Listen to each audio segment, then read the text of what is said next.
Imagine reaching the peak of a legendary martial arts world, only to realize the entire world has conspired to put a massive target on your back. This is the brutal reality of the Great Snow Mountain, where a relentless storm rages as the legendary sects of Wudang, Mount Diankong, and Emi rush forward with murderous intent. They aren't here for a friendly snowball fight, no. They're leaping across the frozen plains because the 9 most powerful righteous sects under heaven have combined their forces for a single, terrifying goal. When the entire world's elite gathers to hunt down just one man, you know the stakes are absolutely catastrophic. Standing on a jagged snow-capped cliffside, 2 mysterious, cloaked observers watch the massive army assemble, pointing out that absolute legends like the Sword Emperor, Blade Emperor, and Holy Lord died simply because they were too weak.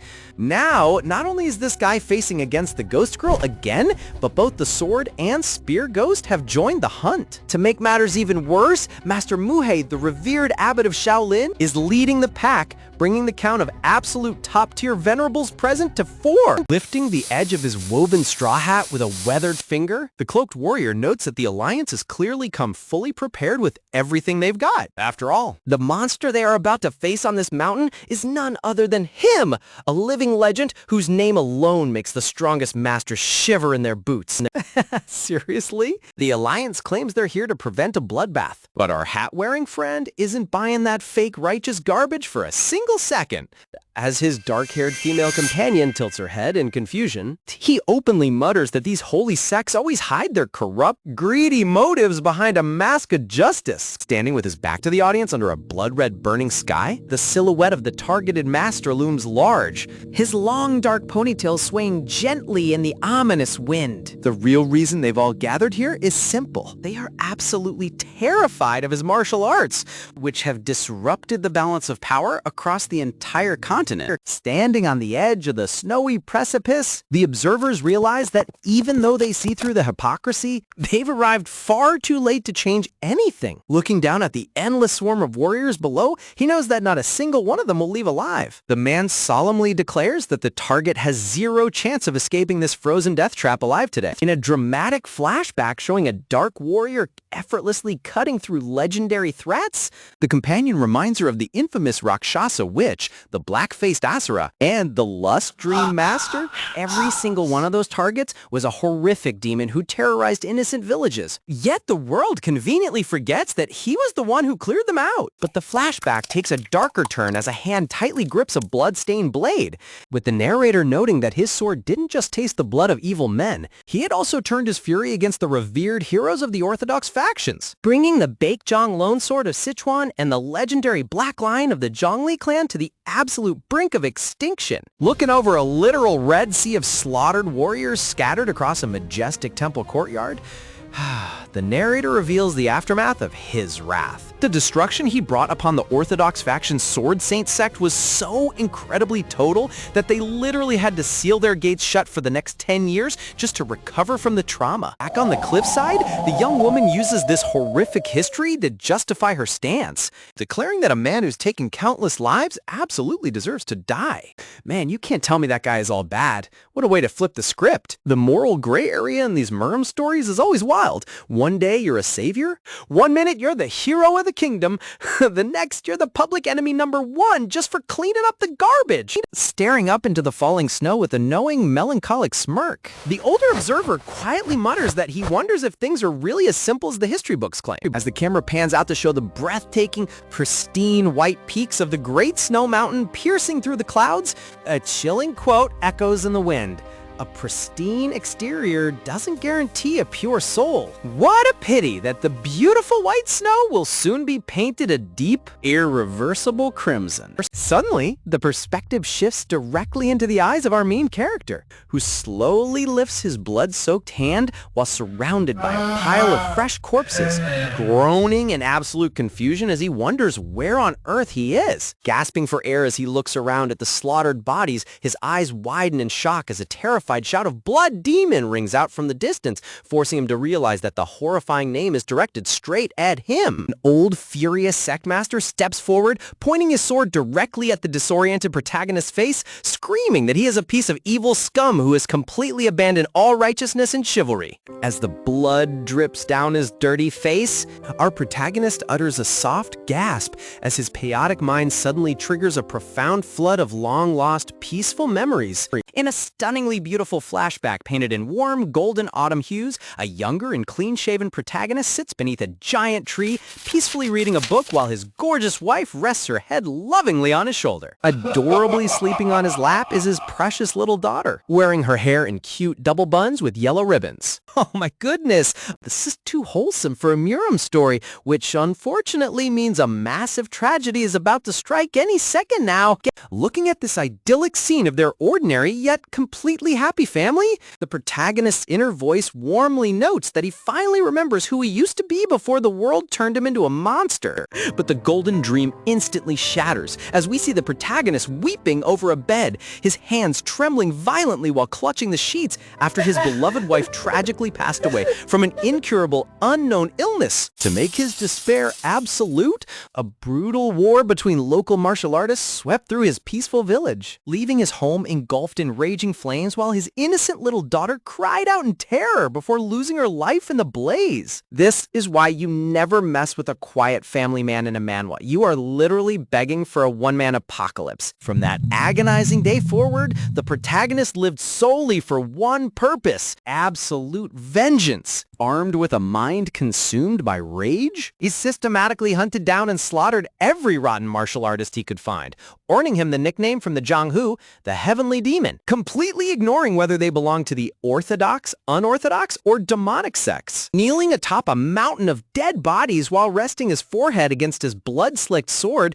the protagonist embraces the darkness as his legend as the ultimate killer begins. Tightening his double-handed grip on the hilt of his blade, his veins pop as he recalls how the terrified world eventually branded him with the terrifying title of the Blood Demon. For a brief moment, the adorable image of his smiling daughter holding a massive bouquet of yellow flowers flashes in his mind, reminding him of the pure light he is fighting to avenge. His eyes snap open, glowing with a terrifying crimson light as he snarls with absolute fury, demanding to know what sin a clueless young child. I'm just a language model and can't help with that. Standing before him are the top leaders of the Orthodox factions, formally introduced as the 12 Venerables: Master Muhei, the Spear Ghost, the Sword Emperor, and the legendary Blade Emperor, all glaring down at the lone demon. Stroking his long white beard while holding his golden Buddha staff, Master Muhei preaches from his moral high ground, demanding to know how the true successor of the martial god could cause such a horrific bloodbath without showing an ounce of shame before the heavens. Keeping his head tilted down as the falling snow brushes past his scruffy face, the blood demon calmly replies that he only did what absolutely had to be done. Suddenly raising his voice to a chilling roar, he boldly declares that every single person he slaughtered was nothing but absolute trash who deserved to die, sending a massive shockwave of outrage through the gathered grandmasters. Baring his sharp teeth with a monstrous snarl, the protagonist screams at the hypocritical crowd, calling them out for their pathetic, cowardice behavior. Pointing his finger at the crowd, he furiously exposes their corrupt system, yelling that they constantly cover up each other's heinous crimes while pinning all the blame on him,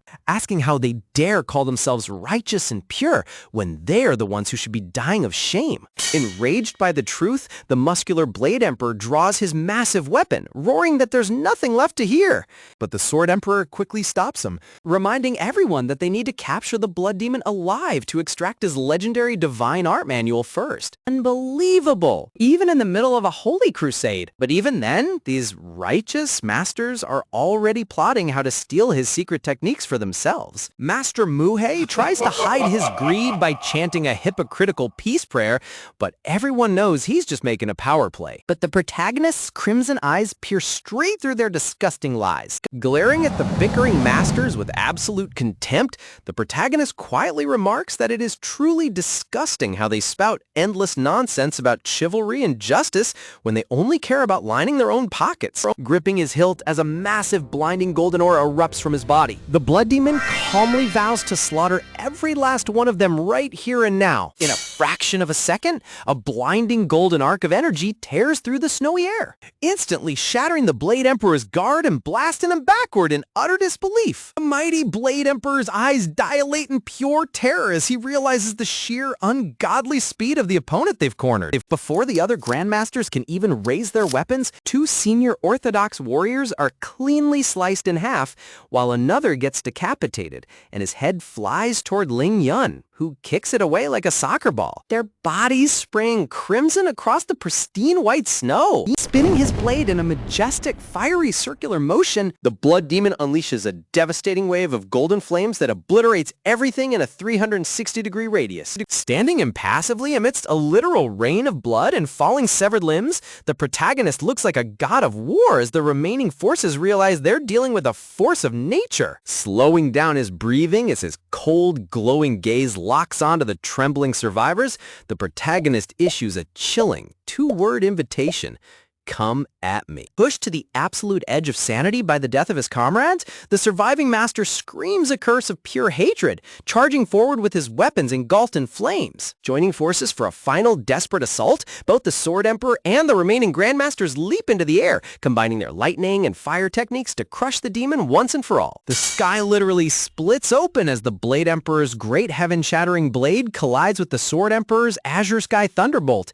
creating a cataclysmic storm of elemental energy directly above the protagonist. Facing the ultimate combined might of the Murim Alliance, the blood demon simply lets out a calm, incredibly smug smirk. With an effortless flick of his wrist, he releases a massive vertical beam of golden light that instantly swallows the storm, completely dwarfing their combined elements in a matter of milliseconds. The two legendary emperors stare down at the rising tide of gold with faces of absolute petrified horror. Realizing too late that they didn't trap the blood demon on this mountain, realization breath, he trapped them!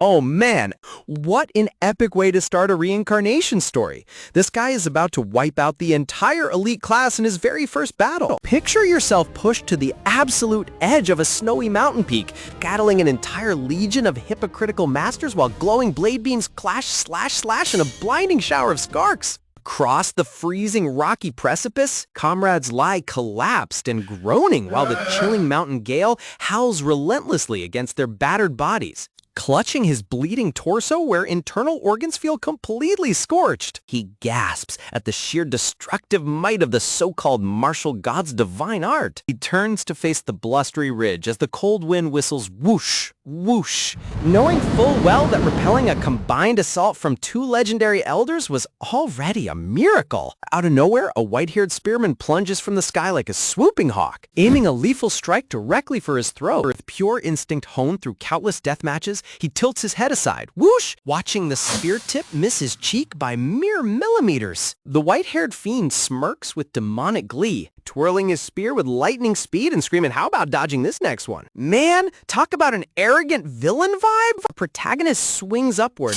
unleashing an arcing flame slash that violently parries the spear's deadly trajectory. The recoil blows him backward through the icy mist, forcing another painful grunt from his strained throat. Gathering dark spiritual chi around his fingers, the white-haired lunatic flashes a sinister grin that says he knows our boy is running out of steam. But our guy refuses to give up without a fight, unleashing a blazing wave of sword energy that completely illuminates the stormy sky. Both warriors stand locked in a tense standoff upon the frozen mountain slope, neither willing to concede an inch of ground. Suddenly, an intense surge of internal damage catches up, causing crimson blood to violently erupt splat from his mouth.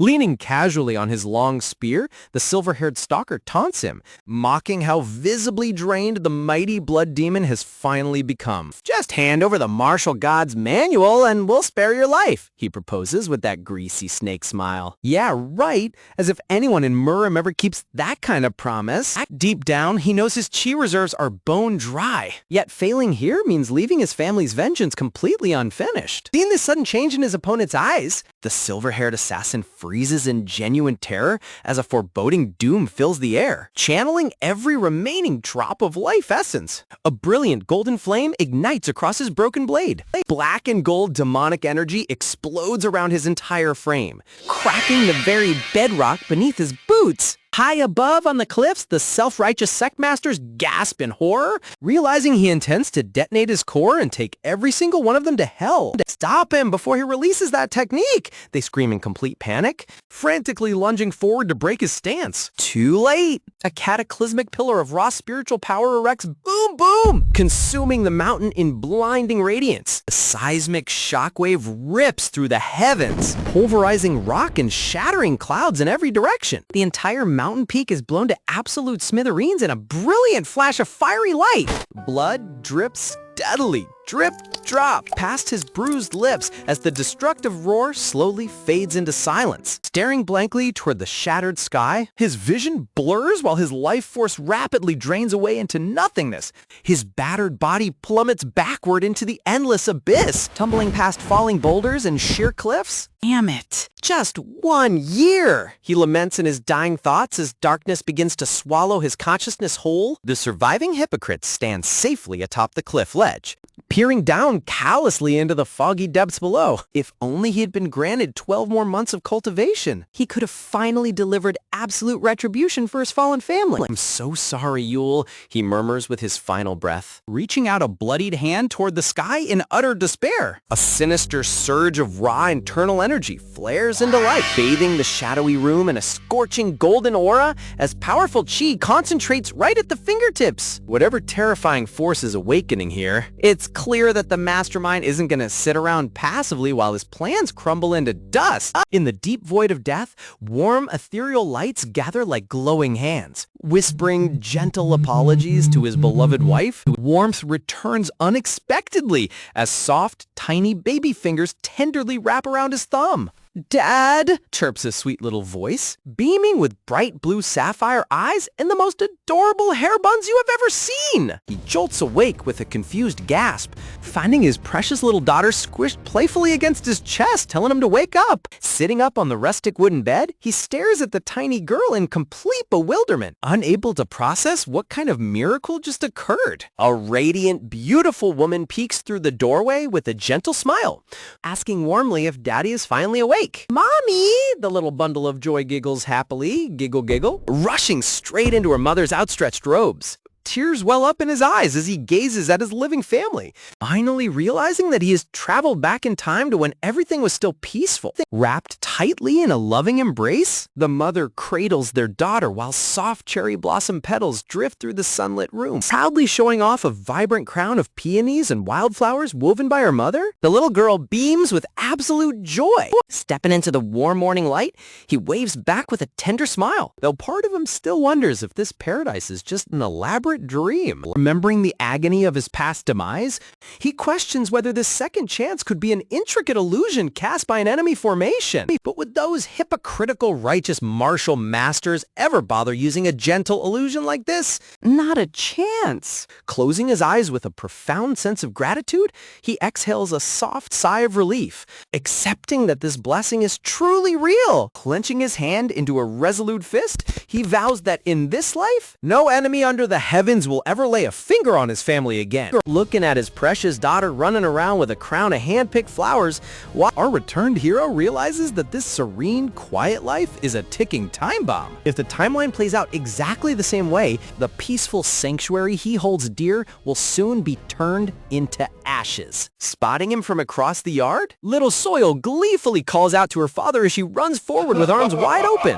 Our protagonist casts aside his heavy worries for a moment, feeling a sense of belonging that warms his heart, smiling warmly and calling her a little rascal as he reaches out to scoop her up, lifting her high into the air as she laughs with pure delight. His heart aches with an absolute unbreakable resolve. He vows to himself that he will never, under any circumstances, allow the horrific tragedies of his past life to rip this precious child away from him again. Seriously, if the universe tries to hurt this adorable kid again, I am personally gonna jump into this manhwa and throw hands with the odds. author, holding his daughter in a tight, protective embrace while burying his face in her hair. He knows that hope alone won't keep her safe. To rewrite their horrific destiny, there is only one path he must take, and it begins with obtaining absolute power. Later that day, his lovely wife hands him a neatly wrapped travel pack filled with homemade food, gently reminding him to take care of himself on the road. Taking the pouch, excited, the protagonist confirms the timeline,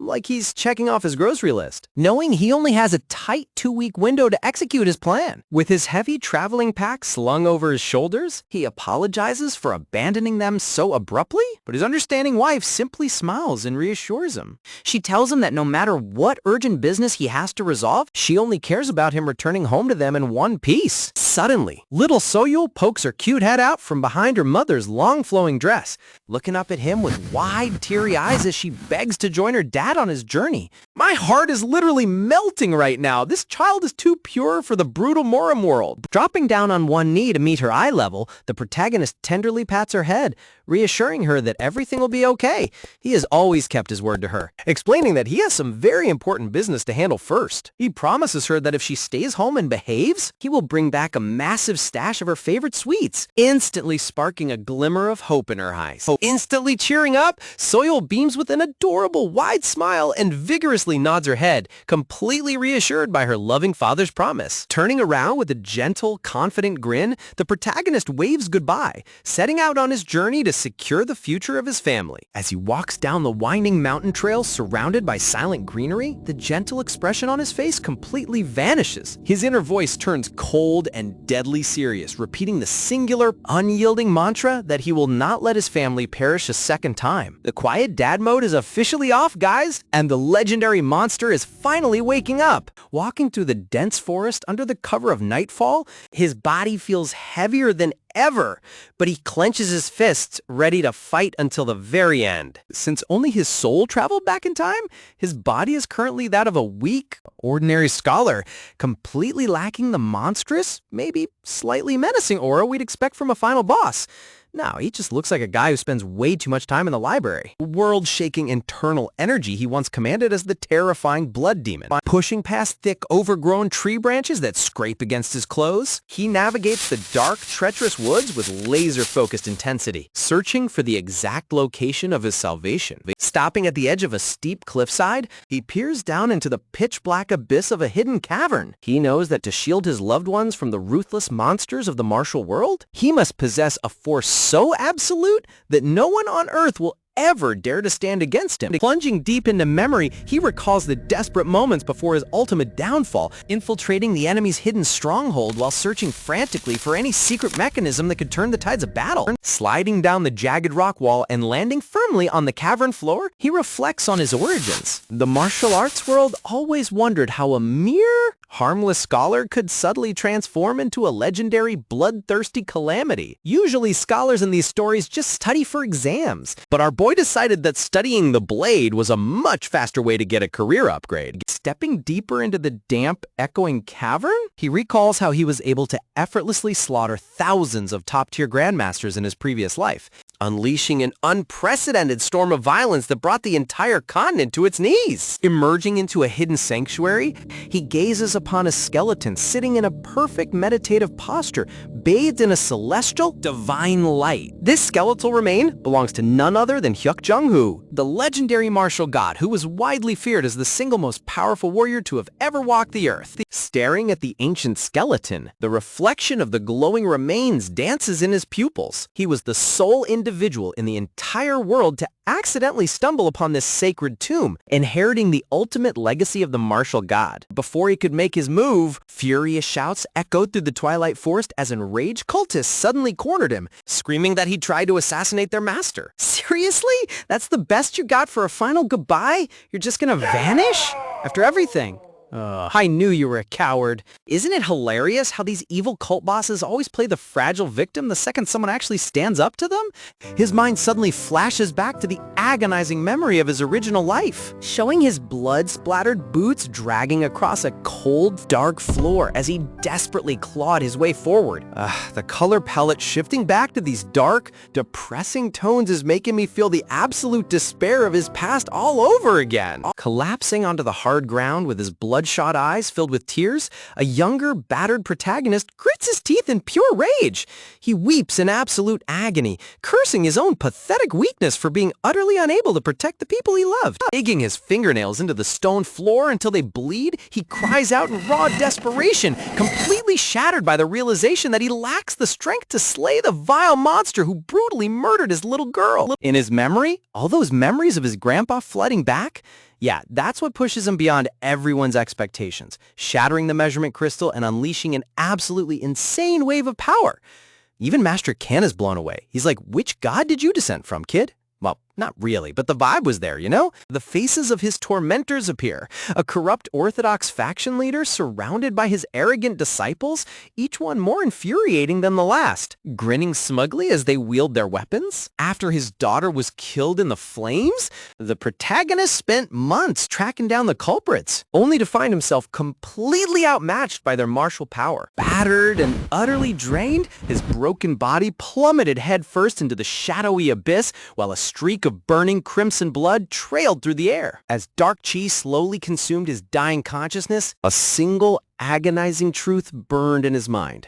That back then, there was truly nothing he could do to save himself. Severely wounded and hunted like an animal, he had crawled into this very cave to escape his pursuers, stumbling upon this forgotten tomb purely by a stroke of miraculous luck. Classic manhwa logic. If you want to become a god-tier warrior, just jump off a cliff or crawl into a random dark cave. Returning to the reality of the present, his footsteps echo softly as he approaches the silent, seated skeleton of the martial god. He exhales a breath of relief, thankful that his memory didn't betray him and that the cavern remains completely undisturbed. Standing directly in front of the legendary remains, a tense drop of sweat rolls down his temple. He wonders with bated breath if the miraculous phenomenon that transformed his life in the past will activate once again. With an explosive burst of divine energy, a smoothly spherical golden core rises into the air, surrounded by wild, intense flames, twisting arcs of golden lightning. Oh wow! The artist went absolutely crazy with the lighting effects here. This golden aura looks absolutely magnificent. The golden sphere hovers majestically right in front of the martial god's skeletal chest, pulsing with a dense, unfathomable quantity of pure internal energy that causes the entire cave to vibrate. Looking up at the levitating core, the protagonist finds it hard to believe how easily this legendary artifact revealed itself, almost as if the soul of the martial god had been waiting for his arrival across generations. This radiant artifact contains the entirety of the heavenly martial divine art, housing the absolute martial knowledge and decades of refined inner power accumulated by the greatest warrior in history. Taking a deep, stabilizing breath, the protagonist closes his eyes, mentally preparing himself for the excruciating ordeal that is about to begin. Here we go! The legendary cheat code is about to be activated, and the countdown to his absolute dominance has officially started. Snapping his eyes open with absolute conviction, he reaches his hand out toward the glowing golden sphere, declaring that this time he will rewrite his destiny from the very beginning. The moment his hand touches the core, a massive vortex of golden fire erupts, violently wrapping around his body as the ancient power recognizes its master. The golden sphere slowly sinks directly into his chest, merging with his flesh and entering his underdeveloped dantians to initiate a complete reconstruction. Instantly, his eyes widen in pure shock as an unimaginable wave of pain tears through his nervous system, panting, forcing his veins to bulge violently across his neck. Golden lightning crackles fiercely across his entire body as the raw, overwhelming energy of the martial god begins to forcibly tear apart and rebuild his fragile scholar's meridians from scratch. Seriously? This part of the novel didn't even show up in the anime. He's totally screwed, right? And the worst part? He feels all that pain for real, like it's his own body burning. His avatar starts cracking like freaking glass. One false move, and this whole thing is over. Good job, hero. Way to get your soul shattered. Body reconstruction scenes in manhwa always look like the most agonizing torture imaginable. I would have tapped out in the first 3 seconds. Unable to contain the blinding agony any longer, the protagonist throws his head back and unleashes a deafening, raw scream of pure pain. Yet, amidst the torture, his mind remains locked onto the smiling faces of his wife and daughter, driving him to endure the impossible. Suddenly, a massive murder of crows with glowing crimson eyes perches upon dead, barren tree branches against a blood-red sky, signaling a sudden shift in the spiritual realm. Crows take flight, soaring over a desolate, war-torn battlefield littered with hundreds of freshly slaughtered soldiers, a horrifying scene of absolute carnage. In this bizarre, vivid vision, a terrifying demon with long white hair and glowing red eyes kneels in his own blood, perching like a bird on a stone monument, whispering a chilling warning to the warrior standing before him. Wait a minute, who is this white-haired guy? Don't tell me our protagonist is seeing a vision of a future villain, or is this a memory of the martial god? Baring his sharp, monstrous fangs, the white-haired demon lets out a sickening, maniacal grin, declaring that the absolute darkness of the world will inevitably rise again to swallow everything. The standing warrior silently grips the hilt of his sword, slowly drawing the gleaming blade from its scabbard with a sharp, cold metallic ring. Infusing his sword with blinding light, the warrior unleashes a swift, decisive arc of energy, determined to put an end to the demon's threat once and for all. With a swift bisection sound, the warrior cleanly decapitates the white-haired demon, sending a burst of black blood into the air as a massive flock of crows scatters in panic, instantly snapping his eyes open with a sharp, panicked gasp. The protagonist's pupils dilate in absolute shock as he breaks free from the terrifying vision. Talk about a wake-up call. That was definitely not a normal dream, and my fan theory senses are tingling like crazy right now. Sitting up on the cold stone floor while rubbing his aching temples, he tries to steady his erratic breathing, wondering how much time has passed since he absorbed the core and what that horrific battlefield vision actually meant. Looking down at his hands, he realizes that the vision of that white-haired demon was way too detailed and realistic to be a simple hallucination, especially since he never encountered such a monster in his entire past life. Glancing back at the silent skeleton of Hyuk Jong-hoo, thought bubbles cloud my brain. A chilling thought crosses his mind. He realizes that the vision might actually be a residual memory of the martial god himself, depicting a secret war fought against the forces of darkness. Placing his hand firmly over his chest, he accepts that the future is no longer set in stone. But regardless of what hidden threats might lurk in the shadows, one thing is absolutely certain, unleashing a brilliant, warm golden aura that completely fills the cavern. He smiles with absolute confidence. He has successfully integrated the martial god's legacy, completely transforming his body and unlocking a level of power that will make the entire martial world tremble. Tightly clenching his fist, he recalls how in his past life, he only managed to reach the second stage of the heavenly martial divine art. Yet even that meager foundation was enough to brand him the dreaded blood demon. But this time, everything must change if he wants to forge a different destiny for his loved ones. Looking down at himself, he grimaces in disgust at the black body impurities and pungent slime caked over every inch of his skin after cleansing his marrow. Tossing aside his shredded garments, he mutters that having prior experience definitely makes breakthrough training a whole lot smoother the second time around. Strapping the wooden storage frame onto his back, with a deep breath, he prepares to depart from the secluded subterranean cavern. Honestly, you gotta love how casual martial arts protagonists are right after hitting a historic realm breakthrough. Bringing his fist and palm together in a crisp salute, he pays solemn respect to the ancient master who left behind this miraculous inheritance. Bowing deeply toward the silent skeletal remains resting beneath the heavenly light shafts, he whispers his sincere gratitude for the legacy bestowed upon him. With the strength you have granted me, I can finally shield my wife and daughter from tragedy, he vows solemnly, while his magic grows stronger, allowing him to create even more defensive spells, promising to repay the kindness should fate ever grant the opportunity. As he turns and heads up the ascending stone passage, loose pebbles and dust tumble rumbling down behind him.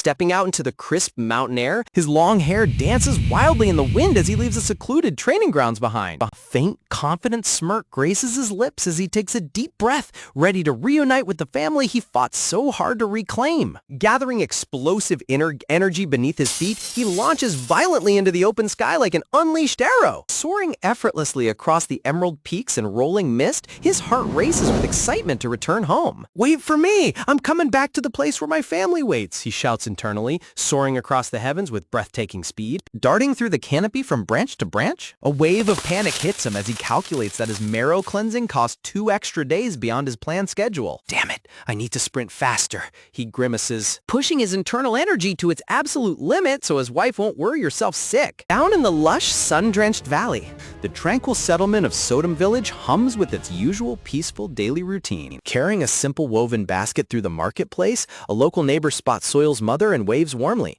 asking if adorable little Yule is tagging along today. A traveling merchant cheerfully chimes in, calling out a hearty greeting to the little girl with a big grin across his bearded face. Accompanied by her stunning mother, whose elegance radiates like an immortal fairy, little Soil trots cheerfully along the village path. Seriously, the artist went completely over the top with the mother's ethereal beauty in this panel. Approaching a colorful snack stall, the friendly shopkeeper beams with pure joy, warmly welcoming the adorable toddler to her counter.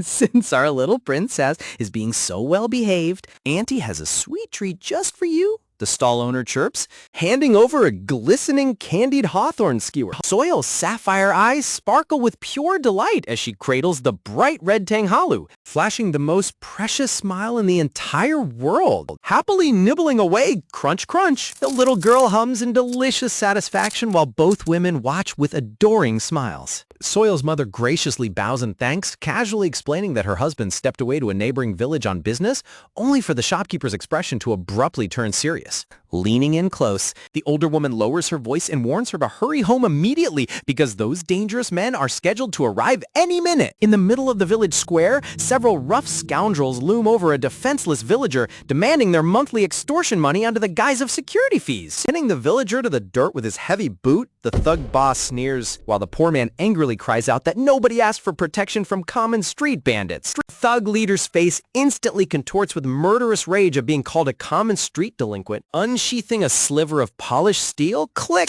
The brute growls darkly that it's time to teach this insolent peasant a lesson in blood. Standing among the petrified crowd, the elderly village chief gasps in utter horror, realizing a slaughter is about to unfold. Desperately rushing forward, the village elder grabs the bandit's arm and screams that they will pay whatever amount is demanded. Bowing with humble desperation, the old chief pleads for the ruthless swordsman to stay their blades and spare the young man's life. Grabbing the heavy pouch of hard-earned silver coins, clink clink, the smug bandits mockingly declare they will make sure to look after the village next time. Bursting into rowdy, obnoxious laughter, the gang struts away while the trembling chief helps the bruised villager to his feet. Watching the troubling scene from afar, Soil's mother clutches her chest in deep worry, praying fervently that her husband hasn't run into dangerous thugs like these on the road. Tenderly grasping her daughter's tiny hand, she gently tells little Yule that it is time for them to head back inside their cottage. Pausing on the dirt trail as a sudden gust of wind flutters through the high branches, the little girl glances upward and innocently chirps, "Daddy?"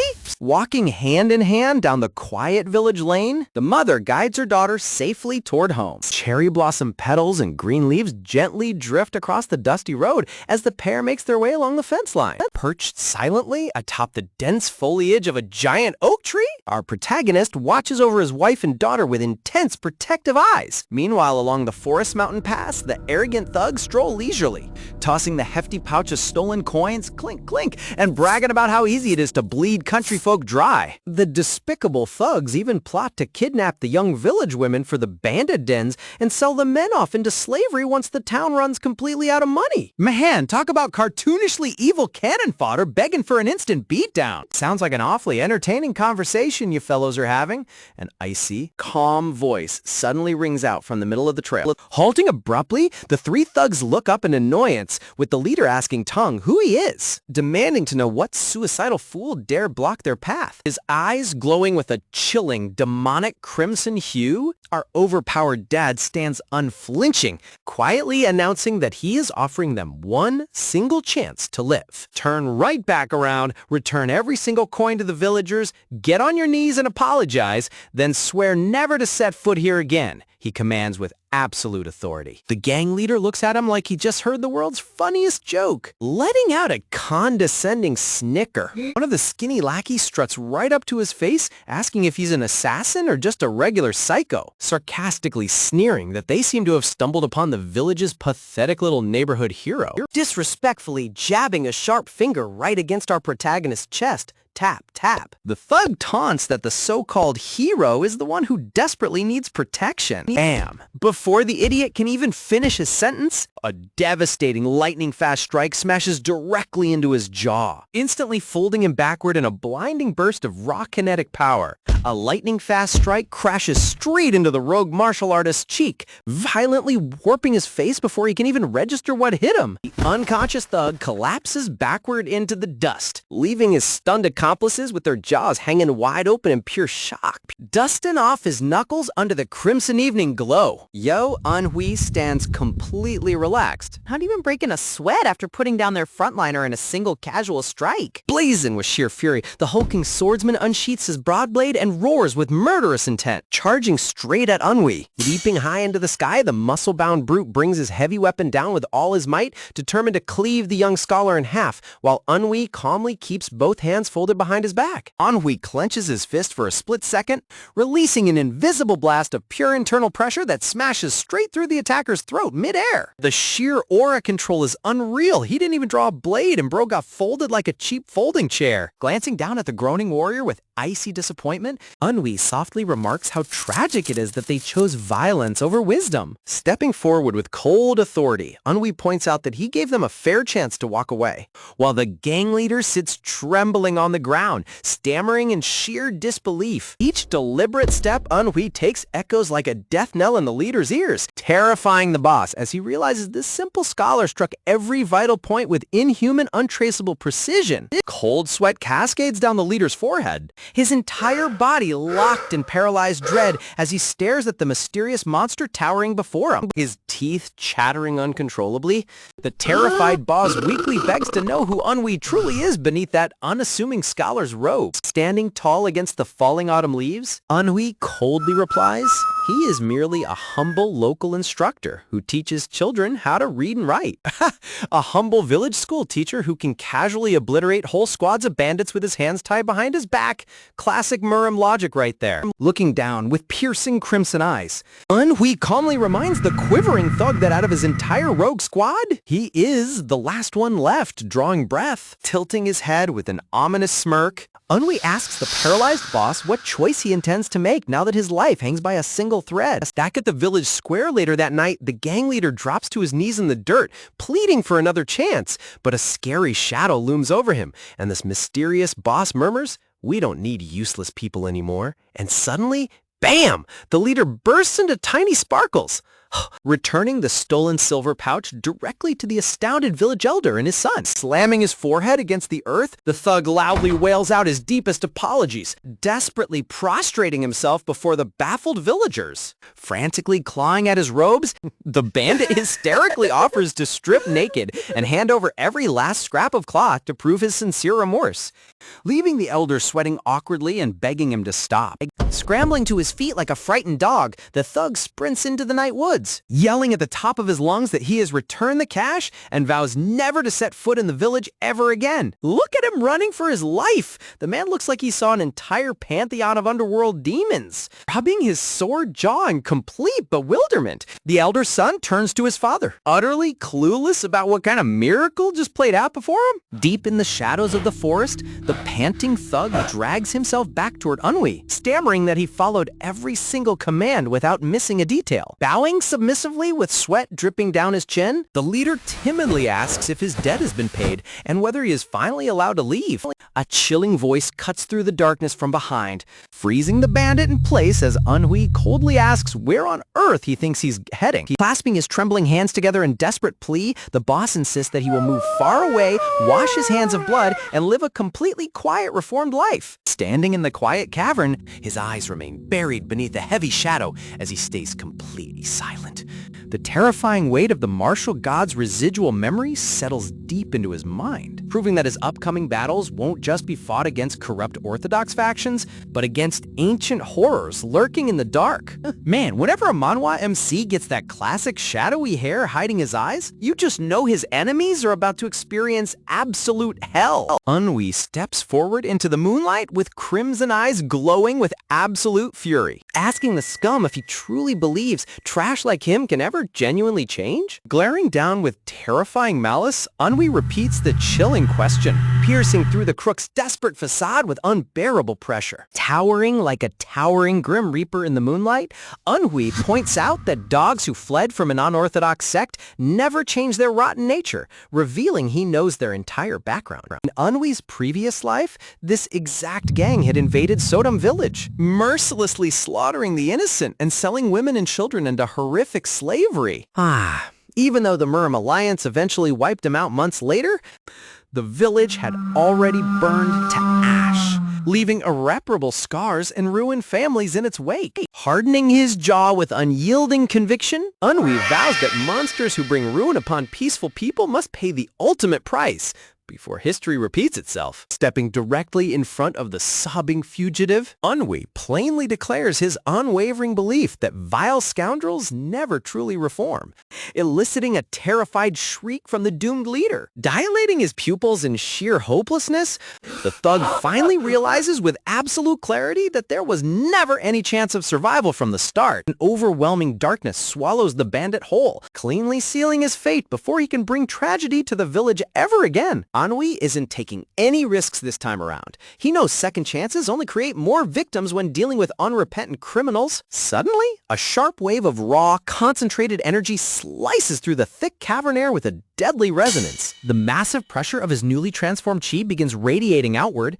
cutting straight through the oppressive gloom as the legendary blood demon officially prepares to make his return to the world. Early the next morning, little Soil sits happily in the courtyard, humming a cheerful tune while spinning her little toy leaf. Her bright blue eyes light up with pure wonder as she spots a familiar, beloved figure approaching from the courtyard gate. Walking up with his scholar's pack slung over his shoulders, An-Hui calls out to his daughter with a tender, loving smile on his face. Soil sprints across the courtyard and leaps straight into her father's embrace, giggling joyfully that she missed her daddy so much, while An-Hui warmly asks if she has been a good girl. Sliding the wooden door open with a worried frown, An-Hui's beautiful wife, Baek Sel-ha, steps outside, anxiously asking why he took so long and checking to make sure he isn't hurt. Holding his daughter comfortably against his chest, An-Hui apologizes for making her worried, explaining that far more villagers requested his calligraphy teachings than he initially anticipated.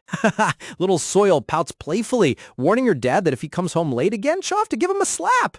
Baek and Sel-ha let out a relieved sigh that he didn't get tangled up with any village ruffians. Lowering her gaze as An-Hui gently sets the girl down, Sel-ha studies her husband carefully, noticing something distinctly different about his appearance compared to when he left. Stepping right into his personal space with an intense with a narrowed stare, Sel-ha bluntly asks why his skin is glowing so brightly, completely catching An-Hui off guard. Inspecting him from every angle while prodding his frame, she points out that he looks noticeably taller and broader, virtually a different man, playfully teasing what on earth happened to his usual slouched posture. Smiling nervously as his wife playfully pinches and tugs his smooth cheeks, An-Hui sweats bullets internally, realizing that while he successfully concealed his martial aura, hiding the physical rebirth of his body was totally impossible. When your wife has better sensory perception than high-ranking martial masters, you better come up with a good excuse fast. Lightly slapping his cheeks with a radiant yet terrifying smile, Sel-ha summons a mock demonic aura of maternal wrath, sweetly demanding to know what secret activities her husband was really up to while little Soyul shrinks back in amusement, stammering frantically with his hands raised in surrender. An-Hui tries to stammer out an explanation, only for his empty stomach to unleash a deafening, echoing growl that shatters the entire interrogation. Caught completely by surprise by the thunderous noise, Seelha freezes with wide eyes, her fiery aura vanishing in an instant. Clapping her silken sleeve over her mouth, Seelha breaks into a gentle laugh, completely unable to hold back her amusement at her husband's comedic timing. Beaming with a warm, radiant smile, Seelha happily asks if he's eaten yet, while little Soyul tugs her mother's gown, excitedly cheering that daddy is hungry and they should head inside right away. Watching his embarrassed grin with deep affection, Seolha quietly resolves to wait patiently until he feels ready to share his secrets, inviting him in with the news that she prepared his favorite warm beef soup. Raising his hand with pure relief and joy, Eunhui enthusiastically follows his loving family inside, grateful for the peaceful life he fought so fiercely to protect. Suddenly pausing in his tracks, our protagonist stares blankly in sheer shock as his eyes lock onto a terrifying visual detail. Zooming in on his wife's pale fingers clutching little Soyul's hand, he notices the faint, sickly discoloration spreading beneath her skin. Horrifying realization crashes over him like a tidal wave. Could this sinister condition actually be venom? Later that evening, the heavy silence of their bedroom settles in as mother and child drift off into a deep, vulnerable slumber. Cowering quietly over the bedside, his heart aches watching his beloved tossed in restless agony, a painful echo of their doomed past life. She whimpers in discomfort, fighting the exact same invisible torment that slowly stole her life away in his previous timeline. Channeling radiant golden chi through his palms, brilliant rays of sacred light illuminate the darkened chamber. Look at that incredible illumination effect. The artist really made this healing aura look like pure divine energy. Hovering his hand mere inches over her chest, he focuses his spiritual senses to trace the exact trajectory of the toxic flow coursing through her veins. Peering deep inside her spiritual pathways, he discovers the foul greenish miasma coalescing tightly around her Dantian core. Gathering his formidable marrow-cleansed internal power, he begins the delicate process of purging every trace of venom from her body, threading microscopic strands of chi with supreme precision. He painstakingly guides the toxin out without harming her fragile meridians. Wisps of black impurity dissolve into thin air with a gentle hiss, allowing her strained expression to finally relax into peace, coalescing the extracted poison into a swirling sphere of black fog between his fingertips. His expression hardens with deep dread.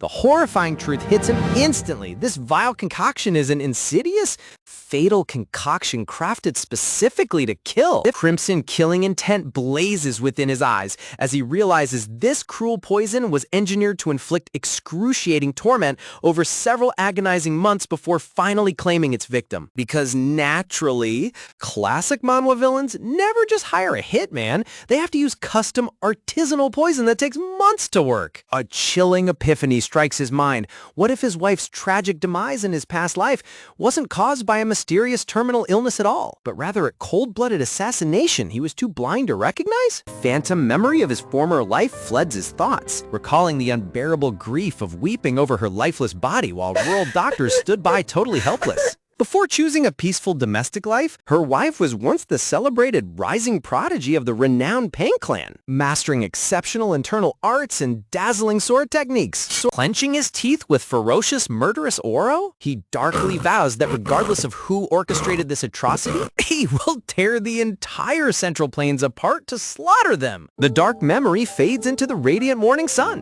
where his gorgeous wife turns around and beams the most heartwarming smile imaginable. Standing by the wooden courtyard gate, he warmly waves farewell as his wife and bubbly daughter skip cheerfully toward the morning marketplace.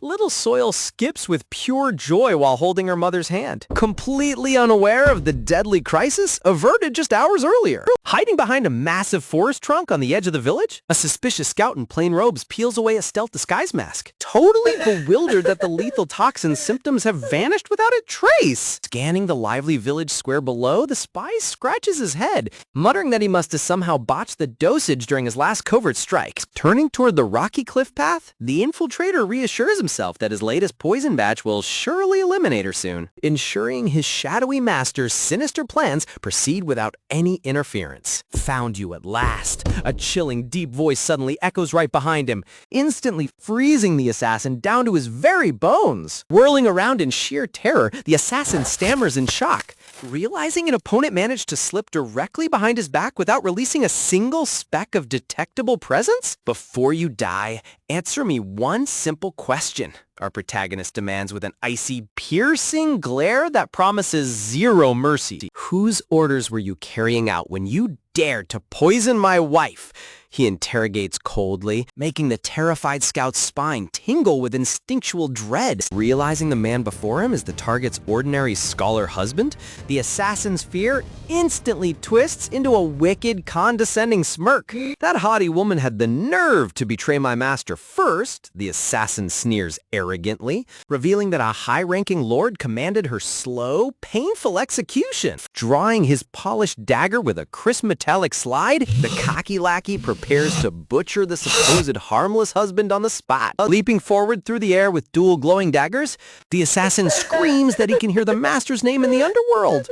Classic mistake, announcing your attack from 10 feet in the air against a hidden grandmaster. Standing completely motionless, our overpowered dad calmly crosses his arms, watching the incoming lunging daggers with utter disdain. Carefully forming a secret hand seal beneath his sleeve, Unwi subtly channels his newly awakened ki through a refined mudra. Even while relaxing at home with his family, he never lets his guard down for a single moment, quietly honing his internal power in the shadows. You know a manhwa protagonist is completely built different when he's practicing high-tier martial arts techniques in secret right under his wife's nose. Snap! With blinding speed, his two fingers flick outward, instantly shattering the assassin's enchanted blades into useless flying steel shards.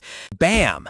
Before the scout can even register his shattered weapons, a devastating fist connects straight against his jaw, rattling his skull into pure mush. The sheer shockwave blasts the assassin backward through the dense forest, snapping massive ancient tree trunks in half along the trajectory. Crash. Skidding across the dirt in a cloud of shattered bark and dust, the battered assassin spits up a heavy mouthful of crimson blood. Deep within the quiet darkness outside, a heavy footstep presses firmly onto the dirt path. Every calm, deliberate stride carries a chilling weight, hinting that the brief peace in Sodom Village might soon be tested by shifting winds in the Murim world. Towering menacingly over the broken spy trapped against a splintered log, our protagonist looms in the shadows, repeating his demand with unyielding authority. Shivering violently in pure horror, the shattered henchman stammers out that the mastermind pulling the strings is Tangui, the eldest young master of the Sichuan Tang clan, sitting smugly on an ornate throne while sipping fine wine. The arrogant young lord of the Tang clan relishes his sinister schemes. Renowned across the entire martial world as the undisputed sovereigns of concealed weaponry and lethal poisons, the mighty Sichuan Tang clan commands immense authority throughout the land. Staring down at the battered informant, our protagonist questions why the prominent Tang clan heir would deliberately target a noble daughter of the Peng clan. A wounded scout coughs out that Tang Guhui harbored an obsessive infatuation with his wife long before she fled her noble household. Back when the prestigious clan pushed for an arranged union, they never imagined this day would come. Lavish courting gifts of delicate blue hydrangeas flooded her estate. But instead of submitting to the forced marriage, the proud lady defied her entire lineage, vanishing into the night alongside a penniless orphan scholar. Recalling their secret escape from the martial world, our protagonist remembers how desperately they ran to build a quiet life away from clan politics. A lowly scholar with zero aristocratic backing would never have been welcomed into a prominent martial sect, let alone as the younger disciple of a respected senior, making their elopement the only path to true happiness. Piecing the puzzle together, he realizes Tangui's wounded pride turned into bitter, poisonous hatred. Obsessive hatred, blaming the runaway scholar for stealing away his prized bride. Enveloped in a terrifying shroud of dark crimson killing intent, our protagonist fixes his gaze toward the horizon, ready to unleash total devastation upon the tyrant who dared to harm his beloved family. Cowering on the dirt with wide, terrified eyes, the beaten assassin pleads desperately, claiming he spilled every single detail and begging to be spared.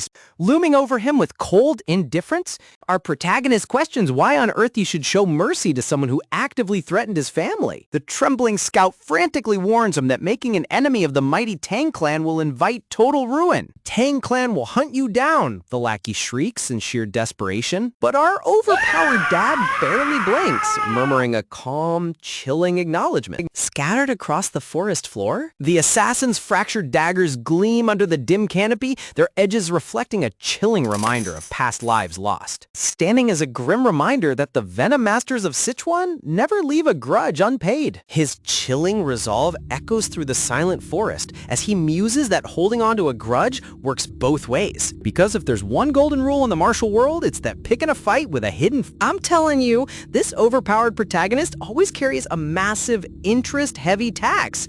It's like instead of having plot armor, he's got like plot debt.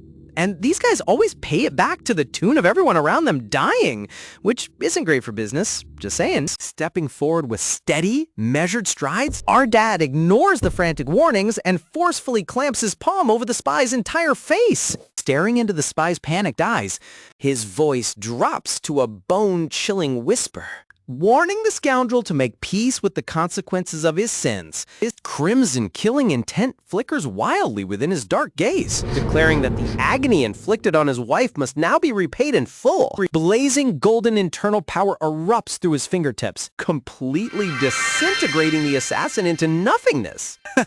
Gotta love how our protagonist solves problems. One gentle head pat and the entire villain disappears into thin air. Bam! Without granting the trembling spy another single breath to beg for mercy, a quick, brutal strike shatters the air and silences the assassin forever. Fresh crimson blood slowly drips from his steady fingers onto the cold dirt below. Standing amidst the quiet shadows of the woods, his gaze hardens with terrifying intent as the bloody reckoning against the Tang clan officially begins. Shaking off the lingering toxic residue from his stained sleeve, he casts his eyes toward the distant horizon, realizing he needs to pay a personal visit to the Tang clan stronghold in Sichuan. Meanwhile, at the opulent Blue Flower Pavilion in Sichuan, manic laughter echoes through the grand hall, where slaughtered maidens lie motionless across the floor. Lounging casually upon silk cushions while sipping vintage wine, the eldest young master of the Tang clan, Tang Gui, basks in absolute arrogance. Look at that smug expression. Can you tell within 3 seconds that this guy was born just to be punched in the face? Snuggling close to his side, an alluring courtesan sweetly inquires about his wonderful mood,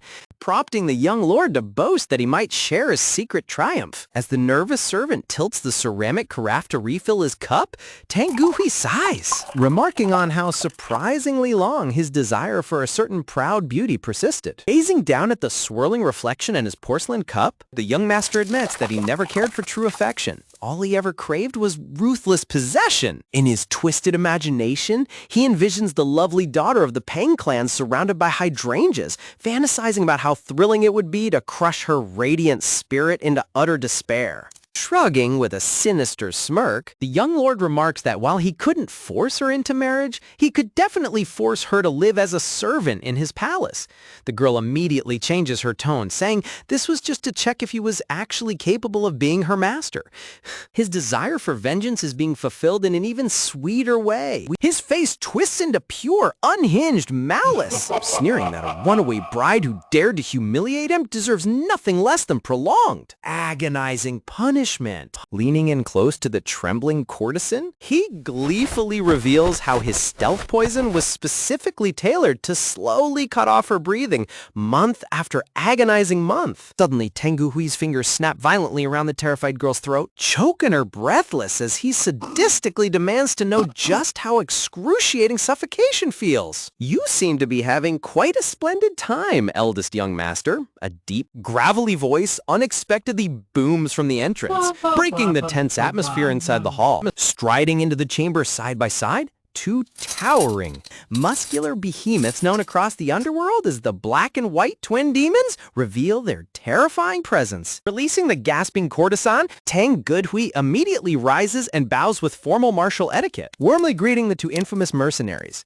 The white-bearded brute chuckles boisterously, teasing the young master for indulging in strong liquor ahead of their crucial business meeting. Tang Gudhui gestures toward the grand table with a pleasant smile, inviting both seniors to sit and discuss their lucrative plans for seizing ultimate control over the Sichuan region. Yet behind that polite smile lies cold, venomous contempt. The young lord secretly looks down on these hired killers as nothing more than pathetic, bloodthirsty vermin. Knowing their insatiable greed for gold, he plans to exploit their brutish strength as disposable muscle to eliminate any clan rival standing in his way. With immense fortunes required to buy off internal elders, Tang Gudhui cordially invites the giants to take their seats to finalize their deadly contract. A bitter memory resurfaces from 2 years ago, when his younger brother Tang Mujun tried to intercept him in the courtyard, pleading with him to stay put for their mother's sake. Exploding in fury, Tang Gudhui lashed out at his sibling, claiming that every respectful gesture was merely disguised mockery from a celebrated prodigy. Tang Mujun could only stare back with genuine sorrow, burdened by his status as the most gifted martial talent the Sichuan Tang clan had ever produced. From the revered Grand Patriarch Poison Venerable down to their own father, every clan elder showered the younger brother with boundless admiration, leaving Gudhui completely sidelined. When their father entered secluded meditation 2 years prior, Tang Gudhui's burning jealousy reached its boiling point. Convinced his brother was already acting like the rightful clan master, snapping back to the present banquet, Tang Gudhui raises his wine cup alongside the twin demons, toasting to a prosperous future under his impending rule. Grinning like an absolute madman, he savors the sweet thought of claiming the title of young patriarch and crushing anyone who ever doubted him. Bang! A deafening explosion shatters the festive mood, pelting the entire room with flying splinters and heavy stone debris. A mangled guard body hurtles through the air, violently slamming right into the center of the mahogany banquet table and overturning expensive porcelain dishes. Yah! The panicked serving maidens shriek in terror, scrambling desperately toward the back corners as billowing smoke engulfs the hall. Glancing back over their massive shoulders, the Black and White Twin Demons realize an extremely dangerous uninvited guest just forced his way inside. Tang Gudhui's smug expression instantly vanishes, barking out in sheer rage toward the shadowy silhouette standing at the demolished doorway. Dressed in stealth black robes with a mask concealing his face, our furious dad marches forward, remarking that while he knew Gudhui was scum, he never expected him to be this depraved. Raising an eyebrow with haughty amusement, Tang Gudhui smirks, assuming this masked infiltrator must know of his esteemed lineage within the Tang clan. Of course I know you, our protagonist retorts with eyes glowing a terrifying shade of blood red, calling him the single most shameful stain on the clan's name. Tang Gudhui clenches his fists in blistering fury, while the black-bearded demon laughs, mocking the masked fool for foolishly barging in on the wrong day. The white-bearded brute rests a heavy hand onto the young master's shoulder, reassuring Gudhui that taking out this arrogant intruder will serve as an easy opening bonus for their deal. Stepping toward the masked warriors side by side, the two towering thieves sneer, offering him one final chance to crawl on his knees and beg for mercy. Staring right through them with pure, icy detachment, our protagonist delivers a flat, unflinching rejection. I refuse. Where does a puny runt get such ridiculous confidence? The twin demons cackle violently, uncoiling their massive iron chains and spinning their lethal spiked maces. Without wasting another single second to negotiate, the mercenaries unleash their deadly arsenal, sending massive chained iron flails spinning furiously through the air. Whoa! Look at the dynamic motion blur on these weapon trajectories. Those glowing spiked iron maces look like they could pulverize solid steel into fine dust in a fraction of a second. We'll grind every single bone in your body into dust, they bellow, cracking the ornate hardwood floorboards under sheer physical weight. Lunging forward with monstrous kinetic force, the Black and White Twin Demons unleash their spinning iron flails, completely unaware that stepping up to this masked father is the final mistake of their lives. Lunging forward, side by side, The black and white twin demons unleash their heavy spiked flails, aiming to crush the intruder into fine paste before he can even blink. The massive iron globs slam violently against the wooden floorboards, kicking up huge plumes of pulverized timber and stone dust. Thick gray smoke blankets the entire impact crater, obscuring the target while the mercenaries scan the room to confirm their kill. Oh, well now look who managed to hop away, the black-bearded demon sneers, catching a glimpse of movement above and praising the stranger's fleet-footed speed. Gliding silently through the air like a phantom, our masked father descends directly toward his adversary.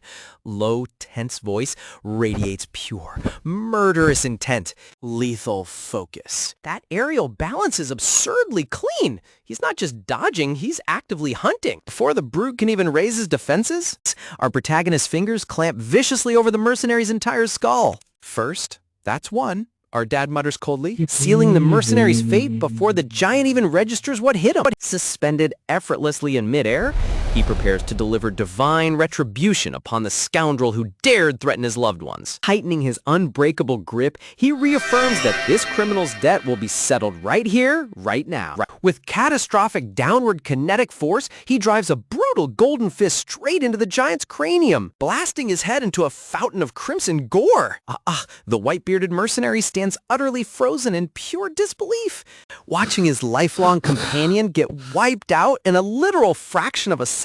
Brother! He screams at the top of his lungs, dropping to his knees beside the mangled corpse, while our father lands gracefully onto the blood-stained planks. Even savage beasts mourn the loss of their own kind, it seems. Our protagonist murmurs with freezing detachment, looking down upon the weeping assassin without an ounce of pity. Blazing azure internal energy erupts from the white demon's muscular frame, his teeth grinding in uncontrollable wrath as he vows to slaughter the intruder.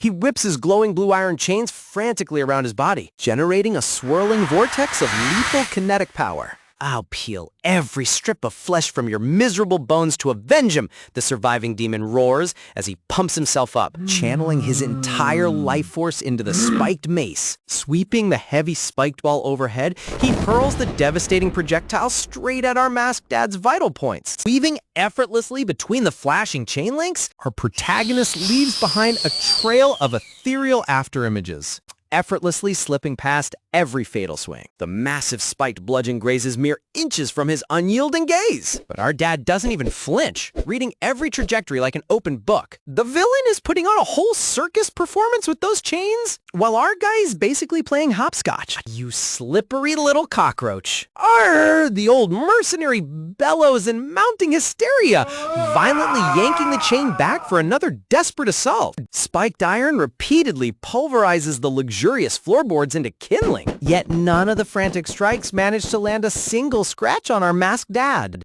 Watching from behind silk curtains with his arms crossed, Tangweevy's smugness evaporates completely, sweating nervously as he watches a renowned underworld powerhouse get utterly dismantled. This young clan master's mind races in terror, unable to comprehend how a legendary mercenary who commands fear across Sichuan is having every single move predicted and neutralized. Realizing the dire peril unfolding before his eyes, Tangweevy desperately thinks about turning heel and escaping this pavilion when something even more terrifying catches his eye. Glowing with incandescent golden internal energy, our father's bare hand snaps shut around the spinning spiked iron ball, stopping the lethal weapon dead in its tracks. Chain locks straight between both warriors, leaving the white demon violently tugging against an immovable mountain. My internal energy? It's gone. Isn't flowing through the weapon at all. The old mercenary stammers in utter shock, realizing all martial control has been stripped away. Calmly gathering the heavy metal links between his fingers, our masked dad casually reels in the weapon as if reeling in a dead fish. In a sin of treating innocent lives like disposable garbage, our protagonist speaks with haunting gravity, preparing to deliver the final verdict. Whipping the massive spiked mace back around with terrifying centrifugal force, he turns the assassin's own signature weapon right back against him. Pure crimson killing intent blazes through our father's dark eyes, launching the iron projectile straight toward its master. What? The white demon squeals in sheer horror, witnessing his own spiked ball hurtle directly into his face. A sickening explosion of gore paints the ornate walls, obliterating the last remaining mercenary instantly. The limp, headless body of the white demon crashes heavily across across the hardwood floor, right alongside his fallen partner. Slowly turning his glowing red eyes over his shoulder, he casts one last look, and that relaxed posture just vanishes. He stares at his attacker, the air suddenly thick with pressure and killing intent. What's the big deal with this guy? Our masked warrior directs his full, terrifying attention toward the pampered young master. Forcing a painfully awkward, trembling smirk onto his face, Tang Guhui nervously bows, attempting to salvage his dignity by apologizing for keeping his guest waiting. Talk about the absolute worst poker face in manhwa history. This spoiled heir is practically shaking out of his silk boots. Behind that fake polite smile, Tang Gui's inner thoughts scream in sheer panic, sweating profusely over the slaughter he just witnessed. Just flashbacks of both formidable demons getting annihilated within seconds flash across his mind, shattering his previous arrogance into utter dust. Swallowing hard on his own saliva, Gui realizes this masked infiltrator is an unfathomable monster, someone who might even rival his own father, the Tang clan patriarch.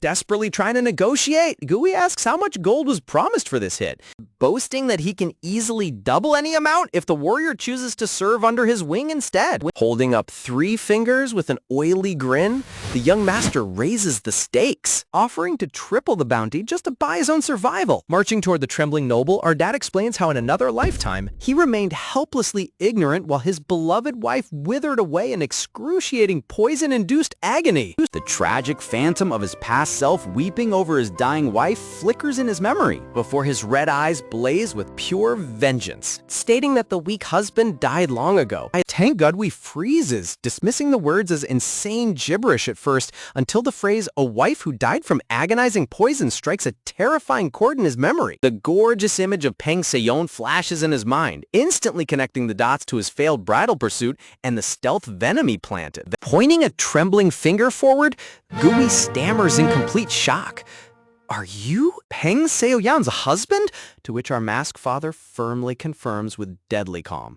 A manic, hysterical chuckle bursts from Gui's lips, unable to believe that the so-called frail, useless bookworm scholar is standing right before him as an unstoppable reaper. Staring wide-eyed across the blood-drenched banquet hall littered with slaughtered demons, Tang Guhui finally understands the catastrophic doom he brought upon himself. Oh man, if you were rooting for Billy to turn this around, well, bad news. He's still stuck in that cave, but things are about to go from bad to worse. He hears a weird sound, like something slithering around, and suddenly, boom, a monster straight from a movie nightmare leaps out and bites his leg. And we're not talking a little nip here, people. This thing's fangs are digging right into a bone. The ultimate satisfying beatdown is about to drop next. Make sure to subscribe so you don't miss a single second. Picked up right from the action, a panicked voice suddenly shouts out for their master as a loyal guard rushes toward the scene.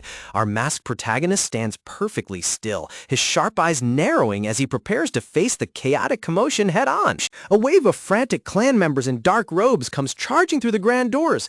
Gasp, their faces twisted in sheer panic as they desperately ask if their young master is unharmed. Without waiting for an answer, the guards draw their daggers and form a protective wall around him, urging him to take this opportunity to flee while they hold off the threat. The classic loyal bodyguard trope, always ready to sacrifice their lives for a master who probably doesn't even know their middle names. High above the protective circle, the arrogant young lord looks down on his own men with nothing but absolute disgust. He mockingly calls them complete idiots in his mind, fully aware that they are nothing more than useless shields destined to be slaughtered in mere seconds, slipping his hands behind his back. But shh, the heartless master secretly prepared to make a move. He coldly reasons that since these disposable pawns are gonna die anyway, they might as well serve a purpose and perish in his place. With a sudden, malicious flick of his wrist, he hurls a pair of glowing purple spheres onto the floor right at their feet. Wait, did this guy seriously just betray his own loyal men to save his own skin?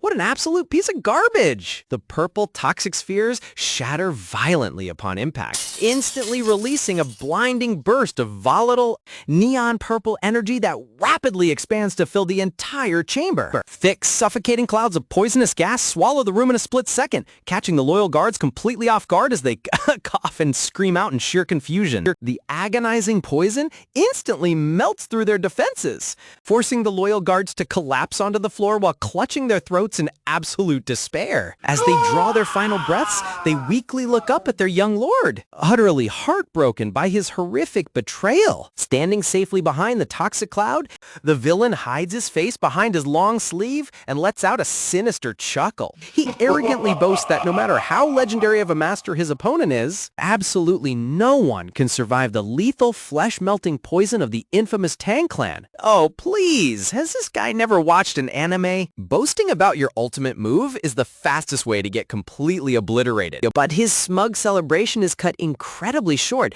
as his eyes widen in pure horror, his arrogant smirk instantly vanishing from his face as he stares into the purple fog. Standing completely unfazed amidst the deadly swirling fumes, a terrifying silhouette with eyes glowing like blazing orange embers.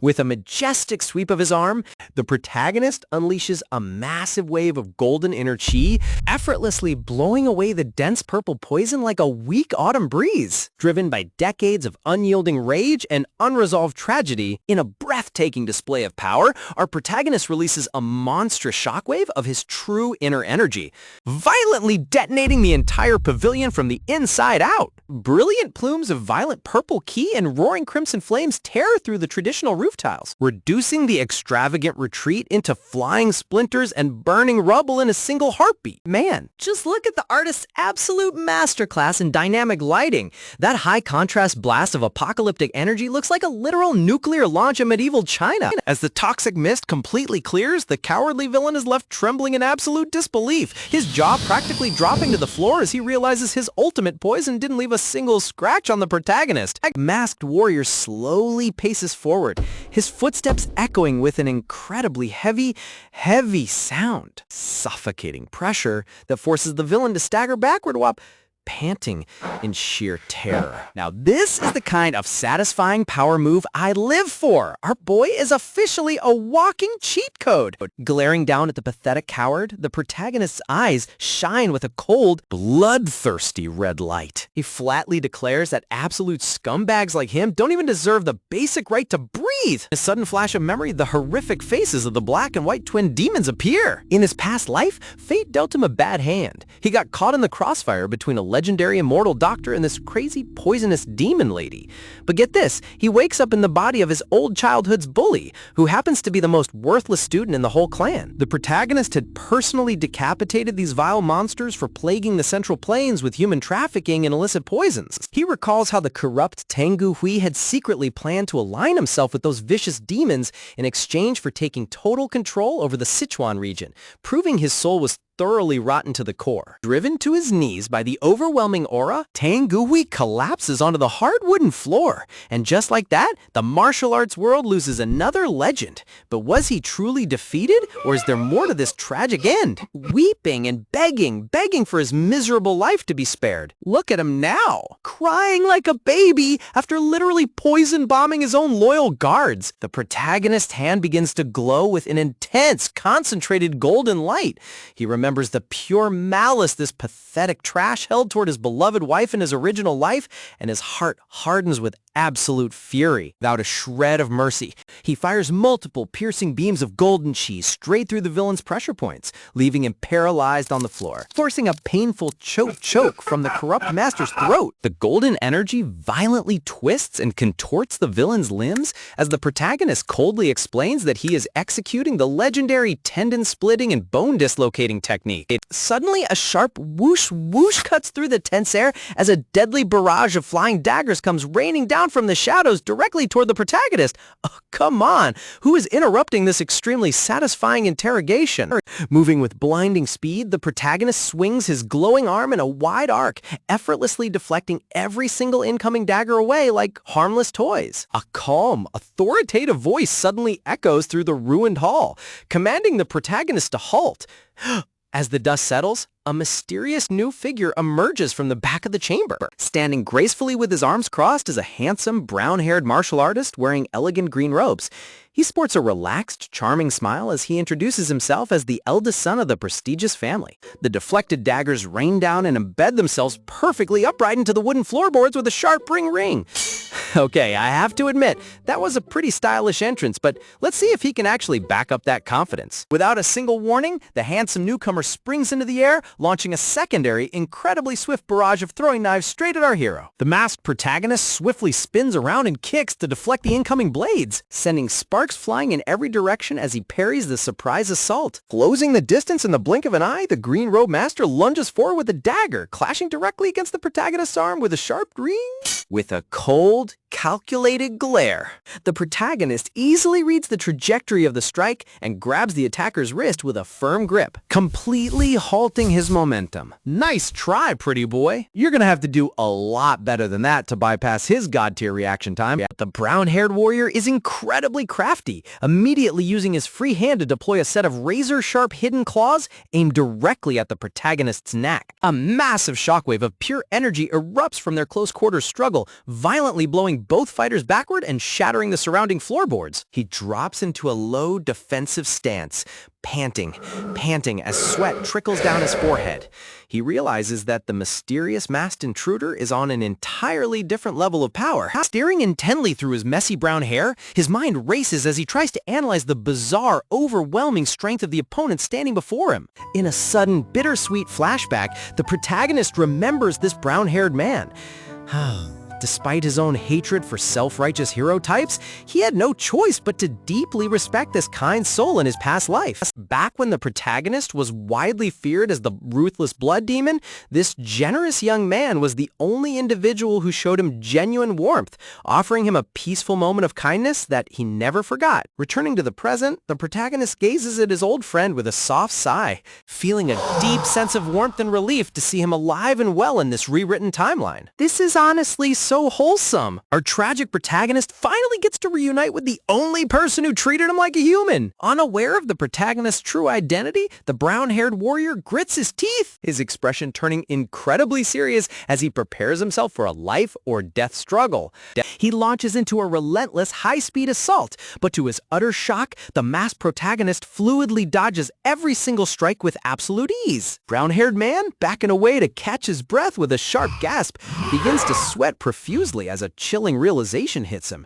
He wonders if this terrifying opponent is actually pulling his punches. A sudden thrill shivers through his spine, but instead of backing down, a daring, crazy idea pops into his head. An excited smirk creeps onto his face as he prepares to unleash his full power. Now that is a true warrior's attitude.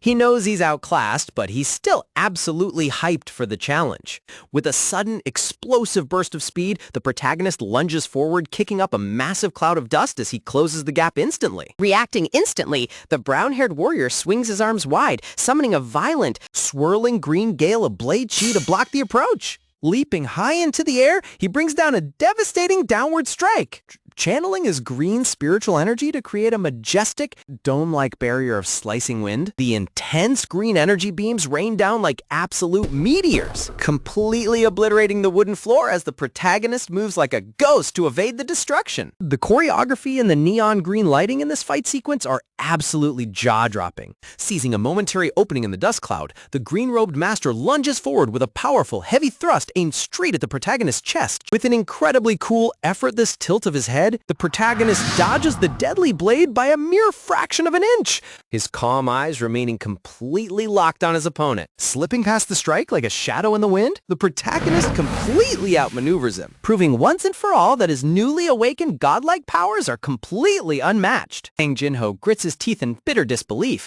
realizing that despite all his speed, he hasn't landed a single clean hit on this masked phantom. Hovering effortlessly overhead, our masked father looks down with icy composure, completely unfazed by the younger brother's desperate stance. Emerald energy erupts around Jinho's twin daggers as he charges across the splintered floorboards, furious at being completely outmatched.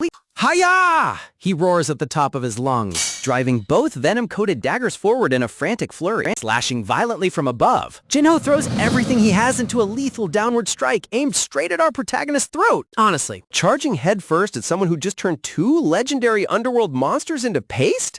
That isn't bravery. That's just picking out your own tombstone. It's just reckless. As the brilliant green blades come whizzing through the air, the masked warrior simply tilts his body back with unbelievable agility, avoiding the strike by a hair, watching the lethal attack slide harmlessly past his face. Seriously? His reaction time is so ridiculous that high-speed flying weapons look like they're moving in slow motion. Slipping smoothly past the lethal blades, points go up in smoke, and suddenly, we're on track for a win! Our father clamps his bare fingers around the assassin's weapon, deflecting the blow with pinpoint precision. Materializing behind the younger master like a ghost, our protagonist presses a cold blade directly against Jinho's jugular. Frozen in sheer terror, Jinho's mind races, realizing his body is utterly paralyzed. But instead of drawing blood, our dad pulls the dagger back, sparing the trembling young master. "Why aren't you finishing me off?" Jinho stammers in confusion, to which our father calmly replies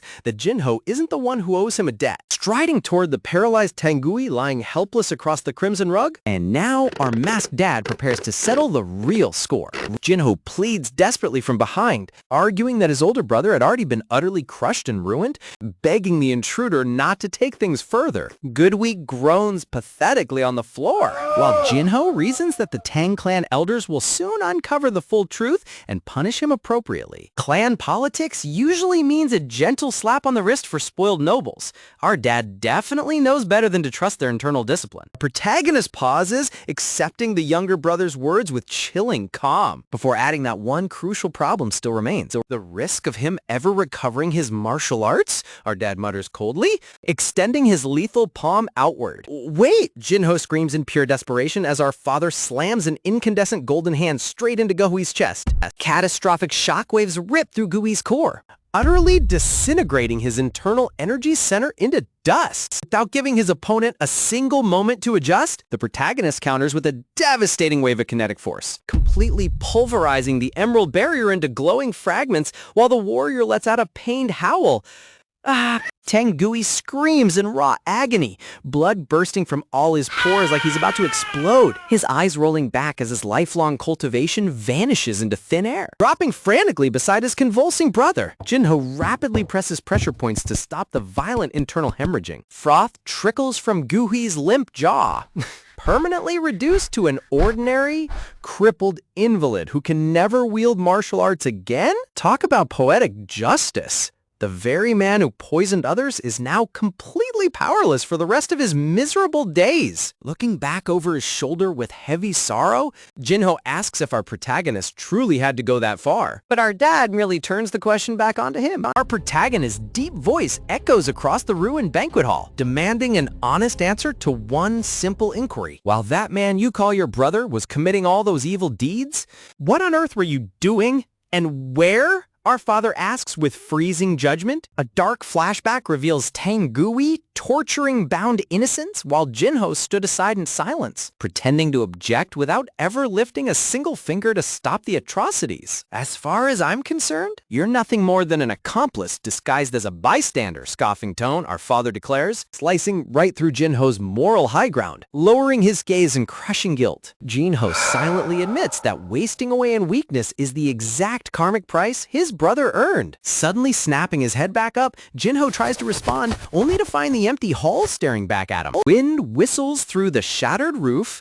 leaving Jinho standing alone in awe of this unfathomable martial titan. That exit was straight out of a Wuxia legend. Here one second, dissolved into the midnight breeze the next. Gazing up at the moonlit rooftop towering over the quiet pavilion, Jinho shivers, wondering what kind of terrifying monster his brother foolishly antagonized. Later that night, high above the chaotic world on a solitary mountain cliffside, our hero sits in quiet meditation beneath a breathtaking canvas of stars. Looking out across the dark horizon, he centers his internal energy and mentally prepares himself for the severe trials that still await him in this rewritten life. Man, just look at that background art. The artist absolutely cooked with this stunning starry night sky. Standing beneath the tranquil midnight stars with his mask pulled down, our protagonist reflects on his sacred vow to protect his family. A sorrowful shadow clouds his face, wrestling with the painful truth that even boundless godly strength couldn't prevent tragedy from nearly striking again. Staring down at his trembling palms, he remembers Seiyon's fragile state,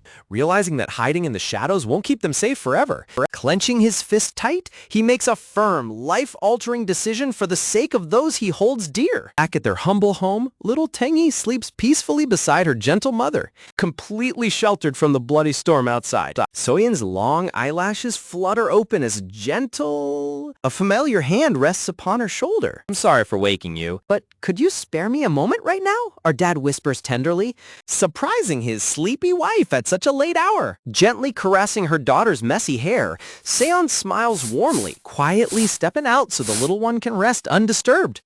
Little Tangy sleeping with her mouth wide open like a tiny fluffy dumpling is pure serotonin. Moonlight bathes the courtyard leaves in silver radiance, setting a tender, heartfelt atmosphere. Stepping into the cool midnight air, Seo-yeon playfully mentions that pulling her aside so late is making her heart race with nervous anticipation. Placing his hands gently upon her shoulders, our protagonist locks eyes with his beloved wife with solemn intensity. Taking a deep breath, he delivers his earnest proposal. "Let's go back to Hebei." So-yeon's golden eyes widen in absolute astonishment, utterly blindsided by the suggestion. Framing her delicate figure beneath the starry cosmos, he softly repeats his earnest plea that it's time to return to her ancestral home. The lighting in this panel is breathtaking. The contrast between the vast cosmic sky and their intimate connection is pure manhwa cinema. "Return to Hebei?" she whispers, her voice trembling in profound disbelief. Shaking her head anxiously, she stutters. She reminds him that her father, the grand patriarch of the noble Peng clan, would never forgive her for abandoning the family years ago. "Honey, our guest is here!" And with that, he sends Frank flying across the room on a chair, crashing into the wall next to an elegant lady named Mrs. White, who just happens to be polishing a golden gun.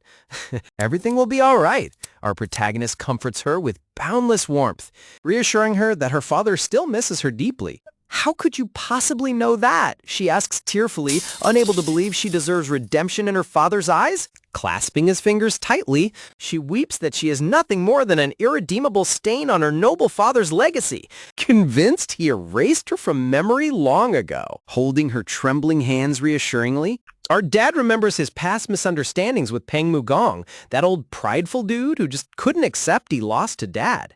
Turns out, Peng Mugong was secretly being controlled by a demonic magician, which explains a lot, like why he was trying to steal our family's secrets and cause so much trouble. And get this, the Grandmaster knew about this whole time. Now Dad's regretting not looking into it more closely. What a mess. Knowing full well that father's love never truly fades. Standing in the quiet courtyard, our father recalls the bitter memories of his former life, remembering how insurmountable the walls of the great Hebei Peng clan once seemed.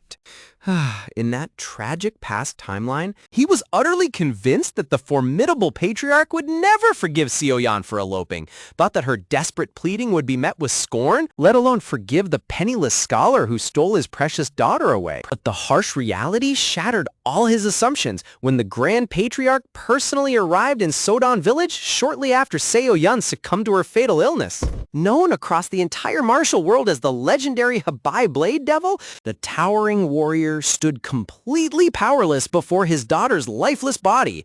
Sinking down to clutch his late daughter in his arms, the fearsome clan lord wept endlessly, entirely stripped of his pride as a martial grandmaster. Seeing a legendary warrior who splits mountains completely broken down in tears hits right in the feels. The emotional storytelling here is pure gold. In that sorrowful room, Peng Mugong bowed his head and blamed himself, confessing that his stubborn greed was what ultimately drove his beloved child away. Looking toward our protagonist with earnest sorrow, the grieving patriarch gently stroked little baby Yule's hair, begging to take his granddaughter back so she could be raised as the most treasured child in the realm. Yet back then, blinding pride forced our protagonist to refuse the offer, stubborn in his conviction that he alone would raise his daughter without relying on the clan. Like when ruthless bandits swept through the defenseless village and set everything ablaze, he was left staring helplessly at the ashes of everything he failed to protect. Interlocking his fingers tightly around Seon's delicate hands, he reminds himself of his sworn oath to never repeat those fatal misjudgments again. Gazing deep into his wife's radiant amber eyes, he knows with absolute certainty that family reconciliation is the only true shield that can guarantee their daughter's future. Flashbacks of little Yule happily devouring meals, getting rice smudged on her cheeks, and sleeping with her mouth wide open flash across his thoughts. Look at those fluffy dumpling cheeks. protecting that smile is non-negotiable. A cherished vision of their smiling daughter offering bright yellow sunflowers warms his entire being, proving that true parental love never fades. So-Yen's eyelashes tremble with remaining uncertainty, still weighed down by the lingering guilt of how she left her noble family behind. Stepping forward with gentle confidence, our father reassures her that while her father will certainly be furious initially, love lies beneath that fierce temper. Lifting their clasped hands between them, tenderly he comforts her with a smile, telling her that all parents ultimately share the exact same protective devotion. A single sparkling tear wells up in So-Yeon's eye, moved to the core by her husband's unconditional understanding. Of course, he probably wants to chop me into pieces and won't ever consider me family, he jokes casually, making Se-Yeon giggle despite her lingering tension. Let's be real. Showing up on your terrifying father-in-law's doorstep after eloping with his favorite daughter definitely calls for level 900 armor. Wrapping his arms around his wife in a warm embrace, he promises that everything will be fine, to which she finally whispers her relieved consent. Underneath the tranquil midnight sky, illuminated by a glowing full moon, their new resolve is forged. They are heading back to Hebei. Standing proudly over her sleeping father, little Yule thrusts a black ink stick high into the air with a determined snort. Crouching behind her daughter, Se-Yeon points eagerly at her husband's cheek, screaming that he's been infected, whispering that they need to paint in the thicker beard over there too. Stirring awake beneath the morning warmth, our protagonist slowly blinks open his drowsy eyes in total confusion. Seeing his wife and daughter hovering giggling above the bed, he groggily asks what they are up to, only for both conspirators to instantly play innocent. Stretching his arms wide with a relaxed yawn, he smiles as Se-Yeon happily urges him to hurry out to the table for breakfast. Walking into the hall completely unaware of the magnificent black goatee scribbled across his face. Our dad marvels at how peacefully he slept for the first time since regressing. Man is out here radiating pure dad energy while rocking a toddler masterpiece on his chin. A mouth-watering morning feast sparkles across the wooden table, is stacked high with braised pork belly, fresh steamed buns, noodles, and savory greens. Sitting down and lifting his chopsticks, he is utterly baffled when Se-Yeon and little Yule burst into uncontrollable laughter. Staring into the washcloth covered in black ink, Chibi Dad shrieks in mock horror, while Chibi Mom casually chuckles that Yule was just a little too excited. Peeking out anxiously with a tiny dumpling bun in hand, little Yule asks if Daddy's mad. But our devoted father quickly beams, reassuring her that she only made him look dashing. Sunlight illuminates the peaceful mountain paradise of Sodom Village as morning smoke rises gently into the lush green valley. Carrying her wicker basket, Auntie and the gathered villagers frown in genuine sorrow. Heartbroken that little Yule and her family are packing up to leave, fully packed for the long trek with travel sacks strapped tight, our protagonist and So-Yeon bow respectfully, offering sincere gratitude for all the warmth the village showed them. When the villagers praise how safe the roads became lately since bandits mysteriously vanished overnight, our dad sheepishly clears his throat, pretending he knows nothing about the underworld cleanup. Step forward with a gentle smile, the wise village elder waves his hand, wishing the traveling family safe travels and boundless fortune on their journey ahead. Resting a comforting palm atop Yule's bouncy double buns, our father gently prompts his daughter to bid their kind neighbors a proper farewell. Standing tall in her puffy pink winter coat, little Yule bows deeply with flawless manners,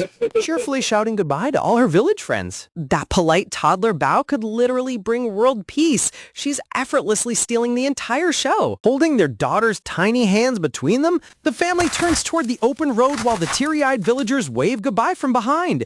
Glancing down at the joyful child skipping happily between them, our protagonist reflects that while these peaceful mountain days were precious, he will return in an instant if danger ever threatens this haven again. Meanwhile, across the misty mountain peak of Hebei, the imposing architectural fortress of the Peng clan looms beneath the twilight sky. Deep inside the lantern-lit council hall, clan elders engage in heated debate around an ornate wooden table, clashing fiercely over the Murm Alliance's latest strategic summons. A massive calloused fist slams violently against the tabletop, instantly cutting through the chaotic bickering of the elders. Exuding overwhelming martial authority from his seat at the head of the table, Patriarch Peng Mugong turns his piercing gaze toward his eldest heir, demanding his perspective. Calmly bowing his head with sharp elegance, the eldest young master, Peng Seo-jin, presents his calculated assessment. When a stubborn elder protests that yielding once will only invite more overreaching demands from the alliance, Seo-jin counters with razor-sharp diplomatic insight.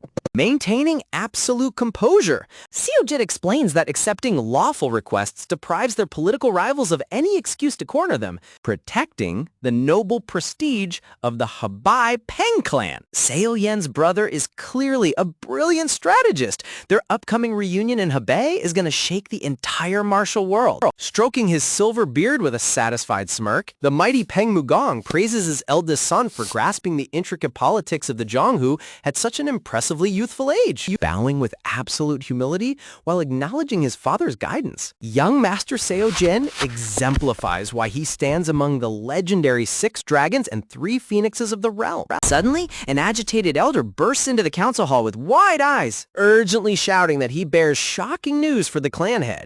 Turning with a sharp scowl, Patriarch Peng Mugong demands an immediate explanation, while the panicked elder struggles to catch his breath. With the entire assembly holding its breath in total silence, the elder trembles before uttering the name of the missing young mistress. Miss Peng Seo-yun has officially returned, echoes like thunder across the grand chamber, sending waves of disbelief crashing over every single elder present. Veins bulge along the patriarch's massive knuckles as he grips the armrest with bone-crushing ferocity, pure wrath igniting his expression. Eyes burning red with raw fury, Peng Mugong grits his teeth, demanding to know who dared step back through his fortress gates. Meanwhile, across the dark pavilions of the formidable Sichuan Tang clan fortress, ancient lanterns flicker against towering wooden pagodas. Lying motionless beneath dozens of acupuncture needles emitting faint herbal steam, Tang Gui weakly confirms to his father that the assassination plot failed completely. Gazing down upon his disgraced son with cold disappointment, Tang Clan Master Poison Rain Tang Jinwoo sighs that he failed entirely in raising his heir with proper discipline. Forced out of seclusion due to Gui's shattered dantian, Jinwoo sneers at how his son foolishly conspired with filthy underworld demons, only to learn the mystery culprit escaped without a trace. And the younger disciple mentions they attached a tracker to the culprit. Boom! Instant upgrade! Patriarch Jinwoo coldly commands him to call it off immediately. Jinwoo explains that any warrior capable of annihilating the twin demons effortlessly would notice a crude tracker within seconds, making pursuit utterly pointless. Facing away toward the chamber doors, the young disciple hesitates, questioning if their clan will simply swallow such humiliating disgrace without retribution. Jinwoo declares that while their clan never forgives debts of vengeance or favor, the current Tang clan must learn humility and shame before picking reckless battles. With cold shadows draping across his weathered face, Jinwoo vows that their path forward requires discipline rather than blind, rash vengeance. Standing tall amidst the rising wisps of steam, the disciple bows solemnly as his patriarch departs into the depths of the estate. Back at the Peng Clan reception hall, gentle sunlight filters across ornate tea tables where our nervous protagonist sits beside Seo-yeon and Little Yule. And hearing the sliding door rattle open, Seon turns with wide eyes, trembling eyes as a gentle voice calls out to her. Standing at the threshold with hands clasped in warm respect, eldest brother Peng Seo-jin warmly greets his beloved sister with a radiant smile. Rushing straight into her brother's arms, Seo-yeon beams through tears, marveling at how tall and mature her younger brother has grown. Seo-jin politely extends a warm handshake to our protagonist, cheerfully greeting his brother-in-law without an ounce of hostility. Now that's the ultimate supportive brother-in-law behavior right there. Feeling a gentle tug in his silk robe, Seo-jin looks down in complete confusion to see a tiny little hand poke in his waist, blinking in total shock as Seon introduces little Yo So-yul as his niece. The legendary young master gets completely short-circuited by toddler cuteness. Staring up with sparkling blue eyes amidst a halo of blooming flowers, little Yule tilts her head and tries repeating the word uncle. Uncle?" strikes through Seo-jin like a bolt of heavenly lightning, completely frying the stoic Grandmaster's brain. Look at him malfunctioning over 2 syllables. Toddler cuteness is the undisputed strongest martial art. Crouching down in pure chibi joy with sparkling anime eyes, Uncle Seo-jin sheepishly asks his sister for permission to hold his adorable niece just once. A sudden loud cry echoes as matriarch Dan Hui-young charges through the doors with wide, panicked eyes. Cupping her runaway daughter's face with trembling palms, the matriarch scolds her through tears for being such a heartless child who vanished without a word. Burying her face against her mother's shoulder, So-yen weeps openly, while our protagonist watches with deep apologetic reverence. Cradled securely in her uncle's protective arms, little Yule stares up with round eyes, asking why mommy is crying. Tilting her head in curiosity, little Yule repeats the word grandmother, while matriarch Hui-young gazes down with deeply softened eyes. Gently resting her warm palm atop Yule's dark hair, the matriarch strokes her granddaughter with boundless maternal affection. Beaming with a warm grandmotherly smile, Hui-young murmurs that Yule looks just like Seo-yeon did during her own childhood. The peaceful atmosphere pauses as our protagonist steps forward beneath the watchful gaze of the matriarch. With deep humility reflecting across his calm expression, our protagonist prepares to offer his formal respects. Bowing deeply from the waist until his head nearly touches his knees, he sincerely apologizes for his late greetings and takes full blame for all their worries.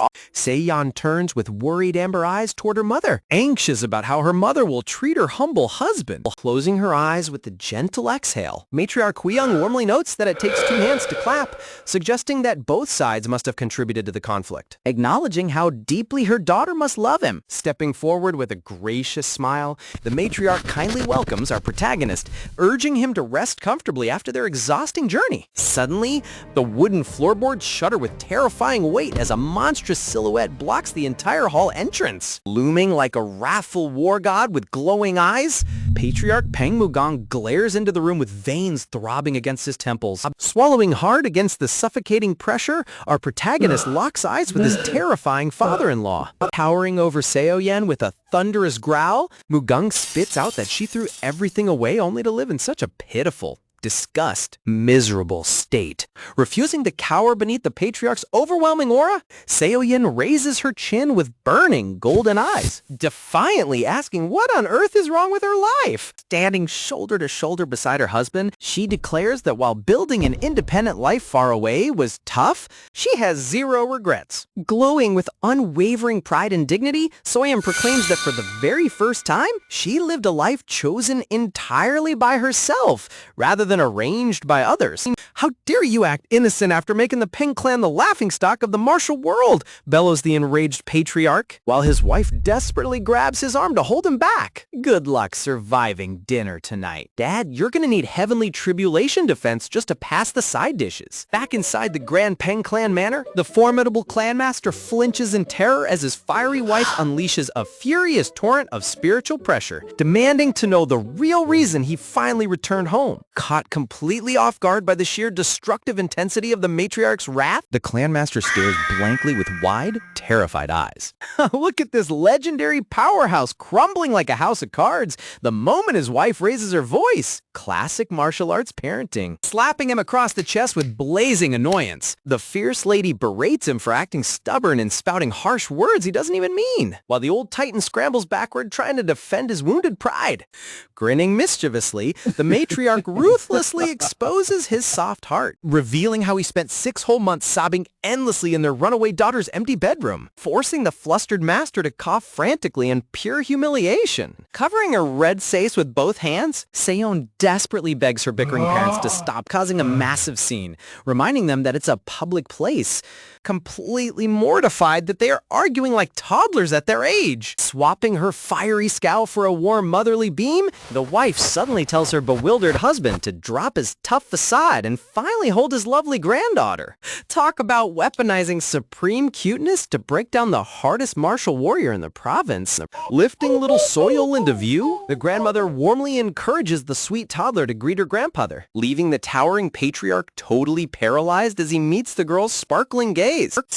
Little Soyeol tilts her head with wide, innocent sapphire eyes framed by delicate blooming flower blossoms, unleashing an overwhelming blast of pure angelic charm upon the entire room. A massive bolt of lightning shatters through the clanmaster's stoic soul, blowing his mind completely as his jaw drops in unfiltered ecstatic shock. Trembling from head to toe, the mighty warrior stares in complete wonder, mentally losing his mind over what kind of otherworldly, adorable creature has suddenly appeared before his hands. In the master's eyes, little Soil ascends like a radiant miniature goddess descending from the heavens, leaving everyone completely awestruck. Calling out to her grandpa and effortlessly obliterating decades of hardened martial discipline in an instant. Snapping out of his trance, the old master nervously extends his massive, scarred hands as his wife chuckles, playfully reminding him that the little princess is asking for a warm embrace, lifting little Soil high into the air with booming laughter. The ecstatic grandpa plays airplane while the toddler giggles with joy, finally letting Eunhui and Seo-yeon breathe a massive sigh of relief in the background. Later that afternoon, the playful atmosphere settles down as Eunhui sits formally across from his intimidating father-in-law inside a private, quiet study, sipping his hot tea with an icy evaluating stare. The clanmaster firmly states that opposing the past will change nothing, testing the true resolve of the man before him. Looking down into the dark depths of his tea, the old master reflects on the bitter day his beloved daughter confessed her deep love for an ordinary scholar,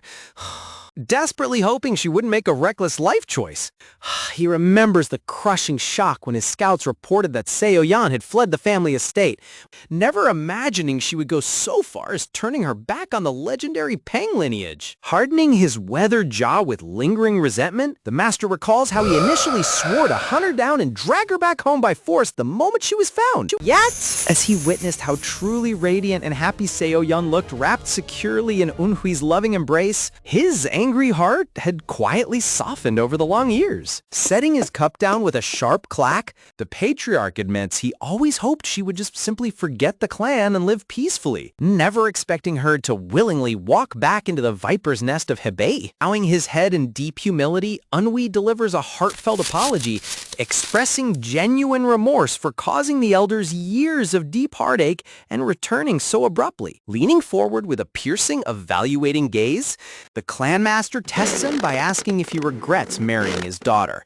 saying she's just a burden whose death will make the clan happy, only for Eunhui to firmly reply without a single flicker of hesitation. Raising his head with a serene, devoted smile, Eunhui proudly declares that his precious wife and daughter are the very reason he breathes, vowing that he would choose them every single time across 1,000 lifetimes. Haha, now that is how a true protagonist answers his father-in-law.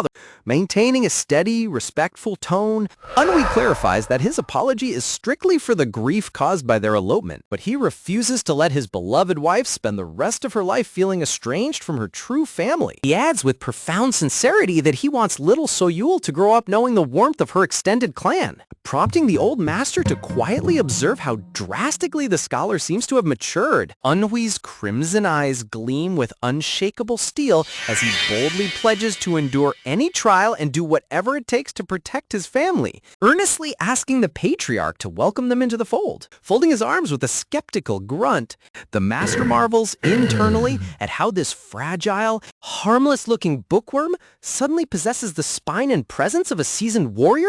Narrowing his eyes with deep calculation, the patriarch considers that while granting permission to stay is easy, surviving the harsh, bloodthirsty politics of the martial world is an entirely different beast. Breaking the heavy silence, the clanmaster plainly announces his formal permission for Eunhui's family to settle within the estate, sparking a bright spark of gratitude in the scholar's eyes. Bowing with deep respect, Eunhui expresses his gratitude, while the old titan sternly warns him to prepare himself, declaring that the ferocious Hebei Peng clan will never coddle a frail scholar. Offering a sharp, confident smirk beneath his bangs, Eunhui respectfully replies that he will gladly shoulder whatever hell they throw at him.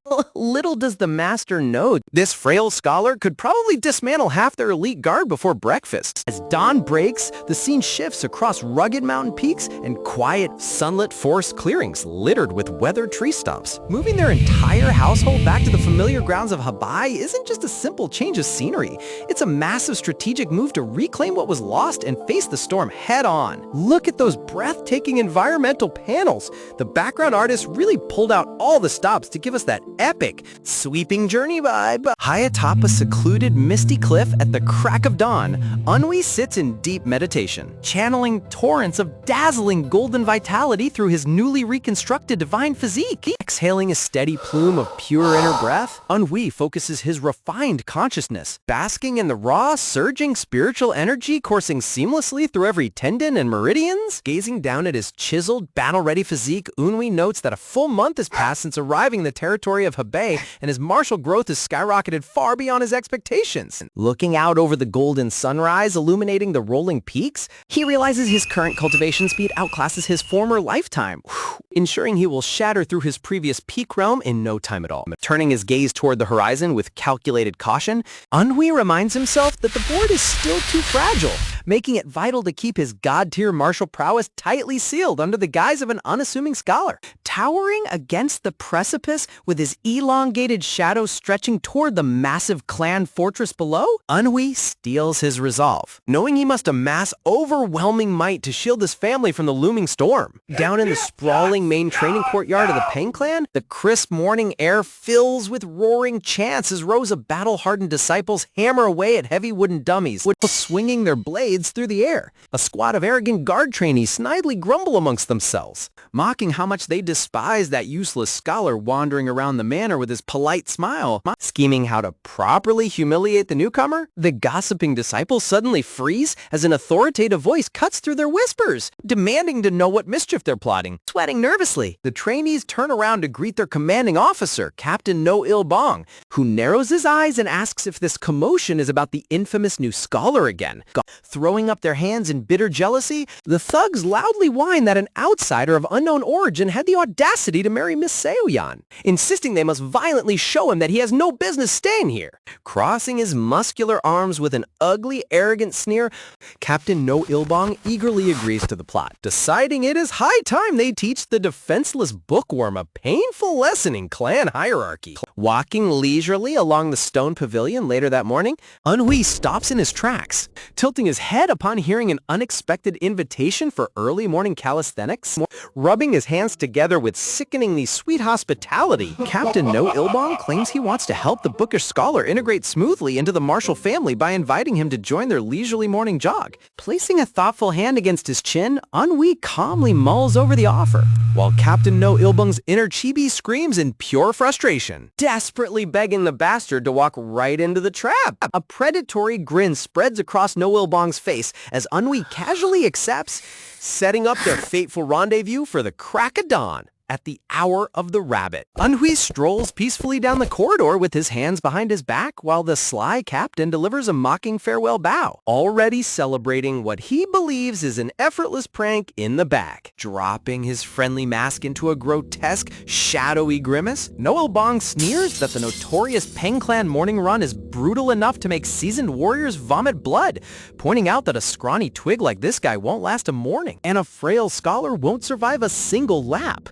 Glaring at Anhui's retreating silhouette with venomous glee, Captain No Ilbong relishes the impending torture and prepares to inflict just massive brutality, completely oblivious that he just challenged a reincarnated ultimate martial grandmaster to a stamina contest. Oh boy, talk about picking a fight with a sleeping dragon. This poor captain is about to experience the absolute shock of his entire life tomorrow morning. Under the bright morning sun filtering over the Grand Peng clan training grounds, the air absolutely crackled with anticipation. A cluster of burly disciples gathers in disbelief, wondering if their young mistress's scholar husband actually accepted their rigorous physical challenge. Crossing his arms with a smug sneer, one of the instructors grins that the outsider needs to pay dearly for daring to whisk Miss Seoyan away, though they still wonder if he'll get cold feet and chicken out at the last second. Suddenly, pointing toward the main archway, an eagle-eyed disciple cuts through the chatter, alerting everyone that their unsuspecting victim is already approaching. Walking into the courtyard with calm, measured steps,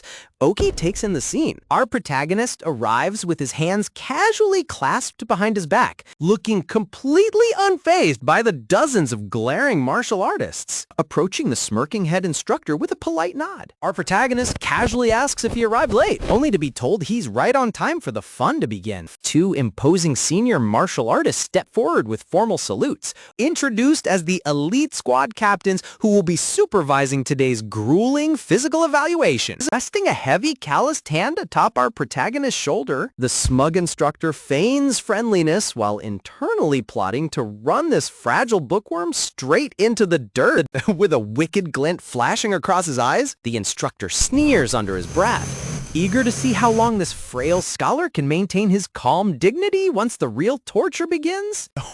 Bro really thinks he's setting a trap, but he has no idea he just invited an ancient apex predator to gym class, stretching his arms behind his head with effortless ease. Our protagonist takes his place in formation as the instructor bellows out the start of their daily mountain endurance run. The entire platoon charges through the fortress gates in tight formation, kicking up plumes of dust along the paved stone pathway. Glancing over his muscular shoulder with a mocking side-eye, one of the frontrunners checks behind to see if the rookie has collapsed on the starting line yet. Jogging with relaxed, steady strides, our protagonist matches their pace without breaking a single drop of sweat, completely bundled up in full robes while carrying the exact same heavy iron weights, sneering under his breath with a competitive grin. The lead instructor convinces himself that anyone can handle the flat road, but the real nightmare is about to begin. Looming straight ahead lies a ridiculously steep, forest-covered mountain peak piercing the clouds, signaling the start of the incline. Grunting through gritted teeth as the steep incline burns their thighs, the regular disciples already begin slowing down,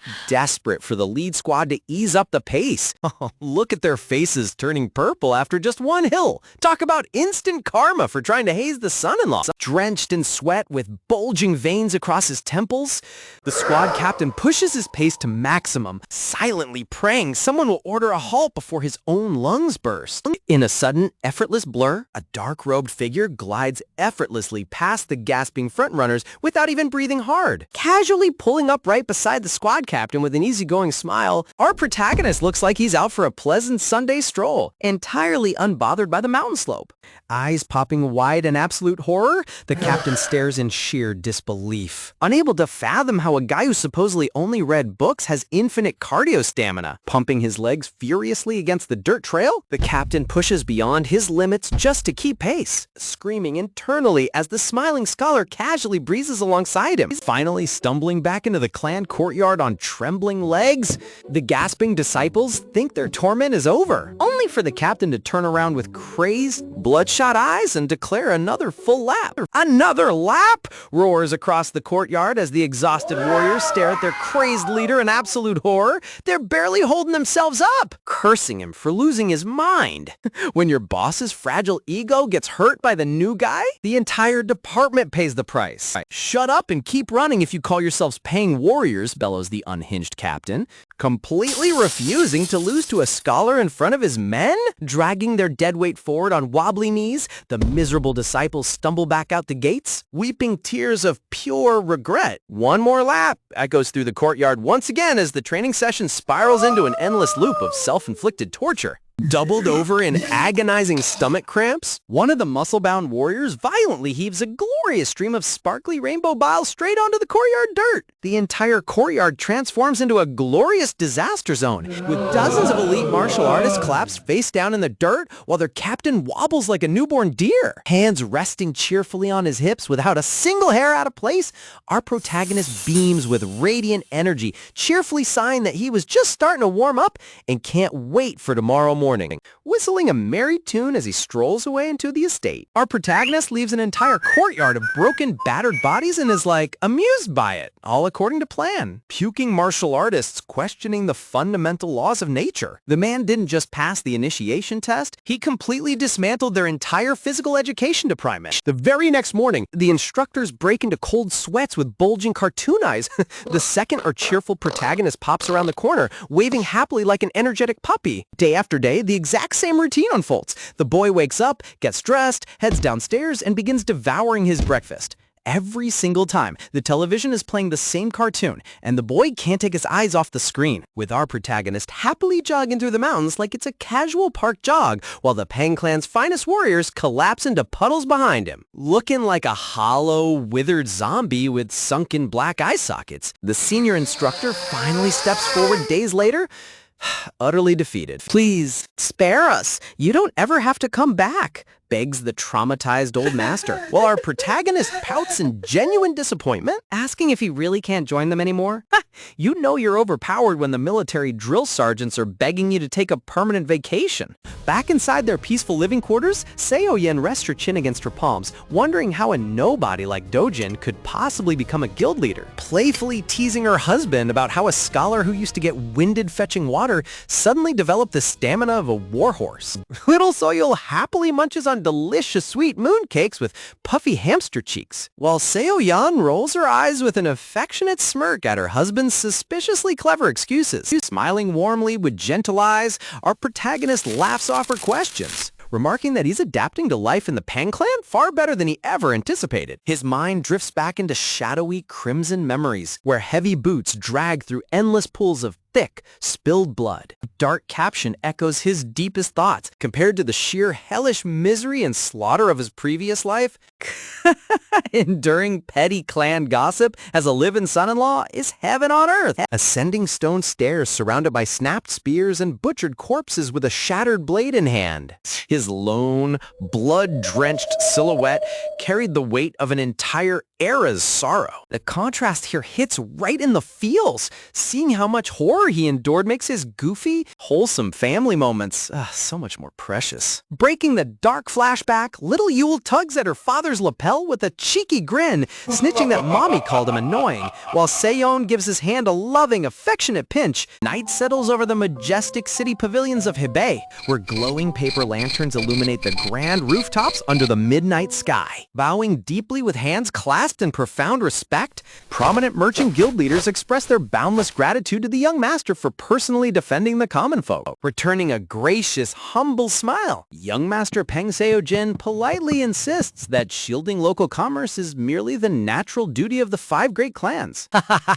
Swaying with a slightly tipsy, rosy-cheeked grin, Seo-jin admits he overindulged in wine tonight, cheerfully turning down his attendant's offer to stay overnight in town. Gazing up toward the radiant crescent moon above the bamboo trees, Seo-jin's face melts into pure uncle affection, declaring he must rush home because his adorable niece is waiting for him. The legendary martial prodigy has completely succumbed to niece brain syndrome. There is no cure, and we love him for it. Walking side by side along the misty, shadowy bamboo grove path, Seo-jin and his loyal attendant make their quiet journey back toward the clan estate. Suddenly stopping dead in his tracks, Seo-jin's cheerful expression instantly vanishes as the nocturnal air turns razor sharp. Eyes narrowing into lethal golden slits amidst the shadows, Seo-jin's commanding voice slices through the darkness, demanding the hidden lurkers reveal themselves. In a terrifying flash, dozens of masked assassins clad in black bamboo hats materialize from the misty foliage, brandishing deadly curved blades in a suffocating ambush ring. Trapped in the misty bamboo grove beneath the moonlight, Peng Seo-jin grips his weapon firmly, coolly assessing the overwhelming ring of masked assassins aiming razor-sharp steel right at his throat. The oppressive tension spikes through the darkness as a dread-filled voice gasps out the grim reality. They are completely surrounded on all sides. Without a single moment of mercy, lethal steel bites deep into flesh, painting the towering bamboo stalks in violent sprays of fresh crimson blood. "Run, eldest young master! You have to make it out alive!" screams his loyal attendant, desperately lunging forward to hold off the black-thad killers descending from the bamboo treetops like birds of prey. Sprinting through the dense forest undergrowth, Seo-jin flees at full speed, crimson blood steadily dripping from his shredded left sleeve onto the frozen dirt. Gritting his teeth against the searing agony tearing through his shoulder, Seo-jin curses under his breath, realizing the ambush was orchestrated down to the millimeter to cut off every reinforcement. Breaking through the misty tree line, he finds himself staring down a rickety rope bridge suspended high above an abyss, with enemy footsteps thundering relentlessly behind him. Sliding over the brush in lethal silence, the masked executioners close the gap with terrifying speed, utterly determined to leave no witnesses breathing. Look at how coordinated this hit squad is. Whoever hired them definitely wanted to erase the Peng clan's heir from existence. Skidding to a sudden halt near the center planks, Seojin whips his head around with wide, frantic eyes as the fatal trap snaps shut around him. Multiple assassins drop down on both sides of the suspension bridge with drawn blades, completely severing his only path forward and backward. Trapped directly above a bottomless chasm with howling winds whipping through his hair, Seojin mutters a bitter laugh. And acknowledging that today was definitely the worst possible day to skip his heavy escort. Glancing down at his trembling, blood-soaked shoulder, he realizes his internal energy is dropping way too fast to defeat dozens of elite killers in close combat. Tightening his white-knuckle grip around his sword hilt, a desperate and reckless resolve flashes across his eyes as he peers over the wooden railing into the dark void. Desperate combat erupts atop a precarious suspension bridge, where blinding arcs of sword light slice through the dark mist as warriors battle for survival high above the chasm. Pivoting with all his remaining strength, Seojin swings his blade in a vicious arc, slicing cleanly through the thick support ropes beneath the panic-stricken assassin's feet. Erupts across the canyon as the entire suspension bridge collapses instantly, plunging the shrieking killers and Seojin straight down into the foggy abyss. Now that is what you call taking the entire lobby down with you. Falling upside down through the rushing mountain air, Seojin flashes a defiant, roguish grin against fate, accepting whatever fate waits at the bottom. Dawn breaks over the mountain pass as local peddlers discover a severed, blood-crusted scabbard abandoned along the blocked cliffside path, instantly sounding the alarm across Hebei. Inside the Grand Council Pavilion of the Peng clan, the lead elder slams his fist against the table, his voice trembling with fury upon learning that the escort warriors were slaughtered and the young master is missing without a trace. What do you mean, if he's alive? Roars the towering white-bearded patriarch, the sheer volume making the disciples flinch, standing up from his seat in absolute volcanic rage at any suggestion of his son's death. Backing down with nervous, pacifying hand gestures, the elders frantically explain that arguing won't save him and they need a unified search immediately. Silence all useless chatter and mobilize every single warrior in the province to find Seojin, commands the patriarch, his eyes flashing like raw lightning as every elder bows in obedience. Inside the quiet living quarters, Hyo prepares for their escape. Glowing paper lanterns cast soft amber light across the solemn room where the family waits in agonizing silence, staring at the floor as pieces of history click into place. Wait a minute! He realizes this disappearance was the legendary turning point that shook the entire martial world in his past life.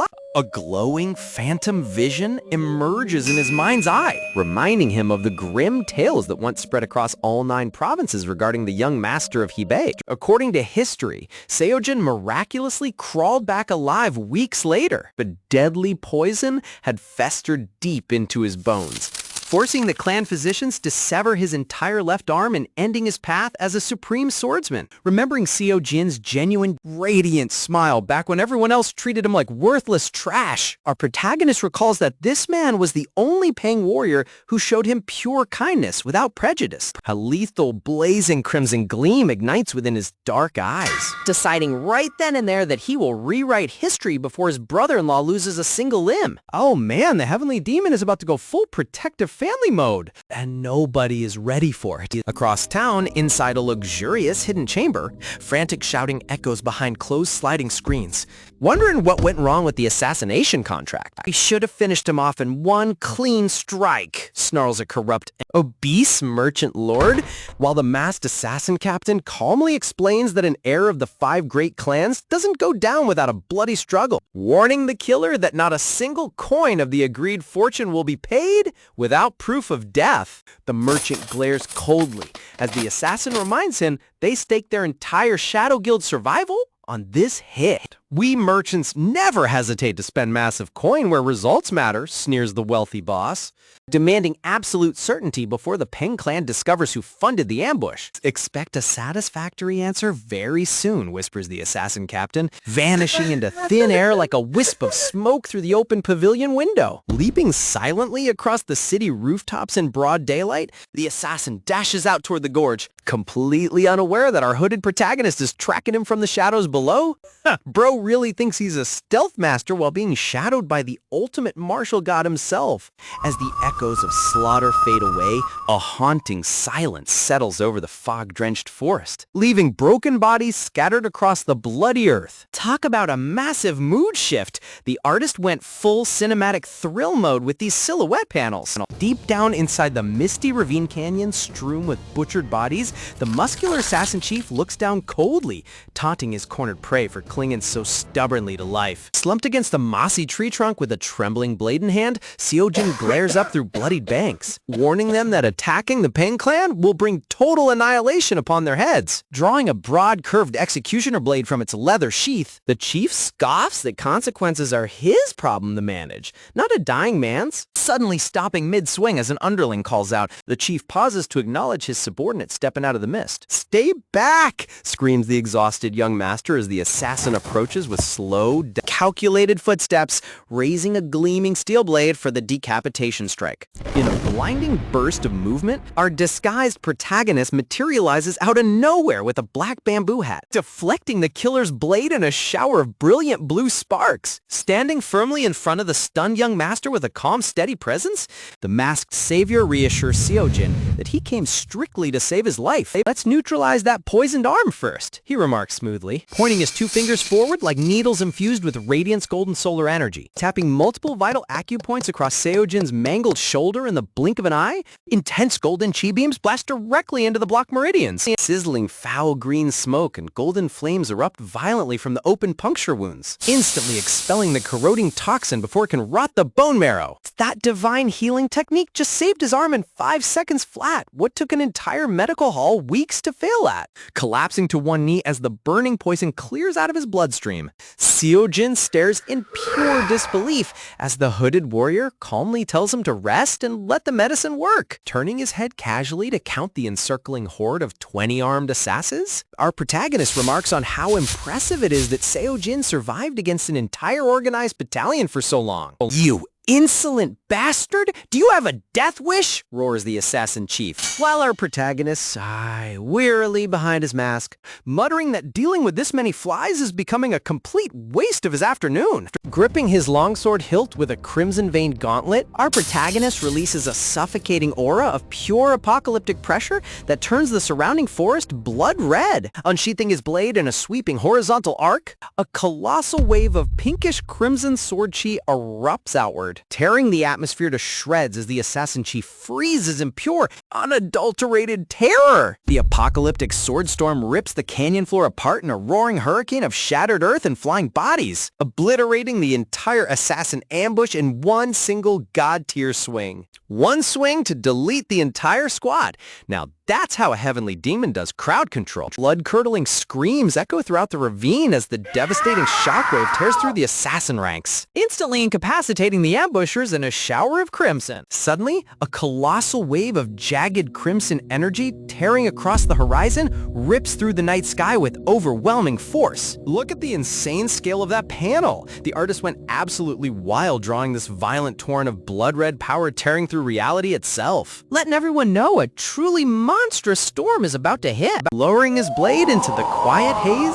our hooded protagonist stands completely unbothered amidst the falling droplets of blood like a legendary shadow deity. A colossal circular crater now scars the entire canyon floor, littered with broken weapons and unconscious mercenaries scattered across the devastated ground. Leaning against the rocky earth, Seojin stares with wide, trembling eyes, struggling to process how an entire elite strike squad was wiped out in a single breath. He gazes up at the masked savior in utter awe, wondering what unfathomable realm of martial mastery someone must reach to wield power of this magnitude. Bro is realizing he just witnessed peak realm cultivation right before his eyes. Wait a moment, let's talk about this, pleads the lone surviving assassin, frantically backing away as his broken blade trembles in his hand. Before he can take another step, a sudden violent impact snatches him off the ground, drowning out his desperate cries in mid-sentence, parting through the swirling dust clouds. But suddenly, our protagonist spots a massive silhouette stepping into the clearing with overwhelming killing intent. A massive, calloused hand crushes the assassin's throat like a twig,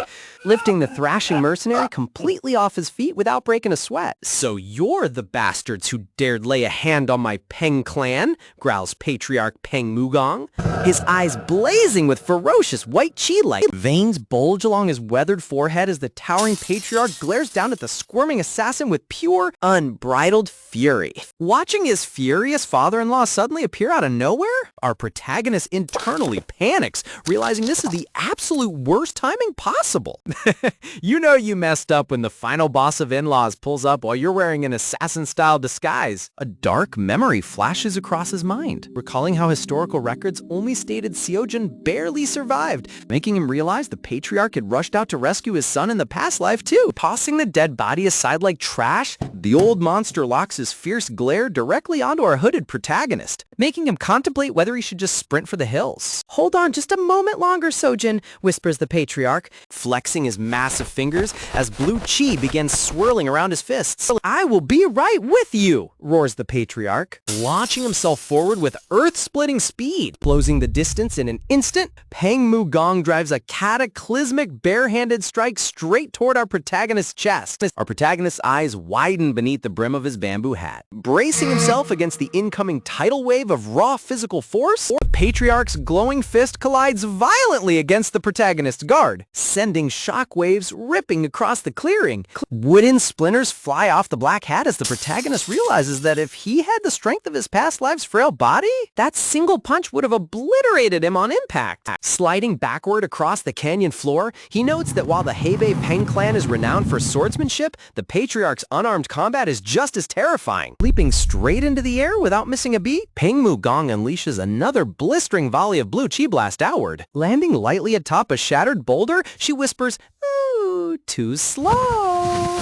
Our protagonist listens as the old warrior barks that he's surprisingly tough for an assassin. "Let's see just how long your head stays attached to your neck," roars the patriarch, drawing his gleaming steel saber infused with brilliant azure sword chi, stomping forward with a battle stance that shatters the bedrock beneath him. Now, the patriarch prepares to unleash his clan's signature blade arts. With eyes burning like cold blue flames, Peng Mugong swings his blade downward in a lethal execution arc. A colossal pillar of azure sword light erupts from the blade, slicing straight through the canyon like a hot knife through butter.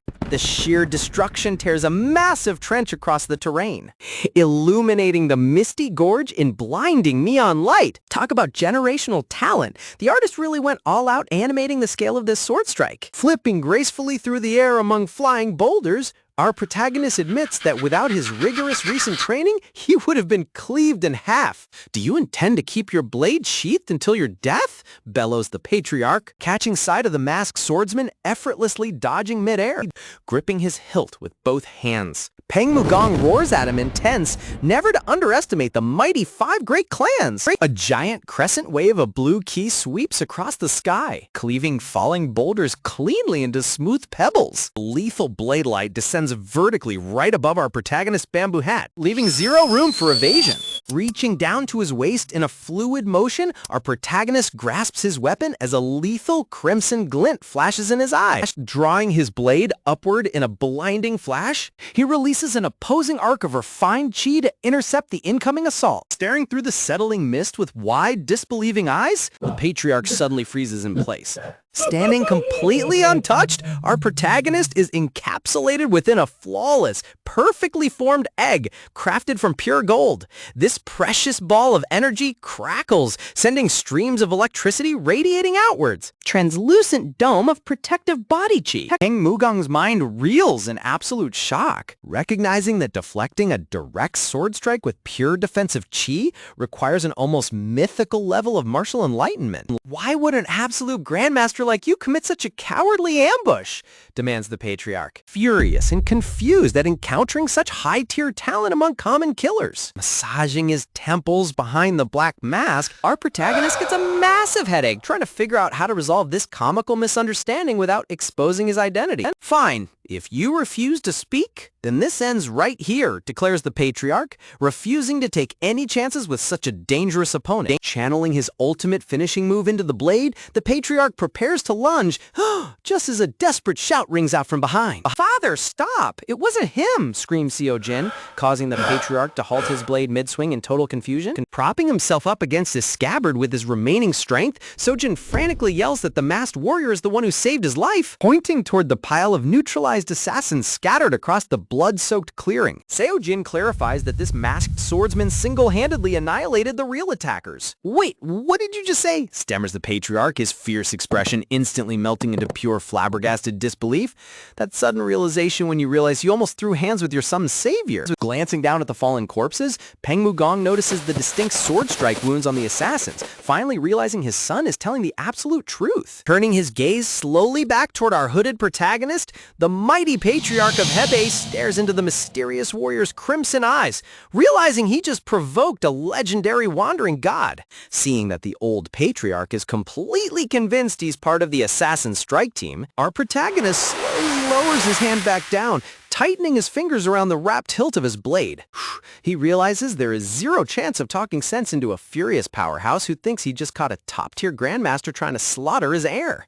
Honestly, trying to explain yourself to an overprotective father-in-law is hard enough on a good day. But doing it while dressed head to toe like a mysterious shadow assassin? Yeah, bro is definitely not getting invited to any family dinners anytime soon. Bracing his posture amidst the rising dust, he gets ready to show the Peng Clan Patriarch what real martial mastery looks like. Collapsing heavily onto the hard dirt, Seo Jin groans in pain as the mighty Patriarch whips around in utter panic, shouting his son's name to ensure he's still breathing. Kneeling beside the battered young master, Peng Mugong places a supportive hand over his shoulder, reassuring him that this was just a slight setback and their future was still bright, only to catch a sudden glimpse of that dark cloak swirling away into the night.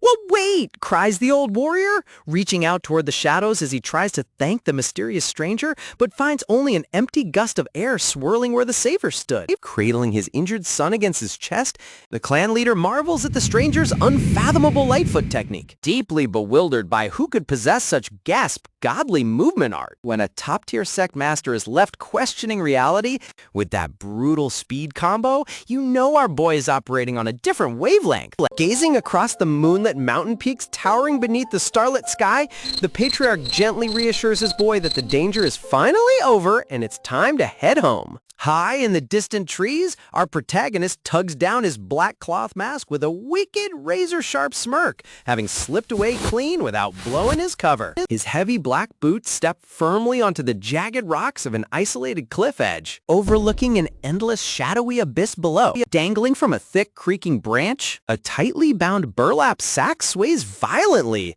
muffled shrieks echoing desperately into the night. Lashed upside down like a captured hog over the steep precipice, the wealthy merchant thrashes in terror as our dark-robed protagonist watches him in cold silence.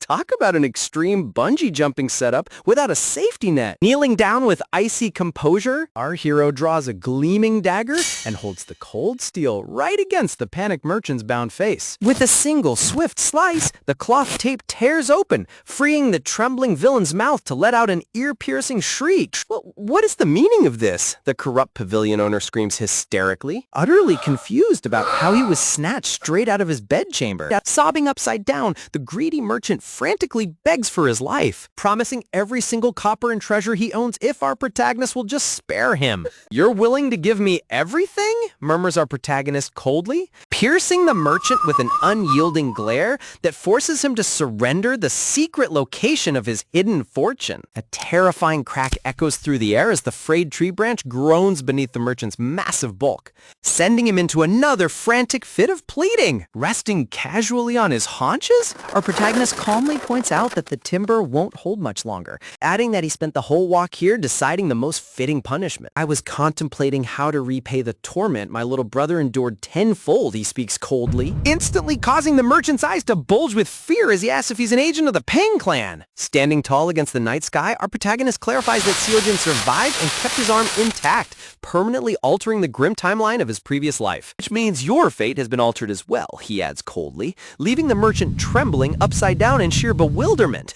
Bro is dropping ominous time travel foreshadowing on a guy who doesn't even know what year he's in. Flashback records reveal the master of the Golden Pavilion? A ruthless tycoon wielding vast underground influence across Murom through dirty deals. Trays overflowing with silver ingots and blood-stained silk scrolls depict the tycoon's endless greed. Having stepped over countless innocent corpses to amass his bloody fortune, your crime was crushing the weak and righteous just to gorge your own disgusting belly, proclaims our hero, looking down at the quivering coward who thought money could buy absolution. "You swore you'd let me live. This is a complete scam," roars the merchant hysterically, met only by our protagonist's merciless crimson stare. He informs the villain that having his entire fortune stripped away without spending a single copper, only to die trembling in terror, is the exact retribution he deserves. "Go keep company with the corpses you left behind," whispers our hero coldly, directing the man's gaze straight into the gaping canyon floor below. "Spare me! Please don't leave!" screams the pavilion master desperately as our protagonist turns his back and calmly strolls away while the wood gives way.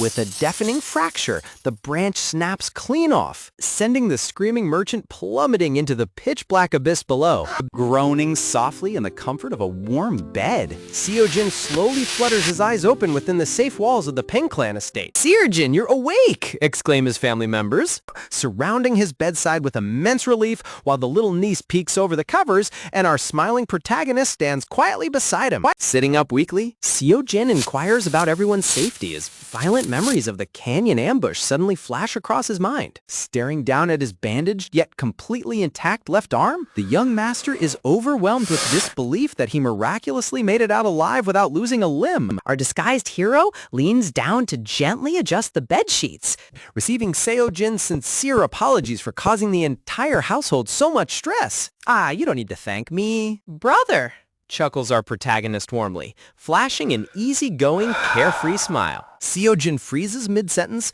his golden eyes widening in complete shock as he locks onto his brother-in-law's familiar facial features. An overwhelming wave of deja vu strikes his consciousness, seeing the mysterious masked savior's crimson gaze perfectly align with the gentle scholar standing before him. Wait, don't tell me Seojin is actually connecting the dots this fast. Staring unblinkingly into his brother's eyes, Seojin's mind spins out of control trying to process the uncanny visual similarity.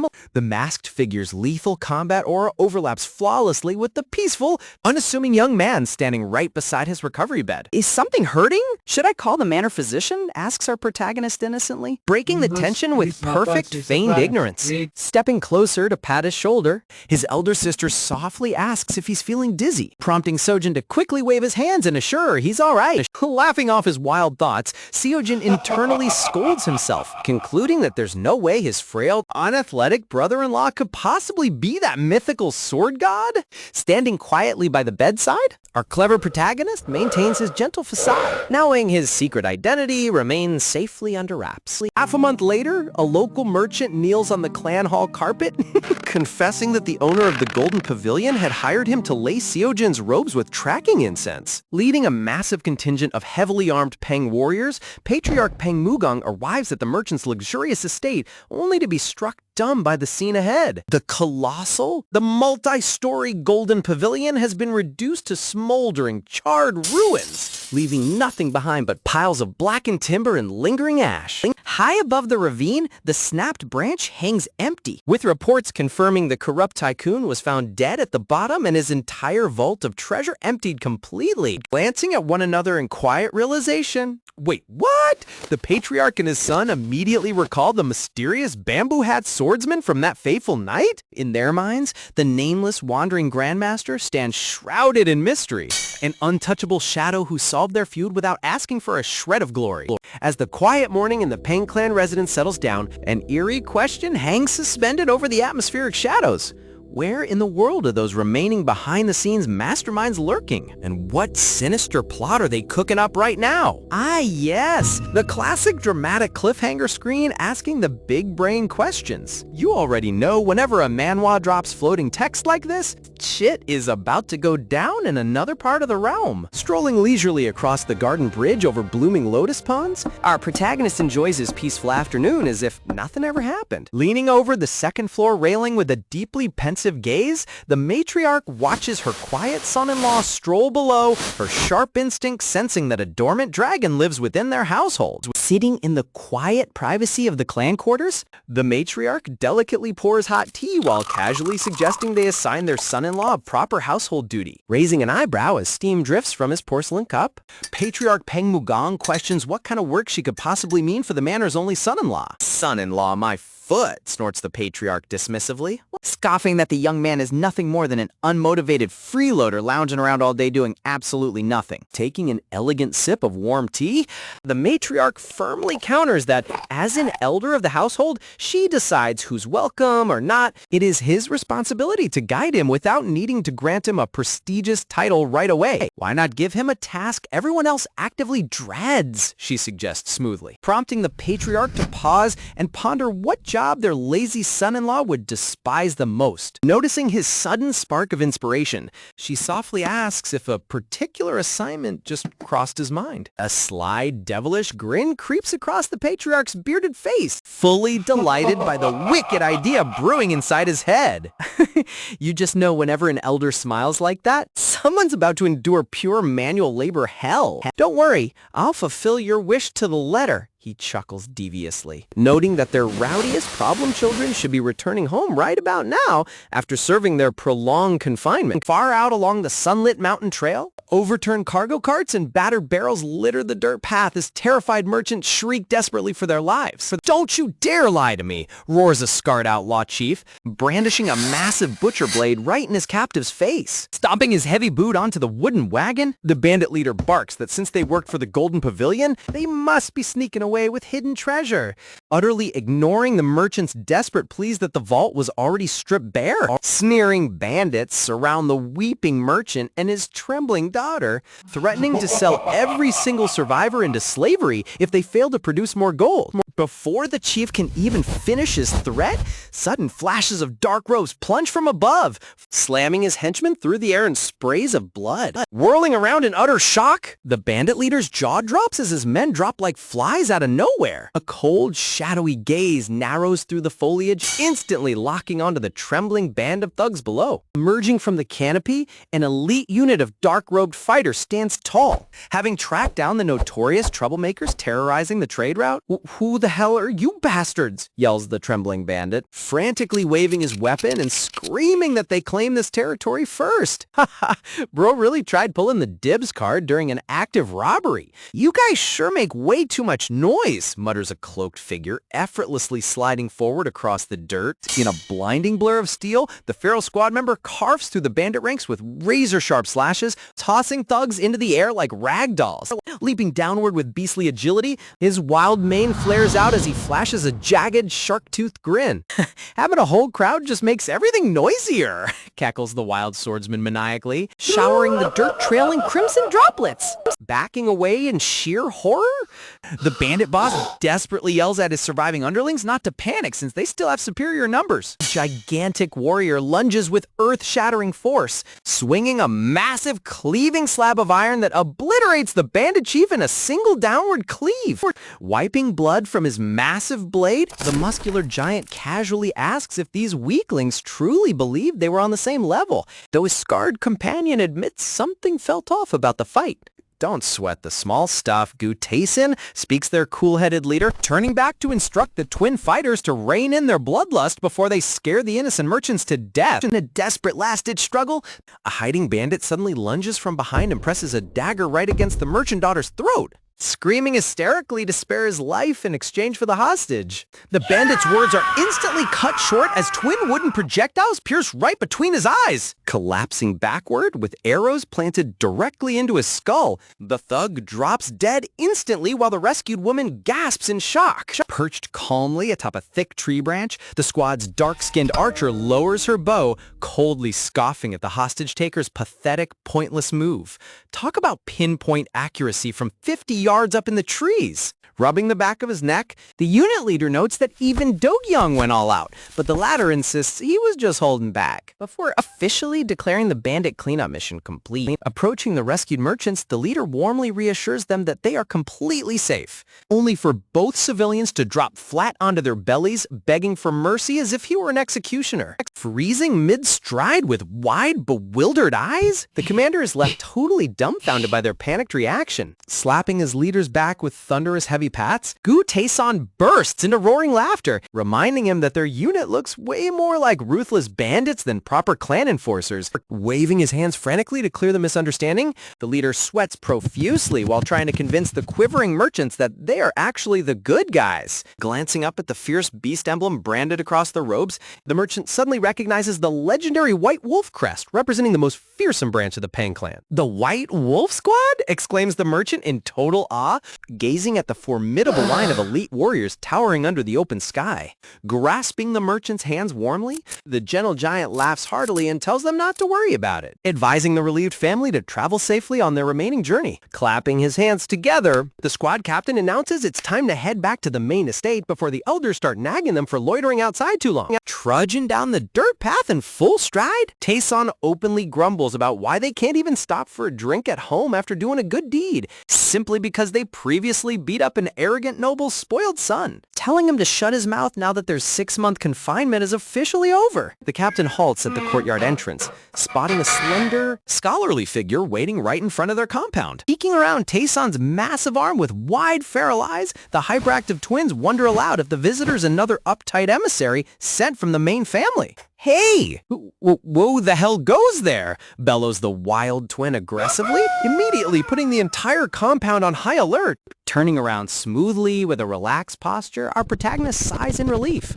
realizing the squad truly was out on assignment until just now. Darting forward on all fours like curious hounds, sniff, sniff, sniff, the wild twins aggressively sniff all around our hero's robes, barking questions about his name while admitting that his familiar smell smells weirdly recognizable. These two literally have canine brain chemistry, sniffing him out like bloodhounds. Before they can bite him, two heavy iron fists slam down right onto both twins' heads, knocking them flat onto the dirt with comical whims. Grabbing both whining gremlins firmly by their collars, Do-kyung bows slightly and apologizes for their feral behavior after being locked away in confinement for so long. Flashing a serene, composed smile, our protagonist politely reassures her that it is no trouble at all, explaining that he was dispatched personally by the patriarch on an important matter. Holding the sulking twins up like scruffed kittens, Do-kyung narrows her eyes, wondering when someone like him joined their clan since they've only been away for half a year. Rejoining their captain and Taesan with an analytical glare, she studies the unassuming scholar carefully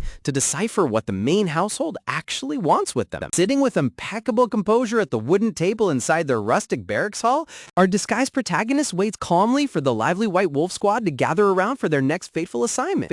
Taking a slow, measured sip from his porcelain teacup, our protagonist fixes his piercing gaze forward, ready to face whatever pushback these notorious brawlers have in store for him. Towering over the room with a massive muscular build, Gu Taesan casually rests his fists on his hips lips and introduces himself as a proud member of the White Wolf Squad. The guy looks more like a wandering mountain bear than a clan martial artist. Politely returning the greeting, Yo Unhui introduces himself with a calm demeanor, prompting that mountain of a man to bluntly demand why an outsider came all the way out to their remote post. With a subtle, knowing grin tugging at his lips, Unhui smoothly reveals that the clan patriarch himself issued a direct command concerning their unit's immediate future. Leaning forward with his hands neatly clasped across the table, Unhui boldly drops the bombshell that he is taking over full command as the new captain of the White Wolf Squad. Sliding the lustrous green emblem across the polished wood, Unhui firmly reiterates that the Supreme Commander's personal token authorizes his absolute leadership over every single wolf present. Taizon's broad face darkens with sheer disbelief,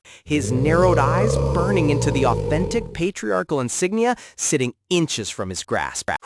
Exhaling a sharp, irritated breath, the giant admits that even while serving their disciplinary sentence, even the rumors of the estate's so-called running ghost couldn't escape their ears. Leaning in with an icy, skeptical glare, Taizon sneers that every report painted their new commander as nothing more than a fragile scholar who never trained a day of martial arts in his entire life. Gripping the table firmly, Taizon warns that the White Wolf unit is a hardcore frontline combat strike force, so they should strike while they're on cooldown. Completely unlike taking a leisurely stroll through a manicured courtyard garden. Declaring that they will never submit to someone without real battlefield experience, Taizon scoffs, while Unhui serenely counters by mocking their supposed reputation as noble chivalric protectors. Slamming his teacup down with absolute disdain, Unhui smirks and roasts them right to their faces, calling them nothing more than a rabble of rabid mutts who can't even tell dirt from gold. Bro chose straight violence with zero hesitation. Taizon's colossal hand violently crushes his teacup to powder in boiling rage, his veins bulging as he demands to know if the scholar truly has a death wish. In a sudden conceptual flashback, the patriarch's commanding silhouette looms large, surrounded by floating blades,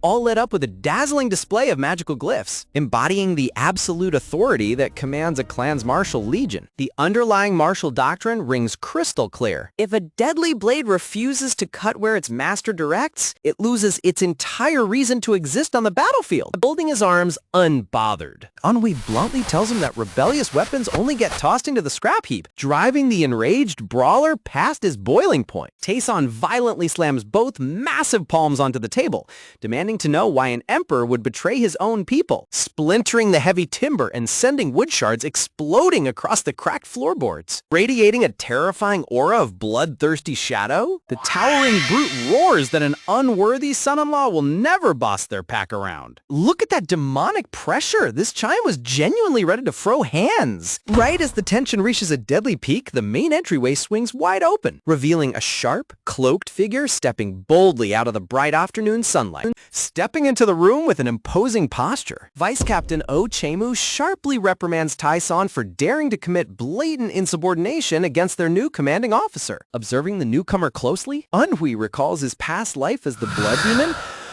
remembering how the legendary White Wolf unit was revered across Miram for mercilessly eradicating rogue criminals. Under the crimson glow of the Blood Moon, they had once broken away from clan confines, transforming into the feared rogue vigilante brigade known throughout the land as the Red Wolf Squad. He often wondered why such fiercely righteous warriors ultimately chose to abandon the prestige of the Great Peng clan to wander the dangerous wilderness as masterless Ronin, carving their legendary legacy in blood and steel across countless battlegrounds. Their fierce independence proved they were never destined to wear a leash. Looking at the stubborn warriors before him, Unhui finally pieces the puzzle together.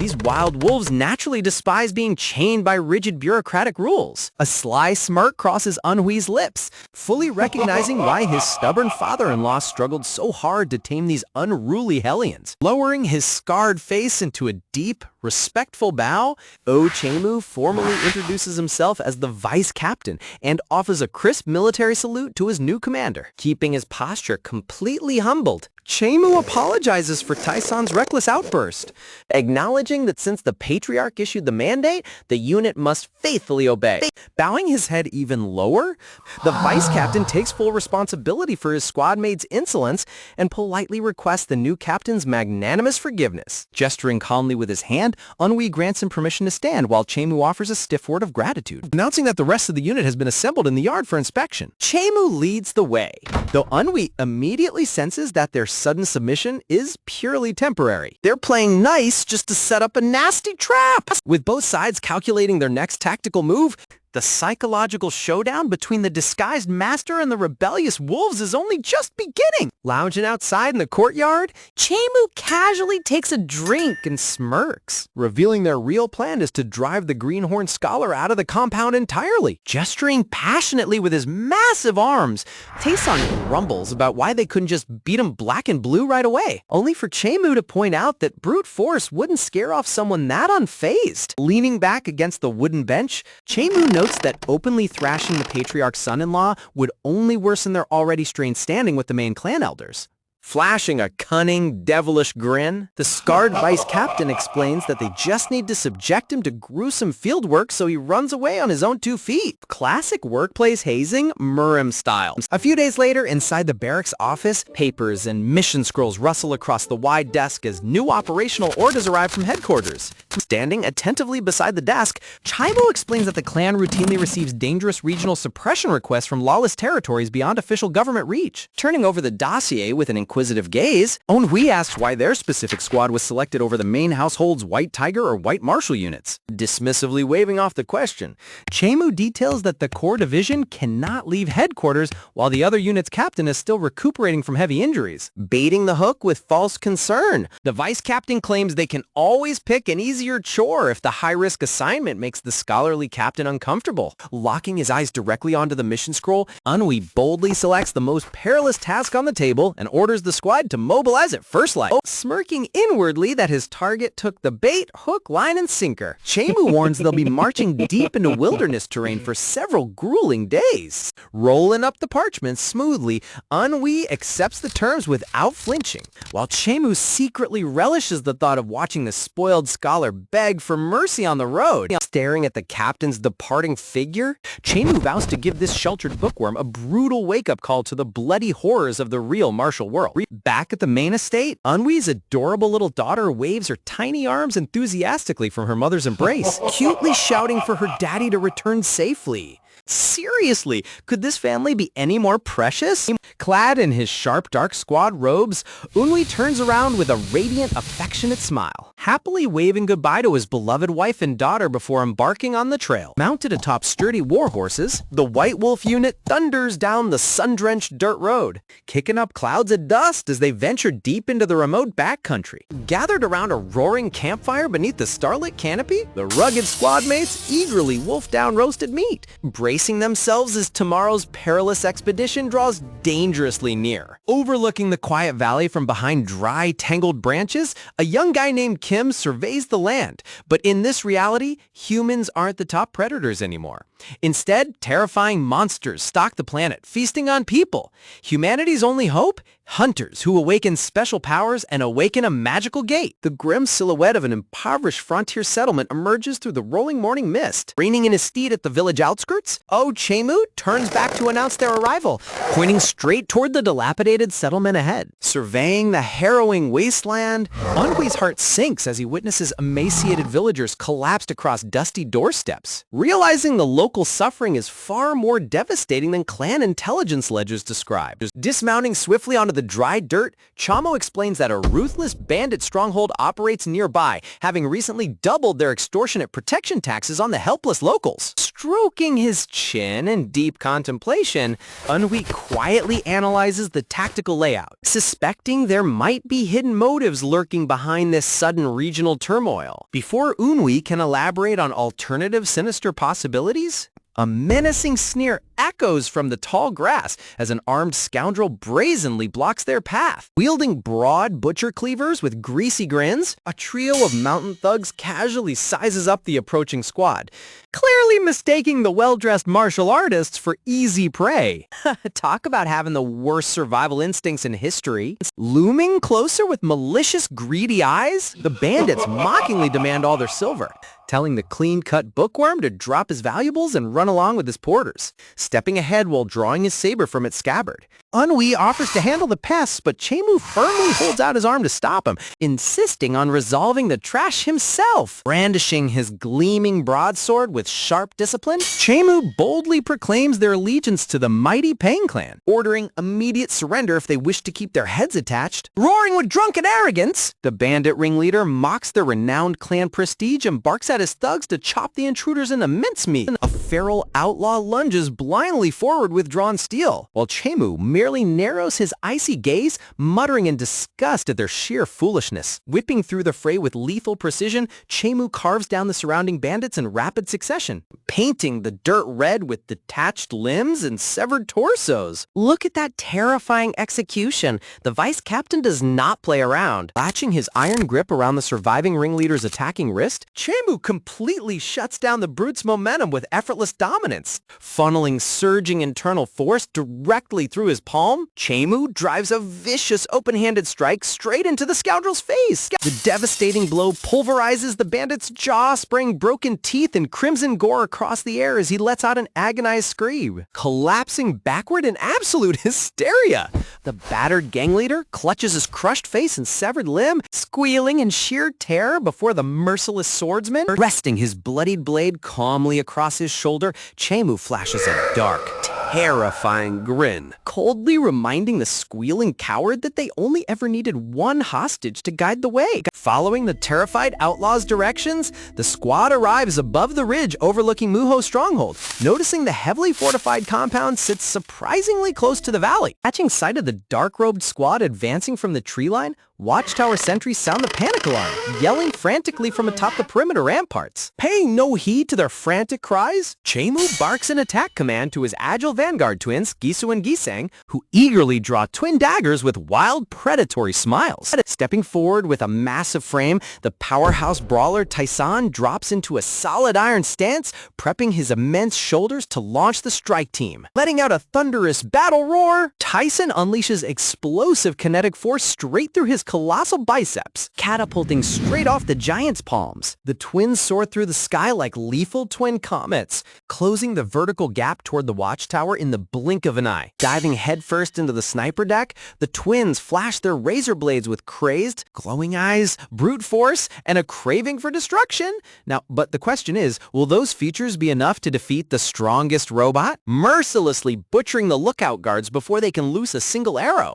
These two are basically feral gremlins with blades, and honestly, I love it. Keeping a watchful eye on the unfolding assault, Chemu observes from the front line and sternly commands the entire battalion to draw weapons and prepare for a full-scale raid. Delivering synchronized flying kicks against the fortress barrier, the agile twins blow the main wooden gates wide open in a shower of splintering logs. Pointing his drawn saber toward the breached courtyard, Chemu bellows the charge order, rallying the entire wolf pack to storm the bandit haven. Thundering through the smoking gateway, the elite White Wolf squad collides head on with waves of panic-stricken defenders, unleashing synchronized martial carnage. Strolling serenely through the chaotic skirmish, Unri observes the squad's flawless battle formations, realizing their battlefield synergy was forged through countless life-and-death campaigns. Narrows his sharp gaze toward the central pavilion. Unwi senses a surging wall of hostile aura gathering ahead, noting that the real boss battle is about to begin. An enormous cleaver violently slams into the courtyard soil, shattering stone pavers as an enraged,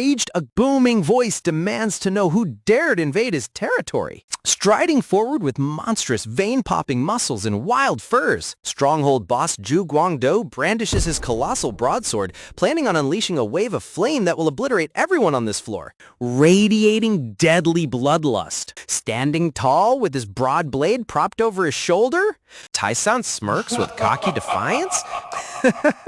laughing that the mountain boss talks remarkably big for an ordinary rule outlaw. Facing off squarely in the center of the dusty clearing, the two towering titans lock eyes, radiating heavy physical pressure as the surrounding fighters pause in awe. Enraged by the blatant disrespect, Zhu Guangdou furiously snarls that he has never once tasted defeat and a raw test of physical brute force. Leaping forward with ferocious momentum, the bandit warlord brings down his massive cleaver in a skull-splitting overhead execution strike. Flashing a fearless, mocking grin right in the face of death, Tayson cheekily taunts back that he has never lost a battle of pure strength either. The sheer audacity of this man, bro is smiling mid-overhead strike. An enormous pillar of pale energy smashes into the earth, blasting dust and rubble into the air as the warlord's heavy blow detonates on impact. Aping in shock as his strike hits empty air, Guangdou realizes his target vanished, only to hear Taison's teasing voice whispering from behind that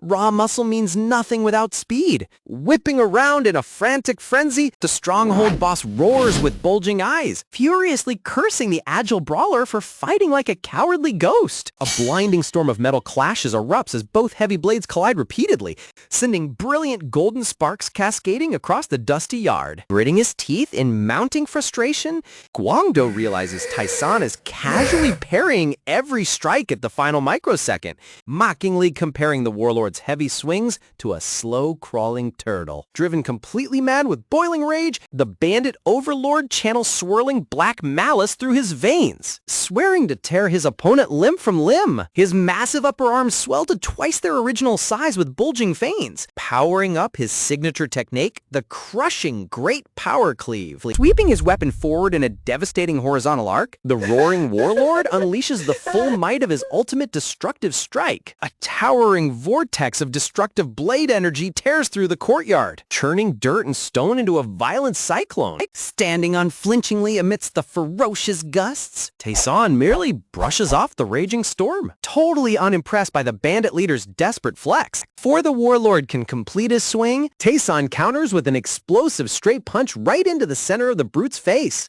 Guangdou wails in agony as the crushing fist shatters his defenses, spraying a fountain of crimson into the open sky.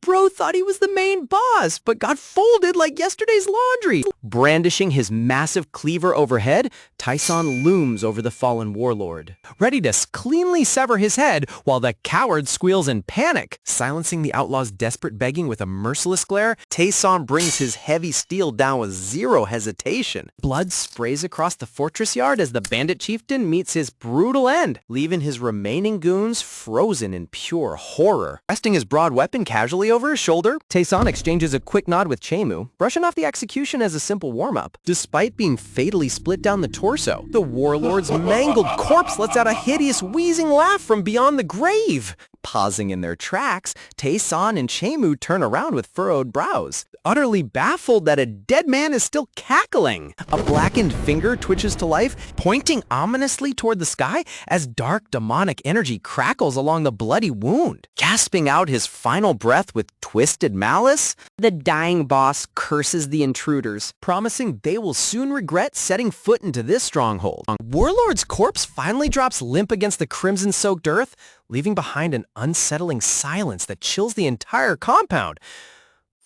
Talk about leaving behind the ultimate bad omen right before kicking the bucket. Snapping the squad back to reality, Chemu projects his commanding voice across the courtyard, ordering the remaining outlaws to instantly drop their weapons. Promising to spare those who surrender peacefully, Chama watches the crowd while Unwi narrows his glowing red gaze. Suspecting an even darker secret lurks behind this fortress? Collapsing to their knees in hysterical despair, the bandit lackeys clutch their heads, rambling frantically that everything went horribly wrong ever since that sinister day. Glaring at their unhinged breakdown with drawn steel, Chemu demands to know whether the outlaws have lost their minds or simply wish to die on the spot. Mid-sentence, the ground beneath their boots violently shakes, cutting Chemu off as an ominous shockwave ripples through the foundation. The fortress pavilion violently detonates in a shower of shattered timber, blasting dust, debris, and concussive force into the open sky. Bracing against the blinding smokescreen, the swordsmen raise their guards in alarm, Wondering what kind of monster could trigger such destructive power. Standing unbothered amidst the smoking ruins, an ancient white-haired martial artist reveals himself in the center of the courtyard, stroking his braided silver beard with a contemptuous smirk. The mysterious old man arrogantly demands to know who dared disturb his peaceful nap. Catching sight of the stranger's horrific aura, Chamu freezes in place as chilling recognition suddenly washes over his face. Noting the distinct crimson birthmarks scarred across the old man's right eye, Chamu realizes an unthinkable nightmare is standing before them.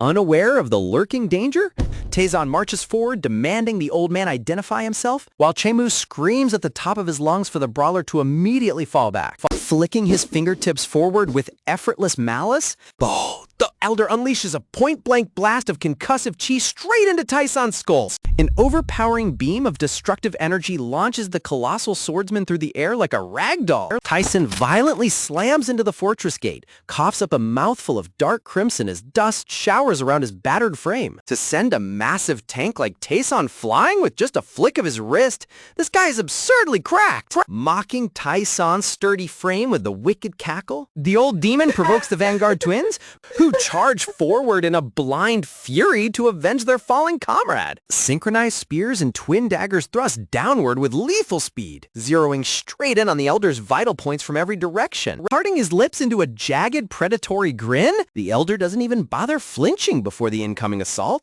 Blinding beams of radiant violet energy instantly pierce through the charging twins and spearmen, detonating upon contact. Roaring with sadistic glee, the white-haired tyrant channels roiling purple malice through his palms. Boom! Mocking the intruders for being nothing more than fragile weaklings. Stepping gracefully over the groaning bodies scattered across the yard, the Elder coldly demands that they put on a better show before he butchers them all. Exchanging grim glances under the oppressive pressure, Unhui and Chemu realize their worst suspicions have become a terrifying reality. Standing before them is none other than the legendary Calamity of the Murim, the infamous extreme evil little demon. Decades ago, this bloodthirsty archdemon drenched the entire martial world in rivers of blood, striking sheer terror into every major sect. Deriving pure ecstasy from human slaughter and agony, he burned countless villages to the ground, becoming the undisputed public enemy of all righteous factions. But right after ruthlessly assassinating the beloved daughter of the Namgung clan and the Alliance leader's younger sibling, he vanished off the face of the earth without leaving a single trace. Gripping his saber tightly with sweating palms, Chemu frantically shouts to the battered vanguard to check if anyone survived the devastating blast. Leaning heavily against his grounded blade, an injured Wolfguard groans out a shaky confirmation, struggling to stay conscious. Clenching his jaw as cold sweat drips down his scarred cheek, Chemu curses under his breath, realizing they walked straight into a slaughterhouse, while the entire strike team somehow survived the initial volley. The Vanguard twins and heavy brawlers completely crippled and unable to fight. When the entire front line gets wiped in under 5 seconds, you know you're fighting an absolute raid boss. Throwing his head back in euphoric laughter, the little demon rejoices the brand new living toys have willingly delivered themselves to his doorstep, trembling behind their wooden clubs in sheer terror. The surviving mountain bandits murmur amongst themselves that the crazy demon is going to butcher everyone in the valley. Driven by overwhelming dread, the terrified outlaws throw their weapons aside and sprint desperately toward the exit gates. Condensing an ominous fear of crackling black lightning atop his fingertips, the old tyrant sneers at the fleeing cowards, playfully chastising them for trying to leave without saying goodbye. Thrusting his palm forward with merciless cruelty, he vaporizes the escaping bandits in a catastrophic wave of obliterating demonic energy. The devastating blast rips across the terrain, detonating into a blinding crimson shockwave that shreds the retreating outlaws into nothingness. Throwing his head back in pure ecstasy, the white-haired fiend revels in the slaughter, boasting that the desperate wails of insects are the sweetest melody to his ears. Veins bulge along Tyson's muscular arm as he struggles back to his feet, enraged to talk to the old monster talk down to them like worthless dogs. Spitting a mouthful of dark crimson onto the dirt, Taizon glares daggers at the Elder, demanding to know how he dares insult the pride of the White Wolf Wolf Squad. Refusing to stay down, Taesan charges forward with his massive cleaver raised high, completely ignoring Chaemu's frantic screams to hold his ground. You gotta love Taesan's loyalty, but rushing headfirst into an ancient raid boss is basically asking for a one-way ticket to the afterlife. Sneering at the charging giant, the little demon lazily extends his bandaged fingers, ready to test whether the brawler's oversized muscles are made of anything substantial. Multiple concentrated beams of violet destructive force erupt from his fingertips, slicing through the air like lethal sniper rounds. Tyson swings his heavy cleaver with reckless fury, screaming through the torrent of black tendrils, deflecting the barrage as sparks shower across his arms, screaming that he'll tear the crazy fossil to pieces. Before Taesan can close the distance, a condensed orb of pitch-black energy detonates directly against his forehead with a sickening snap. Rushing across the dust-choked yard, Chaemu catches his unconscious comrade before he hits the dirt, while the ancient tyrant snickers at the pathetic display. Dropping the squad's heaviest tank twice in 30 seconds? This old guy's playing on easy mode. Glares of manic cruelty flare within the Elder's glowing eye, coldly declaring that simply finishing them quickly within a day would be a total waste of fun. Licking his lips in sadistic anticipation, the demon announces his plan to carve them up piece by piece over 3 grueling days and nights. Grinding his teeth in absolute fury, Chaemu positions himself in front of his battered comrades, shouting for the White Wolf Squad to rally. The surviving swordsmen instantly encircle the Elder in the 5-wheel blade formation, only for the old monster to smirk, mocking that their futile struggle is already far too late. Channeling terrifying, roiling malice between his open palms, the tyrant tells them to consider witnessing his ultimate martial prowess a supreme honor, right before they die screaming. Raining hellfire from all directions, the Elder detonates his signature exterminating strike, releasing dozens of homing violet beams that blanket the entire courtyard. The swordsmen don't even have time to blink before the razor-sharp beams pierce straight through their defenses, carving bloody gashes across their chests. Leaping high above the smoke, the little demon flings wave after wave of crushing energy, completely obliterating the formation into tatters. Bodies scatter across the scarred, crater-filled ground, while the white-haired fiend throws his arms wide, cackling that the vibrant blood of youth is truly wonderful. Chaemu leans heavily against his grounded steel, resisting the magnetic pull that threatens to disarm him at any moment, trembling as crimson pools between his boots, cursing his complete powerlessness. Clenching the hilt of his weapon with white knuckles, Chaemu realizes with sinking dread that he burned through every ounce of his internal energy just to barely survive the outer shockwave. Whew! When the squad's vice leader is pushed to his absolute limit just from dodge rolling, the skill gap isn't just wide, it's a whole canyon. Tapping his braided chin with a crooked grin, the demon looms over Chaemu, arrogantly asking if the swordsman wants to beg on his knees for mercy. Passing right by Chaemu's shoulder, Unwi calmly steps onto the open battlefield, quietly instructing his subordinate to step back and rest. Staring in utter disbelief, Chaemu watches his squad leader walk into the line of fire, astonished that the man he assumed had fled is standing fearlessly in front of him. Introducing himself in a completely even voice, Inhui announces his title as squad leader of the White Wolf Squad, catching the old monster off guard. Tilting his head in suspicious amusement, the tyrant observes Unhui closely, wondering how a supposed leader managed to sit as quiet as a dead mouse during the entire ambush. Flashing a predatory sneer, the Elder assumes the newcomer is nothing more than a talentless nobody, desperately putting on a brave face to impress his men, taunting the young swordsman with a wicked grin. The demon asks whether he came forward to grovel for his life, to which Unhui coolly asks if begging would actually change the outcome. Screaming at the top of his lungs, Chaemu frantically warns Unhui not to fall for the trap, reminding him that this bloodthirsty demon has slaughtered over 10,000 people without batting an eye. Chaemu is over here fighting for his life, while Unhui is acting like he's negotiating vegetable prices at the morning market. Digging his ear with complete indifference, the Elder brushes off the warning as noisy background chatter, asking what Unhui could possibly have of value to bargain for his survival. Flashing a chilling smirk as his eyes gleam with dangerous crimson radiance, Unhui promises to grant the old monster a slightly less painful death. The entire compound freezes in stunned bewilderment, leaving both the wounded wolf guards and the ancient demon completely speechless. Sizzling crimson lightning erupts from the Elder's trembling fists as snarl pure rage consumes him. furious that a brat has the sheer audacity to mock him without fear? Roaring like a rabid beast, the little demon condenses a massive orb of concentrated dark energy, swearing to erase the insolent punk from existence, thrusting his palm forward with murderous intent. He unleashes the condensed blast directly at Unwi's head, trailing violent streaks of purple lightning. The devastating, exterminating strike descends from above like a falling meteor. With his eyes peacefully shut, Unwi tilts his head by a fraction of an inch, casually letting the lethal beam graze past his flowing hair without leaving a single scratch. Blinking in total disbelief, the old demon freezes in place, stammering over how anyone could effortlessly dodge his signature lethal strike while casually complaining about interrupted small talk. Losing his absolute mind in volcanic fury, the Elder channels his entire reservoir of demonic chi, screaming that the brat is dead where he stands.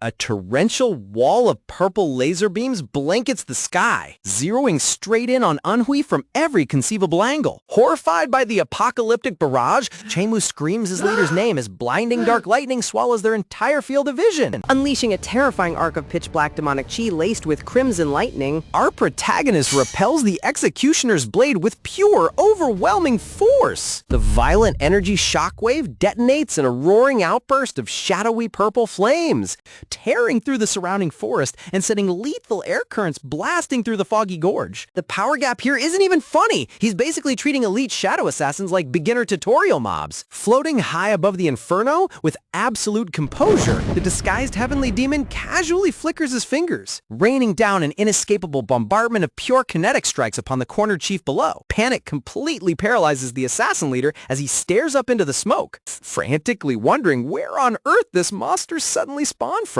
Condensing a dazzling spark of radiant golden chi atop his fingertips, Unwi casually scolds the tyrant for having such terrible manners during a polite conversation. A gigantic pillar of celestial golden energy erupts from Yunhui's hand, piercing straight through the Elder's attack and blasting into the sky with blinding majesty. Look at that visual spectacle! The artist really pulled out all the stops for this golden beam counter. Pinned beneath the blinding golden radiance, the little demon stares upward with his eye blown wide in pure terror, unable to comprehend how a young swordsman perfectly copied an exclusive supreme technique that even the legendary 12 Venerables couldn't mimic. Supporting Taisan's battered body, Chamu stares into the blinding light with a hollow gaze, asking his unconscious comrade if they truly just witnessed a miracle. Chemu reflects on the terrifying legacy of the exterminating strike, a forbidden art renowned throughout the Muram for speeds far beyond what ordinary human reflexes could ever perceive. Looking at the smoldering ground, Chemu's mind races in complete turmoil, utterly baffled by what kind of unfathomable monster Lady Sioyan brought home to the Peng clan. And watching Unhui stand tall amidst the dissipating smoke, Chemu finally admits to himself that this man is undeniably far from some helpless library scholar. Sweating profusely as shivers run down his spine, Chemu stares at his squad leader's back, silently questioning what kind of hidden deity has been leading them this entire time. Brushing off his sleeves with an easygoing smile, Unhui casually mentions that he hails from the Peng clan, leaving the outraged demon to furiously bark back that no righteous clan could ever spawn such an unnatural monster. Resting his chin on his fingers, our protagonist coolly asks if they really look down on the prestigious Peng family that much. He confidently declares that everything changes now because his clan is destined to rise as the absolute greatest family under heaven. The scarred old titan just scoffs at the claim, letting out a mocking chuckle at the kid's sheer audacity. Throwing his head back, the white-haired elder bursts into a roaring roar that echoes across the open grounds. He raises his hands in disbelief, as if to scream, "Gasp, not again!" Finding the protagonist's bold claim completely hilarious. His mock amusement quickly turns into pure malice as a dark purple aura begins to swirl around his body. Glaring down with a wild expression, he viciously vows to tear the arrogant brat down with his own bare hands first. Oh boy, the old man is already triggered, and the real fight hasn't even started yet. His skin starts cracking and expanding as his massive muscles swell to unnatural proportions. He boasts that they are about to witness a legendary power they have never seen before, telling our hero to consider it an absolute honor to die by it. In the background, the young martial artists watch in absolute horror, their faces pale as they feel the suffocating pressure. But our calm protagonist merely responds with a subtle subtle smirk, completely unfazed by the spectacular show of demonic energy. Suddenly, the Elder's white hair flows upward as he activates the terrifying Defiled Blood demonic art's 10th form. The sheer output of his malevolent force causes the sky itself to darken, creating a colossal silhouette of pure destruction. Okay, this transformation art is absolutely insane. He went from an old man to a straight-up tank in a split second. Now fully transformed into a towering titan of raw muscle? Gasp!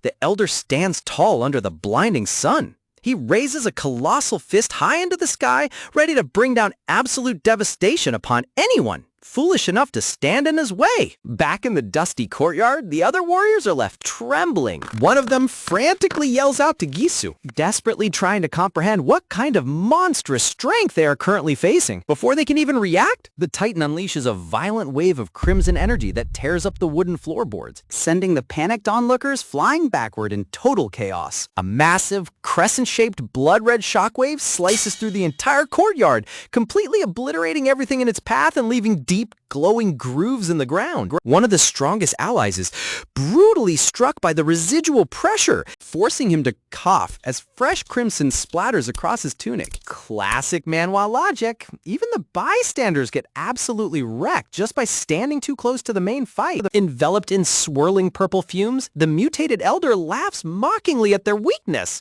He commands the injured warrior to shut his mouth, arrogantly dismissing him as nothing more than a pathetic, ordinary mortal who doesn't deserve to speak. Turning his massive demonic purple eye toward our protagonist, the Titan notes that our hero didn't take a single step to save his own subordinate. He mockingly asks if his previous courage has completely vanished now that he's faced with real power. But our hero stands completely calm, his hands folded behind his back with an incredibly relaxed posture.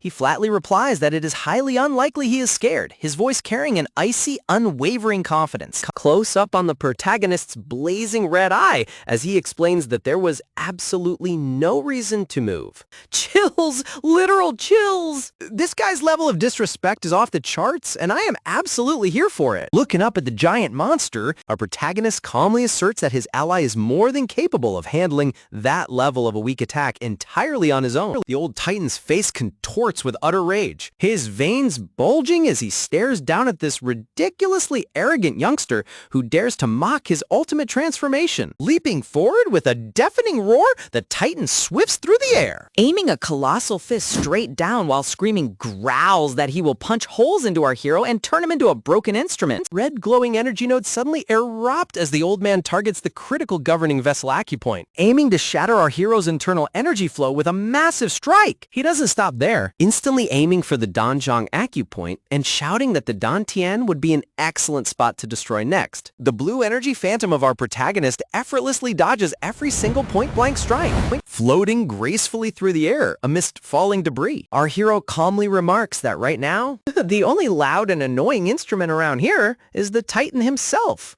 Imagine being a giant demon lord and getting roasted midair by a kid who isn't even trying. Frustrated by his missed strikes, the massive Elder swifts his arm in a desperate swipe, dismissing our hero as a mere annoying fly who only knows how to slip away. Channeling a massive vortex of dark purple chi around his colossal body, he declares that he will leave absolutely no space left for our hero to dodge. Clenching his giant, stone-like fist, the Titan claims that our hero's greatest crime was daring to act so incredibly arrogant in his presence. His voice drops to a terrifying guttural register as he commands our protagonist to be torn to shreds. He declares that his opponent will scatter as the greatest swan song of the entire Zhonghu, whispers, unleashing his ultimate technique. Exterminating strike, a barrage of dozens of massive, glowing purple fists rain down from the heavens like a deadly meteor shower, targeting our motionless hero below. The massive fists collide with the earth,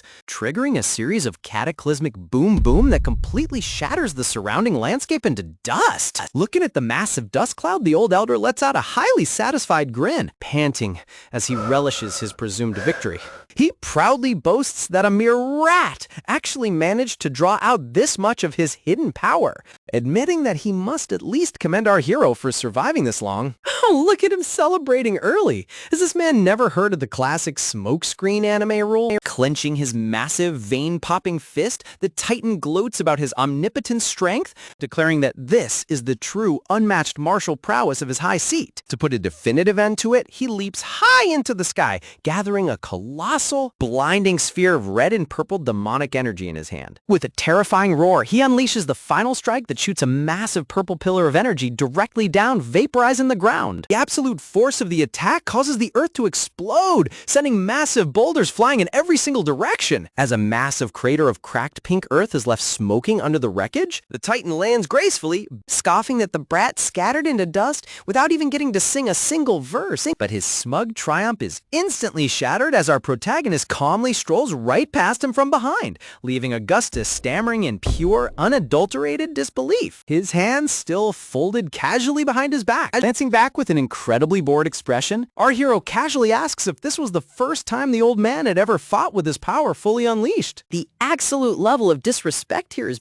beautiful. He didn't even get a single speck of dust on his robes. The Titan's massive eye instantly shrinks in pure terror, his heart skipping a beat as he realizes the monster behind him is completely untouched. In a state of total panic, the white-haired giant swifts around, swinging his arm backward to strike the ghost-like figure. Effortlessly floating backward to evade the swing, our hero coldly notes that with such a pathetic level of accomplishment, you see, in his heart, the Titan is nothing but a coward, and he's only been bullying those weaker than him to feel strong. Glaring down at the massive beast, our protagonist flatly tells him that he should be thoroughly ashamed of himself, forcing a furious growl from the Titan's throat. Our hero holds up his hand, flexing his fingers with absolute grace, and mockingly remarks how pathetic it is that the great elder gets so incredibly furious over just a few simple words. Without warning, our hero thrusts his glowing fingers straight into the Titan's chest, releasing a massive burst of golden energy. Yes! Direct hit! This is the instant karma we've been waiting for. The devastating strike sends the massive giant flying backward, crashing onto the cracked earth as he coughs up a torrent of dark blood. And our protagonist stands firm, his cold blue eyes radiating an unshakable determination. Glowing red eyes piercing through the dust as he prepares to completely end this battle. Wiping the blood from his mouth, the old man looks up with a trembling eye, his pride completely shattered as he realizes he was just called a petty person by a mere youngster. Enraged beyond sanity, the Titan unleashes a colossal, towering pillar of purple chi that shoots straight into the heavens, screaming that he will tear our hero to absolute shreds. The sheer force of this newly awakened aura causes the entire region to shake, forcing the nearby allies to struggle just to stay on their feet. Laughing like an absolute maniac with glowing purple eyes, he unleashes the forbidden, defiled blood demonic art's pinnacle form, ready to risk his entire life to destroy our god-tiered protagonist. Oh man, the old villain is going full suicide mode. Will our boy survive this ultimate demonic strike? Find out in the next part. Purple lightning crackles violently across the elder's gnarled fingers, his face twisting into an ugly sneer as he taunts Ennui to try keeping that smug smile on his face, collapsing onto the dirt beside his injured ally. Chemu shivers at the suffocating malice radiating through the courtyard as this disciple, with an icy stare and a repulsive grin, demands not only the pill, but also for Chemu to break his own arm, or else he'll, lend a hand to help him out. Wondering what kind of unfathomable powerhouse could stand calmly against one of the Muram's 7 great evils. Turning his gaze toward the trembling guards, Ennui quietly nods, completely unfazed by the storm of murderous intent bearing down on him. Stepping further into the open dust, Ennui casually points out that this oppressive aura is a bit too harsh for his men, prompting the ancient fiend to let out a guttural bark of laughter. Look at Ennui treating an ancient archfiend like a noisy neighbor blasting music too loud. Veins bulging across his purple flesh, the little demon stomps into the earth, furiously asking if this little brat is actually demanding a handicap in the middle of a death match. Shards of crushed stone go flying into the air as the tyrant's demonic pressure shreds the surrounding courtyard into jagged debris. Lunging forward with a savage grin, the old fiend snarls that the survival of mere underlings isn't his problem. A gigantic crater erupts across the yard as the elder's fist hammers into the dirt, sending shockwaves tearing through the wooden palisades. Swiping his dark energy claws through empty air, the demon roars in frustration, accusing Unwi of being nothing more than a coward who only knows how to flee. Floating weightlessly through the sky, Unwi watches the compound's wooden watchtower shatter into splinters below, completely undisturbed by the destructive chaos. That aerial dodge looks so effortless. The man has better posture midair than most people do sitting in an ergonomic chair. Leaping into another sprint, the elder bellows with bloodthirsty glee, urging his prey to howl and struggle even more. Hovering directly above the tyrant's head, Unwi speaks in a calm voice, politely apologizing for having to cut the old monster's fun short. Tilting gracefully in mid-fall, Unwi remarks that since the elder chose to fight completely barehanded, he felt just a tiny bit of pity. Reaching his open palm downward, Unwi smoothly explains that he originally planned to teach him a proper martial lesson or two. Flattening his palm with icy precision, Unwi sighs that toying around has grown far too tedious. Hui's palm connects directly against the elder's skull with a sickening crack, driving the towering monster straight into the ground. That chop had enough force to hammer a nail through solid bedrock. Talk about a brutal wake-up call. The impact sends a devastating shockwave rippling outwards, cratering the courtyard and blasting massive boulders into the sky. Landing lightly upon the cracked ground, Unwi calmly announces that it is time to end this farce, while the bloodied elder crawls out of the pit, snarling in absolute denial. Clutching his bleeding face with trembling claws, the demon seethes with unbridled rage, swearing on his life that he will rip Unwi limb from limb. Smashing his iron knuckles together, the tyrant channels every scrap of his remaining life force, transforming into a demonic beast known as a devourer, preparing a strike capable of eradicating multiple settlements in a single blow? Now we are talking. A dense orb of pitch-black demonic plasma gathers between the elder's hands as he cackles hysterically, ready to sacrifice his very flesh to unleash his supreme art. Unleashing the chaotic crimson sphere, the little demon shouts for them to search for the absolute sound together in oblivion. Absolute sound? Dude, you're not conducting an orchestra, you're throwing a demonic temper tantrum. Unleashing his true godly force, Unwi fires off the legendary 7 yin-yang finger technique, sending a blinding column of pure crimson and pitch-black destruction blasting skyward. The immense energy surge pulverizes everything in its path, completely swallowing the old monster's pitiful attacks like paper in a furnace. Talk about absolute disrespect. He didn't just counter the tyrant, he deleted his whole existence with a single finger poke. Smiling coldly as the demonic aura engulfs his silhouette, Unwi rebukes the fiend, calling his entire life of senseless slaughter completely pathetic and unworthy of memory. Raising his luminous hand, Unwi coldly declares that this final desperate attack will be forgotten just like the rest of the Elder's wretched legacy. Igniting blinding golden lightning behind his darkened eyes, now Unwi invokes the true might of the Heavenly Martial Divine Arts. This technique from the legendary Heavenly Palace, turns out it's been in the Bake Clan's family library this whole time. But here's the catch. Nobody's ever been able to unlock its true power before. I mean, the requirements are super specific, and the pressure from cosmic energy is basically impossible to control. But what do they say about geniuses who defy logic? Now, against the Heavenly Master, Unwi is finally pushing those limits to the max. The dazzling golden wave slams head-on into the demonic Crimson Tide, tearing the ground apart in a blinding clash of martial principles. Watching his supreme technique get obliterated like thin paper, the Elder's single eye bulges in pure terror as the golden inferno swallows him whole. Pinned beneath the blinding celestial light, the tyrant screams in utter disbelief, unable to accept that his absolute power was crushed so effortlessly. A colossal column of divine light pierces the clouds, vaporizing everything within the impact zone into fine dust. Turning his back on the smoldering crater, Unwi walks calmly through the billowing smoke, completely unharmed. Classic action hero trope, never looking back at the explosion. You have to respect the sheer swagger. Amidst the dissipating ash, the little demon's petrified. His half-vaporized torso stands frozen in place, utterly drained of life, collapsing to the earth with a dull thud. The calcified corpse finally falls over, leaving Chemu and the surviving Wolfguard staring in absolute shock. Listening to the crunch of gravel, Chamu's jaw hangs open as he tries to process the impossible sight of one of the world's greatest villains lying dead at their feet.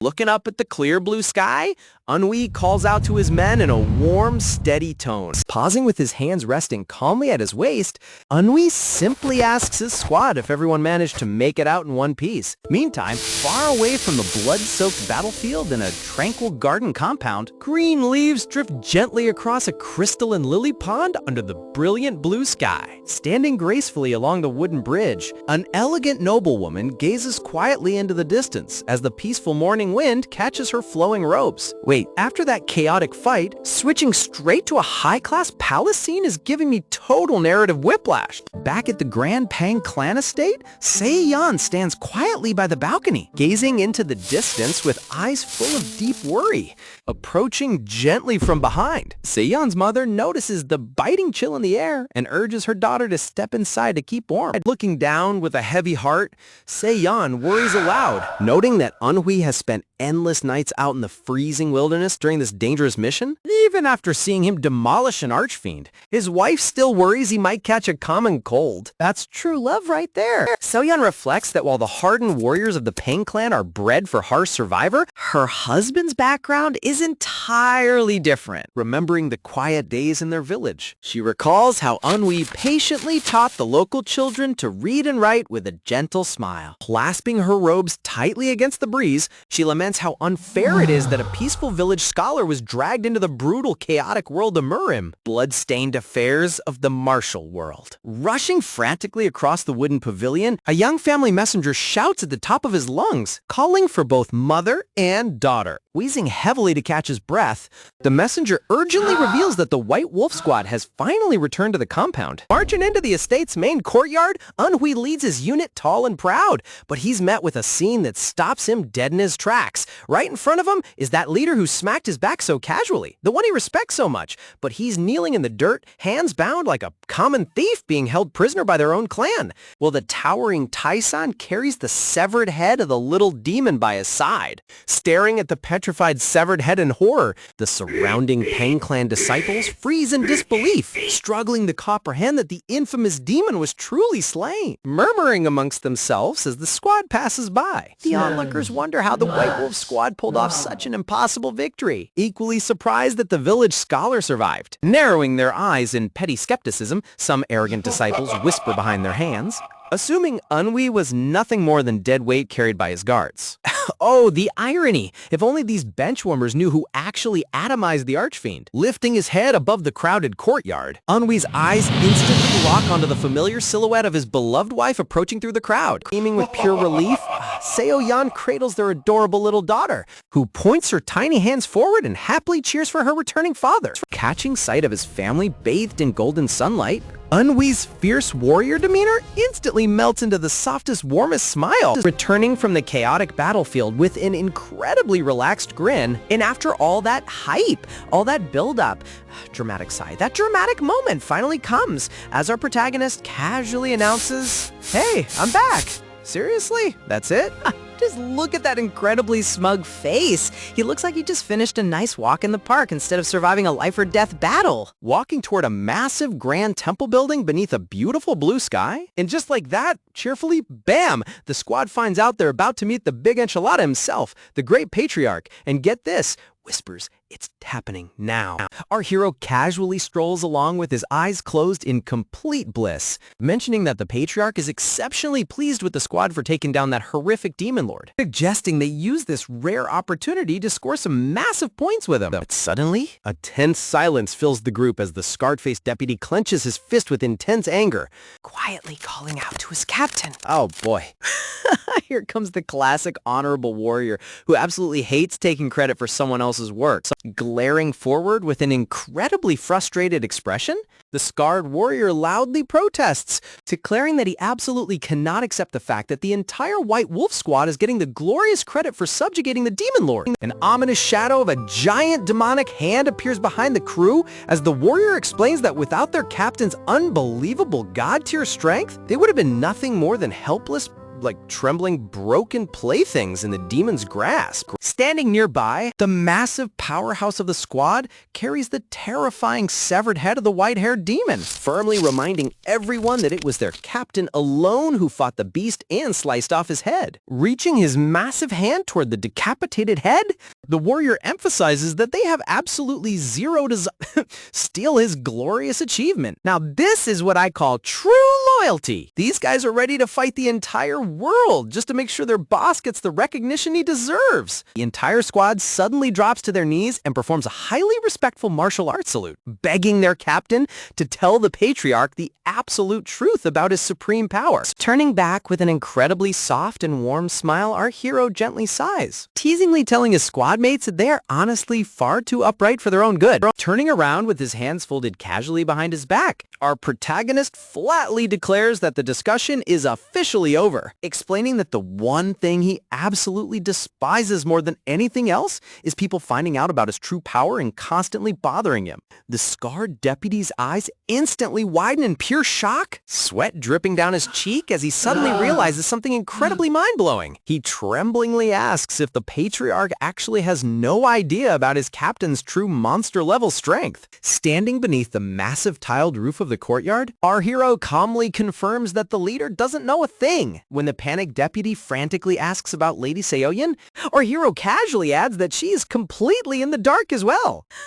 Imagine hiding godlike power from your own wife just because you're too lazy to deal with the chores of being a hero. Classic lazy protagonist trope. Desperately trying to comprehend his boss's bizarre logic. But wait, the deputy brings up a great point.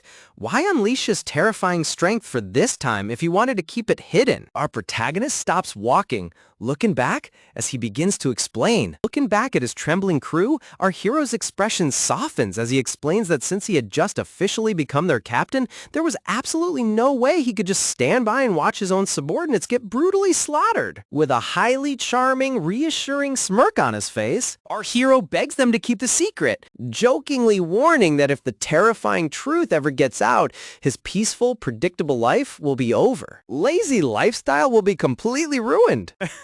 Honestly, this guy's primary motivation in life is literally just securing a high-quality nap. The dynamic of the group instantly shifts as a pair of mischievous twins raise their fists in absolute excitement, playfully asking what they should do next. The two energetic fighters go absolutely wild, humorously mimicking a chaotic battle as they frantically worry about what will happen if dozens of other terrifying demon lords start lining up in swarms to challenge their squad for taking down the beast. Smiling brightly like a literal angel of death, our protagonist cheerfully declares that if any annoying pests show up, they'll just be perfect for warming up the place.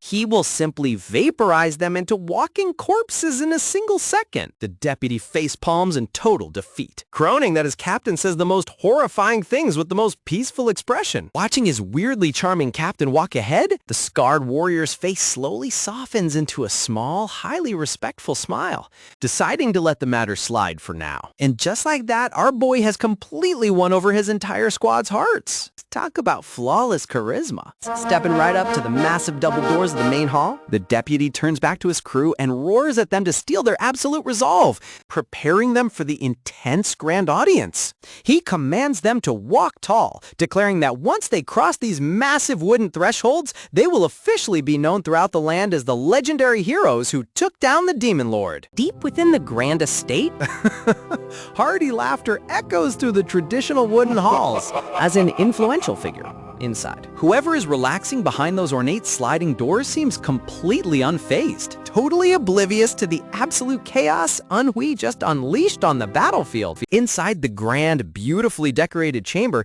the towering patriarch sits proudly on his wooden throne, stroking his thick gray beard as he praises the notorious troublemakers for actually managing to accomplish something incredibly historic. Stepping forward with absolute respect, the deputy bows deeply and salutes, politely thanking the supreme leader while our protagonist stands casually in the back like he's just waiting for a free lunch. Close up on our hero's sharp, calculating eye as he internally notes that the patriarch's incredibly grand welcome actually makes perfect sense given the sheer scale of the situation. The art style in this panel is seriously gorgeous. The focus on his eye really builds up the rising political tension. We cut to a dramatic flashback of the notorious Demon Lord, who was so incredibly slippery that neither the Miriam Alliance nor the Unorthodox Alliance could manage to capture him for several years. Despite his massive injuries, even in his severely weakened state, the terrifying white-haired monster was still a mutated, mountain-shattering titan who could easily crush elite warriors with a single punch. Back in the present, the deputy looks at his captain, pointing to the boy who casually walks by with a backpack full of stolen goods. He's about to confront him, but the captain grabs his arm, telling him to calm down, internally screaming that this absolute nightmare of a monster was effortlessly dispatched by a young kid who didn't even break a sweat. The deputy stares at the laughing patriarch, his heart aching with an overwhelming urge to scream the absolute truth to the entire world, desperate to give his glorious captain the divine credit he rightfully deserves. But the peaceful atmosphere is suddenly cut short as a highly suspicious, mustachioed elder in gray robes narrows his eyes, glaring at the squad with an incredibly jealous and sinister expression. Oh, look! The classic corrupt elder who's about to ruin the victory party with some petty family drama. Stepping forward with a fake, overly polite bow. Now, the scheming elder requests permission from the patriarch to speak his mind, and after getting it, boldly states that they need to immediately take proactive action against Chen He, even if he's the strongest child in the current clan. Receiving a calm nod of approval with a highly dramatic salute, the elder loudly proclaims that the legendary name of the White Wolf Squad is destined to spread across the entire land, and they will likely receive endless prestigious invitations from powerful clans. Stroking his chin in deep thought, the patriarch nods in agreement, admitting that successfully striking down a vicious top-tier demon lord is indeed an incredibly massive achievement. But the elder's polite smile quickly twists into a highly condescending sneer, dropping a massive however that instantly causes the temperature in the room to plummet. Towering arrogantly over the tense deputy, the scheming official loudly voices his fake concern, questioning if the current captain of the White Wolf Squad is actually capable of handling such massive responsibility. The deputy's blood instantly boils with rage, but the elder quickly holds up his hands, fake apologizing, and claiming he has absolutely no intention of belittling the patriarch's son-in-law. Tsar, this guy is literally the definition of a snake. The disrespect is absolutely unreal. The patriarch's eyes narrow slightly in curiosity, uttering a soft, ha-ha, intrigued sound as he watches the elder's transparent power play unfold. Asking the elder if he has someone else in mind to take over the prestigious position, the official fake blushes, claiming that it is highly embarrassing for him to suggest this himself. But he immediately discards all shame, proudly declaring that his own beloved son, Dowan, would be an incredibly perfect fit to lead the legendary squad. The deputy glares at him with pure, murderous hatred in his eyes, and leaning forward on his throne, the patriarch coldly reminds the elder that they had already discussed this matter before, noting how the elder had violently opposed his son taking the position back then. The elder sweatily replies that he simply believed his son wasn't fully ready at the time. Raising an eyebrow, the patriarch asks if he truly believes his son is ready now. The elder smugly asserts that as a loving parent, he is absolutely certain his boy is more than ready to claim the glorious throne. Furious at this blatant, disgusting attempt to hijack his captain's achievement, the deputy opens his mouth to violently protest, but our hero instantly extends his arm, blocking his subordinate with an incredibly calm and relaxed posture. Wait! Don't tell me our hero is just gonna let them take the squad? Shaking his head slightly with a completely unbothered expression, our hero silently signals his deputy to stand down, completely unfazed by the blatant disrespect. The patriarch admits that while Dowan is indeed a highly suitable candidate, a historic day like today requires him to hear the honest opinions of the actual warriors involved. Slamming his hand down, the patriarch's powerful voice echoes through the grand hall as he demands to know what the legendary White Wolf Squad actually thinks about this proposal. Leaning forward with a highly intense gaze, the patriarch notes that he is fully aware the squad wasn't fond of their new captain, directly asking them if they wish to welcome a brand new leader to guide them. Dropping into a highly respectful, deeply loyal salute, the deputy and his entire crew loudly declare to the entire court that the only true captain of the White Wolf Squad is, and always will be, their current captain. Oh man, the look on that corrupt elder's face must be absolutely absolutely priceless. True loyalty wins once again. A deep, highly amused chuckle echoes through the grand chamber, while a shocked official frantically asks if they actually find this entire situation amusing. What a glorious way to shut down a corrupt political snake! Will our lazy god-tier hero manage to keep his quiet life, or are even bigger troubles headed his way? Find out in the next part. We slide into a private chamber where the corrupt elder is absolutely seething, Drinking his tea with a dark frown. He growls that those insolent punks of the White Wolf Squad dared to openly reject his beloved son in front of the entire assembly. Dovan, taking a calm sip from his cup, casually replies that they didn't really have much of a choice anyway. Flaunting a deceptively relaxed smile, the prestigious Haibei Peng clan martial artist, Peng Dohan, explains that the squad had only just managed to clear their names and escape probation. He scoffs, asking why on earth those desperate warriors would ever risk offending both the powerful patriarch and the highly influential young lady right after securing a victory. The elder strokes his beard, muttering that he was perhaps being a bit too impatient and short-sighted. Doan quickly plays the loyal son, assuring his father that he knows it was all out of pure love,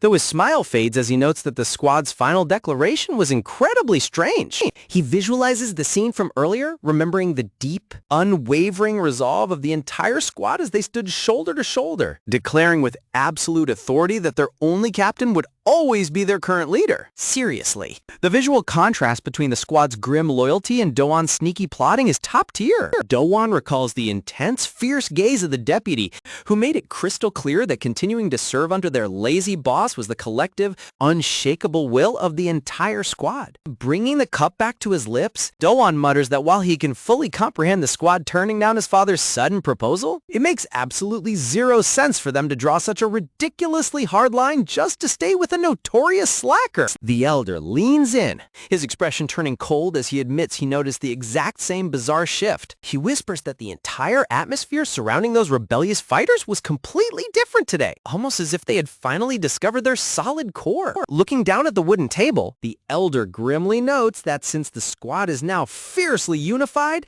there is absolutely no way to convince them to betray their captain. With a malicious glint in his eye, he declares that they will simply have to force the lazy protagonist to step down on his own. Dohan's fingers rhythmically tap-tap on the wooden table, a dark smile creeping onto his face as he asks his father if he has a grand strategy. The elder replies with a chilling tone, wondering just how durable this newly discovered center of theirs actually is when pushed to the limit. With a highly sinister, confident smirk plastering his face, Dohan wonders if they should go ahead and give that fragile little center a rough, violent shake to see if it completely crumbles. Meanwhile, back at our hero's warm residence, a heavy wooden door slides open with a gentle creak, revealing a pair of massive, super creepy eyes glaring at our heroes from the shadows. This badass beast shows itself, and it's a giant spider with glowing red eyes. I mean, if this happened to me, I'd totally be crying like a little baby, sparkling blue eyes looking inside with pure curiosity. Oh my goodness, this is not how you're supposed to make an entrance, dude. He's completely stuck in the chimney.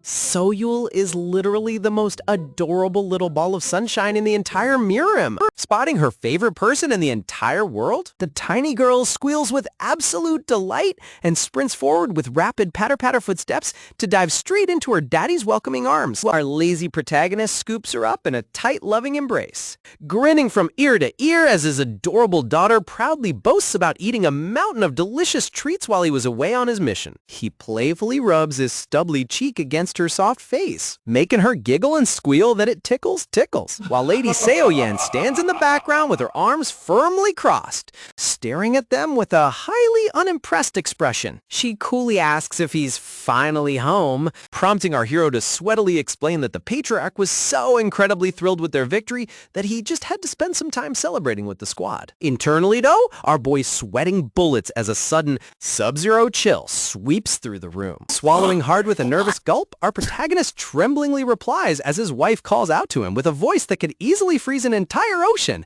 Talk about a legendary monster slayer being absolutely petrified by his own wife. Classic. Exhaling a deeply worried, heavy sigh, Lady Seon looks down with a saddened expression and directly asks him if he can please just resign from his dangerous position in the White Wolf Squad altogether. Startled by her sudden request, our hero asks if something bad happened while he was away. With a highly tense voice, she confirms that something absolutely terrifying occurred, noting that her husband, who was supposedly just hunting petty bandits, hasn't returned in several days, somehow ended up face to face with an ancient, absolute evil. Her hands tightly clench her silk sleeves as she tremblingly describes the vicious demonic beast that was drenched in the blood of countless elite masters. She points out that although the squad supposedly took its head, her husband isn't even a trained martial artist of the powerful Pang clan. Looking at him with tearful eyes, she reminds him that he has literally never lifted a single object heavier than their little daughter. Her voice cracks as she asks what on earth she and Soyeol would have done if he had been caught up in that horrific battle and lost his life. As Lady Seoyen quickly turns her head to hide her flowing tears. Little Soyeol tugs at her dress and innocently asks if she is crying, which she softly denies. Our hero stands frozen, a wave of immense guilt washing over him as he realizes he was completely blind to his wife's intense worry and emotional pain. Hanging his head in deep shame, our protagonist internally curses his own foolishness, admitting that he was incredibly naive to think that simply passing all the credit to the squad would keep his peaceful life intact. With a soft, apologetic tone, he quietly whispers a sincere apology. Desperate to reassure her, our hero steps forward and promises that if it's truly what she desires, he will quit the squad first thing tomorrow morning. But his wife instantly slaps her hand over his mouth to silence him. She lets out a soft, annoyed click of her tongue, muttering that he always knows the exact right words to say to make her soften up, though she firmly asserts that she is completely serious about his safety. Little Soyeol playfully peeks from behind her mother's dress, completely amused by her parents' cute drama. Wiping away her lingering tears, she lets out a gentle chuckle and teasingly asks if he really thinks she hasn't noticed how deeply attached he has already become to those rowdy squad members. Our hero sweatily laughs, internally groaning that he's been completely busted by his wife's razor-sharp intuition. With a playful yet firm expression, Lady Seoyen holds up two slender fingers right in front of his face, demanding that he make two absolute promises to her right now. Our hero's eyes widen in surprise as he stares blankly at her outstretched hand. 1 week later, the scene transitions to a beautiful, lavish party hosted by the Fire Lord himself, celebrating the engagement of Princess Azula to their new war hero, Zuko, who everyone thought was dead for years. Bright, sunny day with white clouds drifting across the deep blue sky as a sudden, an energetic battle cry echoes through the grand courtyard. Little Soyeol is going absolutely wild, energetically swinging a small wooden branch through the air as she frantically yells out cute little battle cries with every single strike.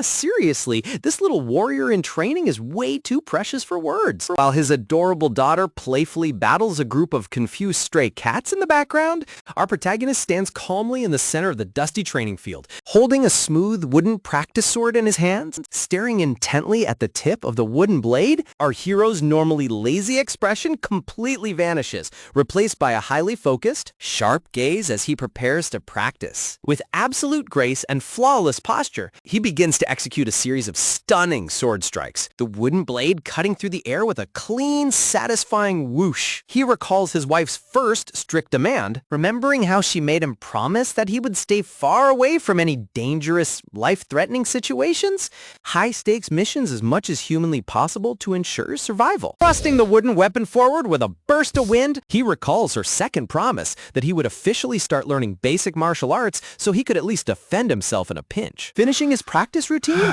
our hero lowers the wooden blade and lets out a long exhausted sigh, wiping a tiny speck of sweat from his forehead. Just as he relaxes, the crisp sound of approaching leather boots walking across the dusty ground catches his attention, causing him to quickly turn his head with a curious expression. Stepping right into the sunny courtyard, Peng Do-hwan bows his head slightly and offers a polite, highly formal greeting. Our protagonist blinks in confusion, politely asking the unfamiliar visitor who exactly he is. With a perfectly practiced, overly polite bow, Do-hwan assumes asserts that it's an absolute honor to finally meet the legendary captain, noting that he has heard endless fascinating rumors about him, including the fact that he has recently started practicing basic martial arts. Flaunting a warm, friendly laugh? Do-won claims that it's only natural since they're all part of the same powerful clan. Internally, though, his mind is filled with pure condescension, utterly disgusted that this weak, tiny human keeps resisting him. Staring at our hero's completely blank, harmless face, Do-won is absolutely baffled. Unable to comprehend how on earth the grizzled, battle-hardened veterans of the squad could ever respect or acknowledge such a pathetic novice. Suddenly, a wave of deep suspicion washes over Do-won as he realizes that there are far too many glaring inconsistencies in this entire situation that simply do not add up. He recalls how our hero achieved the most historic contribution of the century, yet stubbornly refused to take even a single shred of credit for it. Do-won notes that his passive, her lazy behavior is far too extreme to be written off as simple modesty. He remembers the deputy's fierce words, recalling how the scarred warrior had pointedly reminded him that he was the one who'd arrogantly rejected the captain's position when it was first offered to him long ago. Do-won thinks back to his own tense confrontation with the squad, recalling the icy, creeping dread that washed over him. Thinly veiled warning he delivered to them as he commanded them not to try any foolish stunts. Snapping back to the present, Do-won extends a friendly hand, smoothly offering to provide some valuable assistance to the inexperienced captain. Our hero blinks, calmly asking him in what specific way he plans to help. With an incredibly fake, sugary sweet smile, Do-won claims that experiencing a wide variety of combat styles is essential, figuring the captain must be bored to tears. Our hero simply smiles back, internally noting that this guy certainly has a clever way with words, though his true malicious intentions are painfully obvious. Deciding to play along and act completely clueless, our protagonist asks what he suggests. Do-won smugly asserts that true mastery only comes from life or death actual combat, that as the captain of a legendary squad, he will eventually have to face brutal, grueling battles in the near future. Our hero thoughtfully touches his chin, realizing that even with these powerful attacks, the beast actually regenerates, murmuring that things indeed escalated far more than he had ever expected during his last outing. Do-won eagerly jumps on the opportunity, declaring that this is exactly why he must get fully accustomed to the pressure of combat beforehand. With a highly dramatic, perfectly executed martial arts salute, Do-won flashes a wide, mischievous grin that totally screams, "Yep, I'm ready to cause some chaos." Deceptively friendly smile and cordially invites the captain to have a quick, totally harmless light spar with him right then and there. We get a sudden, breathtaking close-up of our hero's sharp, glowing crimson eye as he internally muses that the sheer cosmic gap between their actual combat skills is so incredibly massive that a spar wouldn't even count as practice for him. Oh man, this arrogant kid has absolutely no idea he's about to challenge a literal god-tier monster. Do-won quickly waves his hand, reassuring him that he's not suggesting anything serious, promising to just trade a few gentle moves and kindly point out the beginner's flaws. Our lazy hero simply gasps, smiles, and agrees, preparing to give the smug challenger the surprise of his entire life. Oh, this is going to be an absolute masterpiece of a beatdown. Will our boy accidentally vaporize this arrogant punk? Find out in the next part. Holding a simple wooden practice sword, our hero executes a quick swing and casually asks his self-appointed instructor if his form is correct. Pang Do-won nods in approval but immediately starts correcting his stance, reminding him that he needs grace and power to flow together, pointing out that he needs a much firmer balance so the weapon doesn't end up swinging him. Our protagonist lets out a mock-weary sigh, complaining that this training is way too difficult for a lazy guy like him. Do-won merely chuckles and scratches his head, reassuring the captain that everyone struggles at the very beginning before suggesting they move on to the next step. Smiling with artificial warmth, and because he's so generous, Do-won offers the captain a free shot. Yep, that's right. Little opportunity for the captain to finally land a direct hit. Generous, huh? Oh boy, it looks like our hero's about to find out that being a hero isn't all sunshine and rainbows. Sometimes it's about dodging giant white balls like a pro. This arrogant punk has absolutely no idea he is begging to get sent directly to the afterlife by a god-tier monster. Talk about a classic rookie mistake. Dovan proudly crosses his arms, confidently assuring the captain that he can unleash absolutely everything he has without worrying about hurting him. Our hero slowly raises his wooden practice sword, his face remaining completely blank and unbothered as he prepares to strike. As Dowan starts to urge him forward with a smug grin, our hero's grip suddenly tightens around the hilt of his wooden sword with immense force. The atmosphere in the courtyard instantly shifts from lighthearted to absolutely suffocating. With a violent explosion of pure speed, our hero lunges forward, kicking up a massive wave of dust and dirt that completely shatters the ground beneath his feet. Dohan's smug smile instantly evaporates as his eyes widen in pure, unadulterated shock. Before Dohan can even blink, our protagonist is suddenly towering directly over him, swinging his wooden blade down with a force that splits the very air apart. This overwhelming pressure is so insanely heavy that the arrogant challenger is completely frozen in place, unable to move a single muscle. Behind our hero, a terrifying, colossal demonic entity with glowing crimson eyes suddenly manifests in a swirl of dark energy, completely swallowing the courtyard in shadow. Dohwan's mind is instantly shattered by the primal fear of death as he stares at the literal god of war standing before him. Sweat pours down his face as Dohwan collapses backward onto the hard ground in absolute terror, his heart pounding like crazy as his legs completely give out. Seriously? The poor guy looks like he just saw his entire life flash before his eyes in a single millisecond. A loud thud echoes across the quiet courtyard as the challenger hits the dirt, the camera panning up to the peaceful blue sky above the Grand Palace roof to emphasize the hilarious contrast of the situation. The dust slowly settles to reveal Dowan sprayed out on the ground in a state of absolute shock, while our hero stands perfectly calm and relaxed right in front of him, lightly holding his wooden practice sword as if nothing happened.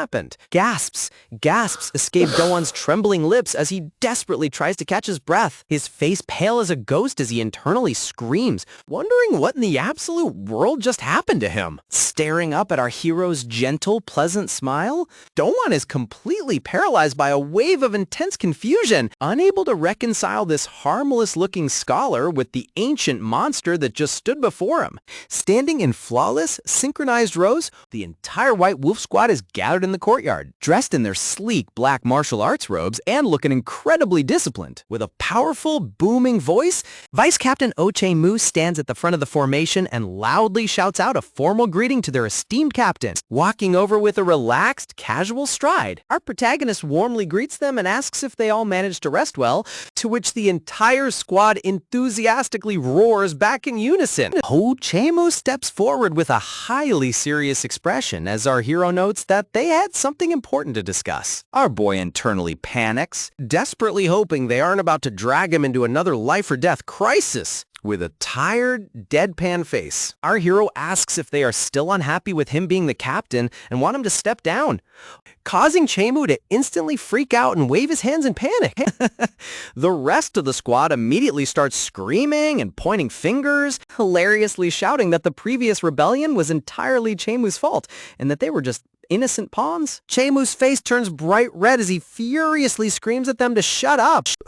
Cough, clearing his throat to regain his lost dignity. The scarred vice captain covers his mouth and tries to steer the conversation back to the actual point. Looking down with deep sincerity, Chemu admits that their recent battle made them realize just how incredibly weak and lacking they truly are, adding that they only survived thanks to the captain's genius leadership. Our hero simply blinks, asking what exactly they want. With absolute resolve, Chemu strikes a dramatic martial arts salute and loudly pleads with the captain to make them stronger. Standing tall before his kneeling vice captain, our protagonist finally stares down at him as the heartfelt plea to train them echoes through the wide courtyard. We get a stunning high-stakes close-up of our hero's glowing crimson eye as he slowly repeats their request in his head, realizing that his peaceful, lazy days might be officially coming to an end. Our hero suddenly flashes a calm smile and agrees to train them, but firmly warns them that they better prepare themselves for what is to come. The squad members instantly gasp in excitement, utterly thrilled by his answer. With a terrifyingly happy, closed-eye smile set against a flaming red background,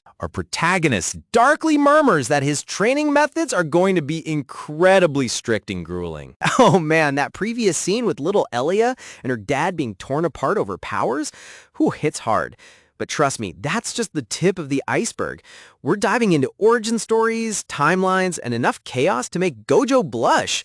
Let's go. These guys have absolutely no idea they just signed up for a literal boot camp from hell. The scene cuts to the squad members groaning in pure agony, grunt, grunt, as they struggle to hold massive, heavy gray boulders directly over their heads. Sweat pours like a waterfall as a squad member grits his teeth, his muscles bulging to their absolute limits as he desperately tries to keep the colossal stone from crushing him. Meanwhile, our lazy hero is living the absolute dream life, munching popcorn on top of his roof while his minion fights the strongest soldier, sitting comfortably on the shaded porch, sipping tea, sip sip, while reading a book as his squad suffers in the background. Talk about peak comedy. As the vice captain struggles to carry his massive boulder, our hero internally muses that ordinary masters would claim it's far too late for these veterans to grow, suggesting they would need complete bone reconstruction or a miracle in their next life. Twins and the giant muscular squad member push their bodies past their physical limits, their faces twisted in absolute determination as they march forward with their heavy burdens. Taking a slow, elegant sip from his tiny teacup,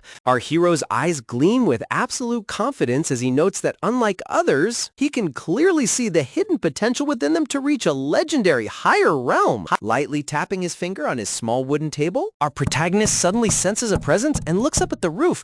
Wow, someone really has that my way or the highway mentality, huh? Peeking over the edge of the roof is none other than a pale, sweating Doan. Our hero glances up at him, internally wondering if he should just leave the highly curious stalker alone for a while. Staring down at the courtyard, Doan looks at the squad members running around with massive rocks on their backs and internally screams, wondering if the entire squad has officially lost their minds. Gritting his teeth, Doan intensely wonders what in the world they are training so hard for. He immediately flashes back to the terrifying moment when our hero's demonic shadow completely dominated his soul. Shivering in fear, Doan recalls how his mind and body were completely shattered that day. We see him wrapped in a blanket in his dark room, looking utterly traumatized as he explains that the endless nightmares convinced him to uncover the captain's true identity. Dohan's investigation led him to spy on our hero's household, peeking behind a garden pillar as the beautiful lady Seoyin gently smiles and bids her husband a safe day.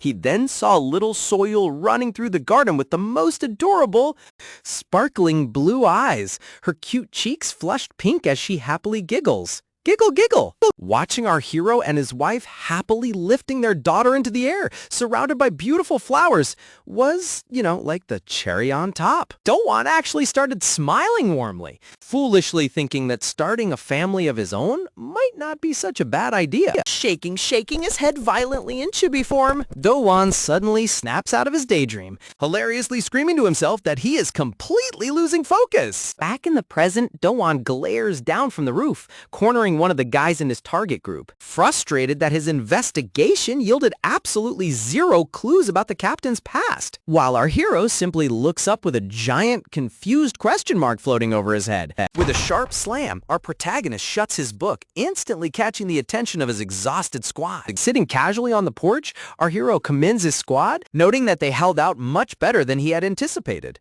The exhausted warriors pant heavily, thanking him with tired voices. With a relaxed smile, our hero tells them that they are free to quit this grueling training whenever they want, but notes that if they actually manage to accomplish his daily orders, he confidently promises that he will absolutely grant them whatever strength and desires they wish for. The squad members look up with shining, overjoyed faces, instantly shouting back their loyal agreement. Up on the roof, Doan is completely baffled, scratching his head as he wonders what on earth the captain means by giving them what they desire, while the squad laughs heartily below. Looking at the sweaty, smiling squad members flexing their muscles with pure joy, Doan stands utterly dumbfounded, unable to comprehend why these men look so incredibly happy after being tortured. Honestly, this guy's confusion is the best part of the episode. What kind of legendary power will our hero unlock in his squad next? Walking quietly with his hands tucked behind his back, our mysterious captain strolls deep into the dark woods with a completely relaxed expression. Step Step. Just as expected, the stubborn Do-won is hiding behind a thick tree trunk, watching his target's every move. He intensely wonders why the scholar would come out here alone at this hour, determined to finally uncover his true identity. Suddenly, with an incredibly swift glide, our protagonist vanishes from sight, leaving a faint trail of light that makes the spying martial artist instantly gasp in shock. Gasp! Gritting his teeth, the determined warrior leaps high into the air. Leap, to chase after the captain's insane movement speed, vowing that there is absolutely no way he is losing him tonight. The chase goes straight up a massive, near-vertical cliff face, with Do-won pushing his physical limits to the absolute maximum just to keep the captain in his sights. Finally landing on the rocky summit, Do-won completely collapses in exhaustion, panting heavily as he wonders what kind of lazy scholar can move this ridiculously fast. Sighs. Seriously, buddy, you're trying to tail a literal god of war. But as Do-won looks up, his eyes widen in complete confusion because our calm protagonist is standing peacefully at the edge of the cliff, slowly drawing a gleaming steel sword from its sheath. Suddenly, a brilliant golden light begins to envelop the sharp blade with a loud hum, radiating an overwhelming divine power into the night sky. With a powerful sweeping swing, our hero unleashes a massive wave of golden energy that completely tears through the heavy clouds. Do-won can only stand there in absolute shock, shielding his eyes as the pure pressure threatens to blow him away. The sheer grandeur of the technique is mind-blowing, as a giant beam of pure, brilliant blue starlight shoots straight up into the infinite heavens. Swirl. The colossal beam of energy literally splits the heavy night clouds completely in half, and then boom! Revealing a peaceful, glowing crescent moon surrounded by a sea of glittering stars. Now that is what I call a legendary aesthetic flex. As the brilliant light slowly disperses, the entire mountain summit is bathed in a serene, magical blue glow, looking like an absolute masterpiece. Honestly, the artist went absolutely god mode on this sky background. Standing atop the highest peak, our relaxed hero calmly gazes up at the night sky, his hair swaying gently in the mountain breeze as he looks completely at peace. Down on the cold ground, Do-won's knees completely buckle as he collapses with a heavy thud, staring up in absolute awe as his entire worldview is instantly shattered into a million pieces. The scene shifts back to the bustling courtyard of the Pink Clan, where our lazy hero is casually strolling around with his favorite book in hand. Suddenly, Do-won steps directly into his path with a highly serious expression, causing our protagonist to pause and look up with a mildly confused blink. Staring straight into the captain's calm eyes, Do-won bluntly asks if he was the legendary warrior who actually beheaded the terrifying extreme evil little demon. Oh boy, the truth is finally coming out. Our hero just responds with a deadpan silent stare, prompting Do-won to explain that he always found the squad's victory incredibly suspicious, since the demon was far too powerful for them to defeat on their own. Looking at him with a soft, slightly tired gaze, our captain calmly points out that Do-won is being way too harsh on the White Wolf squad, like he's picking their bones dry, adding that having grown up with them, he knows their true potential better than anyone. Understanding his point, Do-won crosses his arms and seriously asks what the captain's ultimate plan is for the future of the clan and the squad. We get a sharp close-up of our hero's dark crimson eye as he quietly replies that such a question is far too grandiose and dramatic for a lazy guy like him. With a warm, gentle smile, he explains that his only real goal in this life is simply to protect his beautiful, beloved family from any harm, and to keep this entire clan safe from the chaotic dangers of the outside world. Because to him, they are all his precious family. Stop it. This is way too wholesome. My heart can't take it. But behind that gentle sentiment lies a terrifying resolve, as his eyes briefly gleam with a sharp, cold determination to crush anyone who dares to threaten his peace. Staring at the captain's intensely serious face, Do-won realizes with a gasp that this quiet man would literally destroy the entire world to protect those he loves. Looking over at the sweaty squad members who are still diligently training with massive rocks, Dovan takes a deep, resolved breath as a major decision begins to form in his mind. The sharp snap, Dovan suddenly drops to one knee and strikes a formal martial arts salute, leaving Ju-yoon baffled, loudly declaring his lifelong loyalty to our legendary protagonist. Bowing his head deeply, he desperately begs the captain to officially take him in as a student, while our lazy protagonist just smiles warmly under the bright blue sky. The scene transitions to the courtyard, where the squad members are vigorously swinging heavy, stone-weighted swords with pure determination. Swing, swing! Watching them from behind a courtyard wall, two elderly clan members look on in complete disbelief, wondering if these once rebellious slackers really did defeat a legendary demon? Walking past the intense training session, our handsome captain can't help but flash a proud, satisfied smile as he watches his men push their limits. Our hero internally muses that these very same men were actually the legendary, terrifying warriors who ruled the Central Plains in his previous life. We get a dramatic, dark flashback panel of their previous blood-stained lives, reminding us of the heavy destiny that ties them all together. But in this brand new life, our protagonist is determined to guide them down a much brighter path of true strength and honor. Feeling a deep sense of accomplishment, our relaxed captain takes a deep, refreshing breath under the warm sunlight. But the peaceful moment is instantly shattered as Oh Chae-moo starts screaming and crying, furiously demanding to know what they did wrong to deserve a 2-day break. There seems to be a mistake. I can't shout, but I can still deliver the rest of your lines with high energy and emotion. What would you like me to say? I guarantee it'll be engaging. The adorable twins join in the dramatic crying, hilariously begging the captain for forgiveness because they think a mandatory vacation is actually a secret punishment. With a giant sweat drop, our hero desperately tries to explain that they literally just need some normal rest, but his friends start panic theorizing instead. Maybe he's been possessed by a foreign ghost. Maybe he's been inflicted with a deadly curse. But the muscle-brained squad members refuse to listen, shouting that they only want to get stronger. Forcing a patient, polite smile, the captain explains that blindly overworking their muscles isn't the key to unlocking legendary power. Through his legendary godlike perception, our hero can clearly see that their internal energy channels and muscles are completely inflamed and pushed to their absolute limits. He firmly commands them to learn how to rest properly if they want to grow stronger without permanently breaking their bodies, causing a dejected Chae-moo to finally agree. Just then, the giant, muscular squad member sheepishly taps his shoulder, saying, pointing toward the courtyard gate and asking the captain about a very special visitor. Peeking shyly from behind the large wooden pillar is none other than the incredibly adorable blue-eyed Soyeol, looking cute as an absolute button. Peek! The entire tough, muscle-bound squad instantly turns into complete mush, blushing furiously as their hearts melt at the sight of the captain's adorable daughter. With a gentle nudge from her father, cute little Soyeol takes a tiny, hesitant step forward onto the dusty courtyard ground. Step, step. Clutching her father's black robe, the little princess shyly squeaks out a tiny hello, instantly causing the entire squad to clutch their hearts in pure, unadulterated agony from the cuteness overload. Alright, recap fam, get this. Lin Feng finds himself in a weird situation where this random, unconscious girl's body is literally stuck to his chest.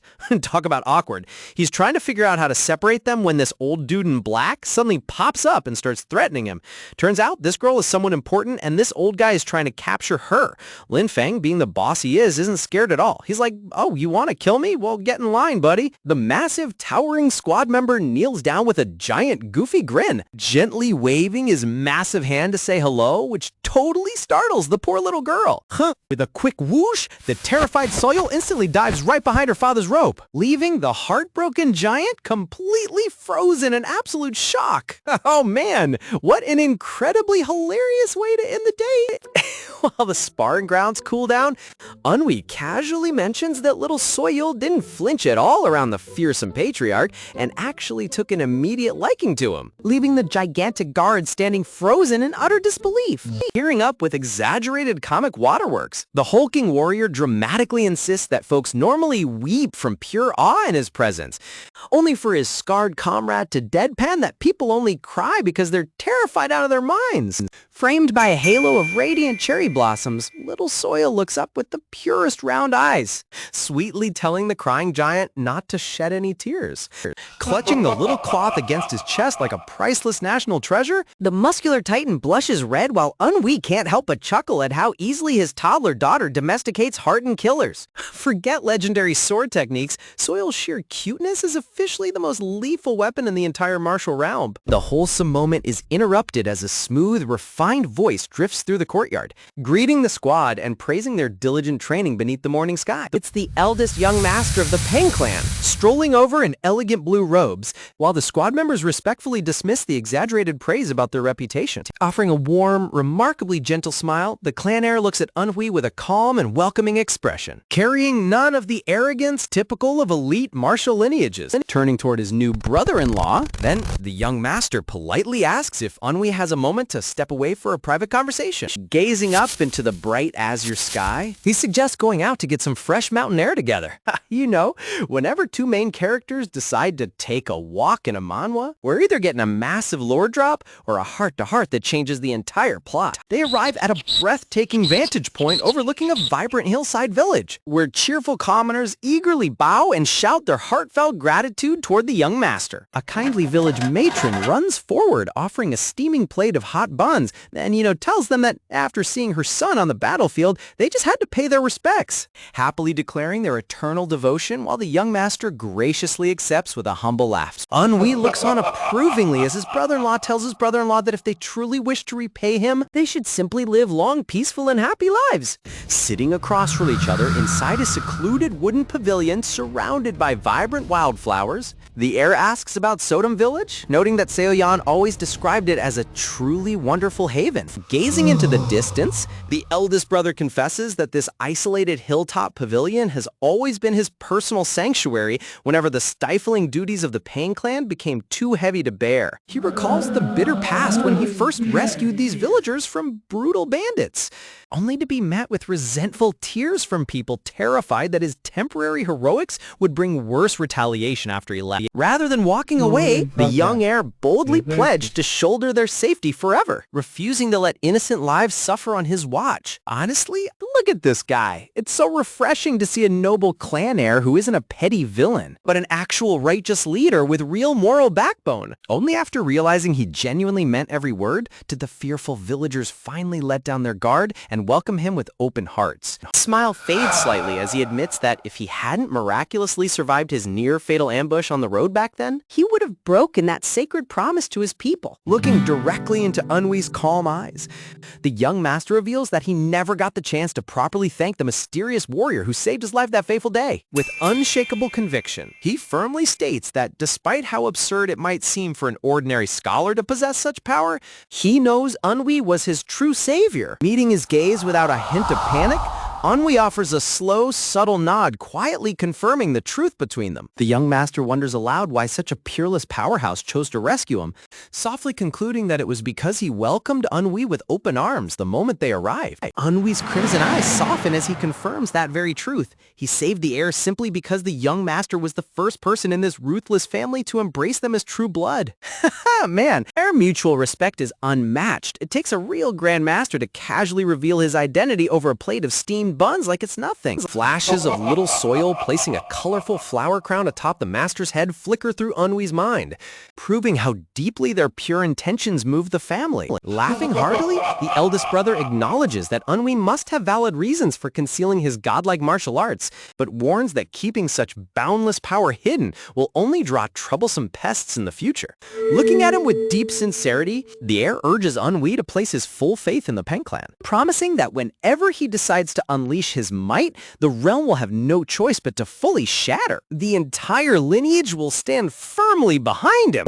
He adds that even if Ennui has no desire to rule, he at least deserves to walk this earth completely unbound and free, leaving Ennui genuinely moved by his profound wisdom. Bathed in warm sunlight filtering through the grand tree branches, The heir pledges to stand side by side with Unwi through whatever storms lie ahead, simply because they are family. Leaves drift lazily through the bright blue sky above the sprawling, majestic courtyard. On the outside, everything looks completely serene, but inside those ornate wooden halls, snake-like political mind games are in full swing. Meanwhile, back inside the clan corridors, the calm atmosphere evaporates as anxious servants whisper about dangerous ruffians rumored to arrive at the gates any second. And trust me, whenever a peaceful family moment happens, you just know troublesome uninvited guests are about to crash the party. Inside the central administrative pavilion, The clan steward approaches Patriarch Peng with deep worry etched across his furrowed brow,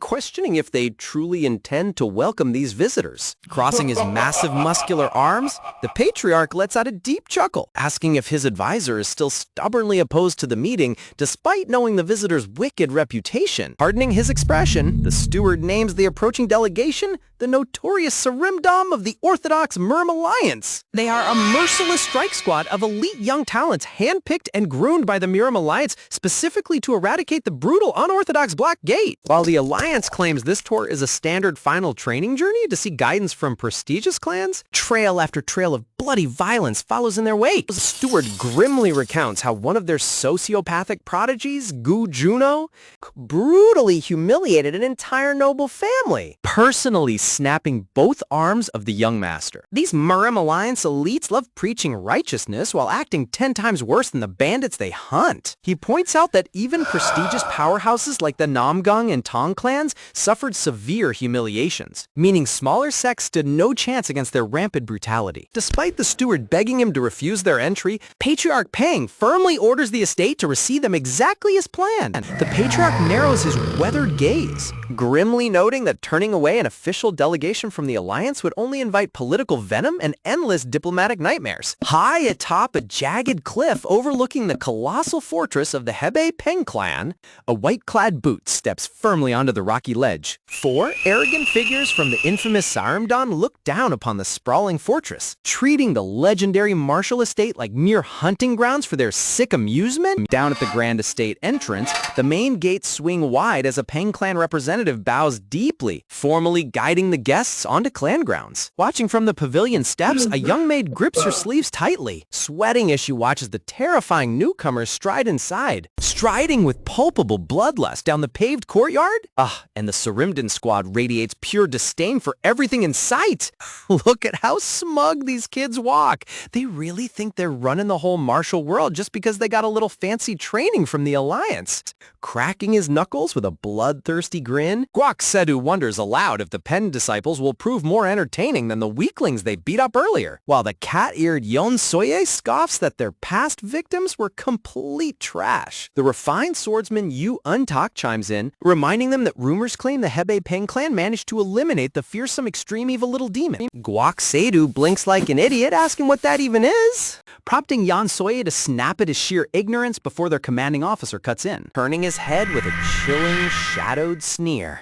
Sarimdan leader Zhou Min reminds his subordinates that they came here to receive proper, guidance from the local masters. The nervous escort swallows hard as Zhou Min trails silently behind him, exuding the predatory aura of a viper waiting to strike its next victim. Unaware of the brewing storm, the courtyard remains peaceful as a gentle maid laughs while playing a cute ring toss game with little Soyul. Oh man, the contrast here is insane. These arrogant alliance brats think they're about to terrorize the Peng clan, but they have zero idea that the ultimate reincarnated demon grandmaster is right around the corner, spending quality time with his daughter. Over in the sunlit garden of the clan estate, adorable little Soil is having the time of her life, energetically tossing colorful decorative balls around the stone pavement while practicing her very own pint-sized martial arts drills, launching herself into the air with an enthusiastic battle cry. The little rascal attempts a flying kick with both eyes squeezed tightly shut. Look at that sheer determination. She might miss every single ball, but you definitely have to give her top marks for maximum toddler confidence. Just past the garden courtyard, A squad of visiting youths, known as the Saramdan from the Murim Alliance, wanders by, instantly swooning over how ridiculously adorable the little girl looks playing by herself, halting the delegation before they can wander any closer. A Pain Clan attendant nervously clarifies that the sweet child playing in the yard is actually young lady Soyal, the precious granddaughter of the clan patriarch. Tilting his hat with an overly polite smirk, the Saramdan squad leader smoothly inquires if they might be allowed to go over and greet the patriarch's grandchild directly. Breaking into a cold sweat, the attendant frantically waves his hands, gently steering them away by reminding the visitors that the patriarch is already waiting for their arrival in the main pavilion. Towering haughtily over the dazed servant, the cat-eared girl sneers with venomous arrogance, demanding to know how a lowly attendant has the audacity to obstruct the esteemed Murim Alliance. Snatching the bruised attendant roughly by his collar, the brood of their squad growls menacingly, asking if the servant wants to be crippled just like the fallen clan elders, hiding a sly grin behind his long sleeve. One of their squad mates casually remarks that anyone who knows their reputation should know when to drop to their knees and crawl. Right in the middle of his arrogant power trip, a bouncing ball flies through the air and nails the brute straight across the cheek.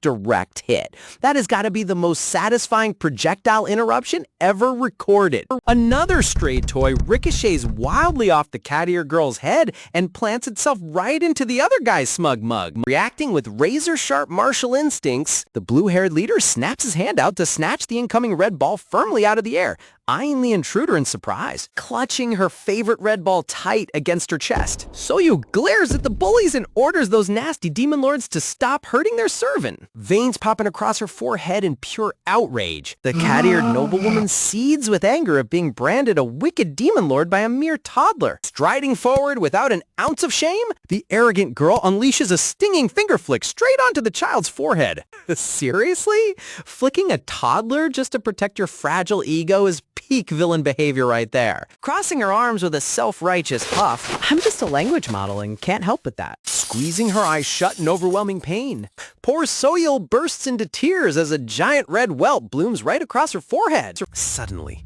an icy voice drops over the courtyard like a lead weight, making the haughty girl freeze in her tracks.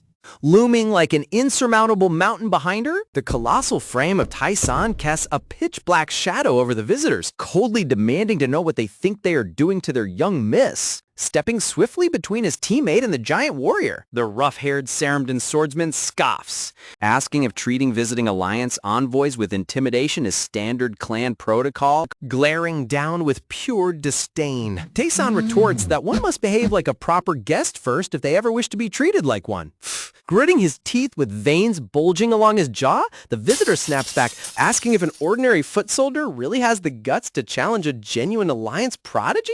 Interrupting the explosive tension, with a sharp crack, the blue-haired Saramdan leader smoothly claps his palms together, drawing everyone's attention. Stepping between both sides with a gentle wave of his sleeves, the squad leader offers a soothing smile, politely suggesting they diffuse the minor misunderstanding before tensions get totally out of hand. Stepping out from the shadows with pure black murderous intent radiating across his features, Vice Captain Oh Chae-moo appears, coldly declaring that they will need to provide an immediate accounting for daring to lay hands on the Pain Clan's family. That terrifying silhouette. Chae-moo looks like he just walked out of a horror movie.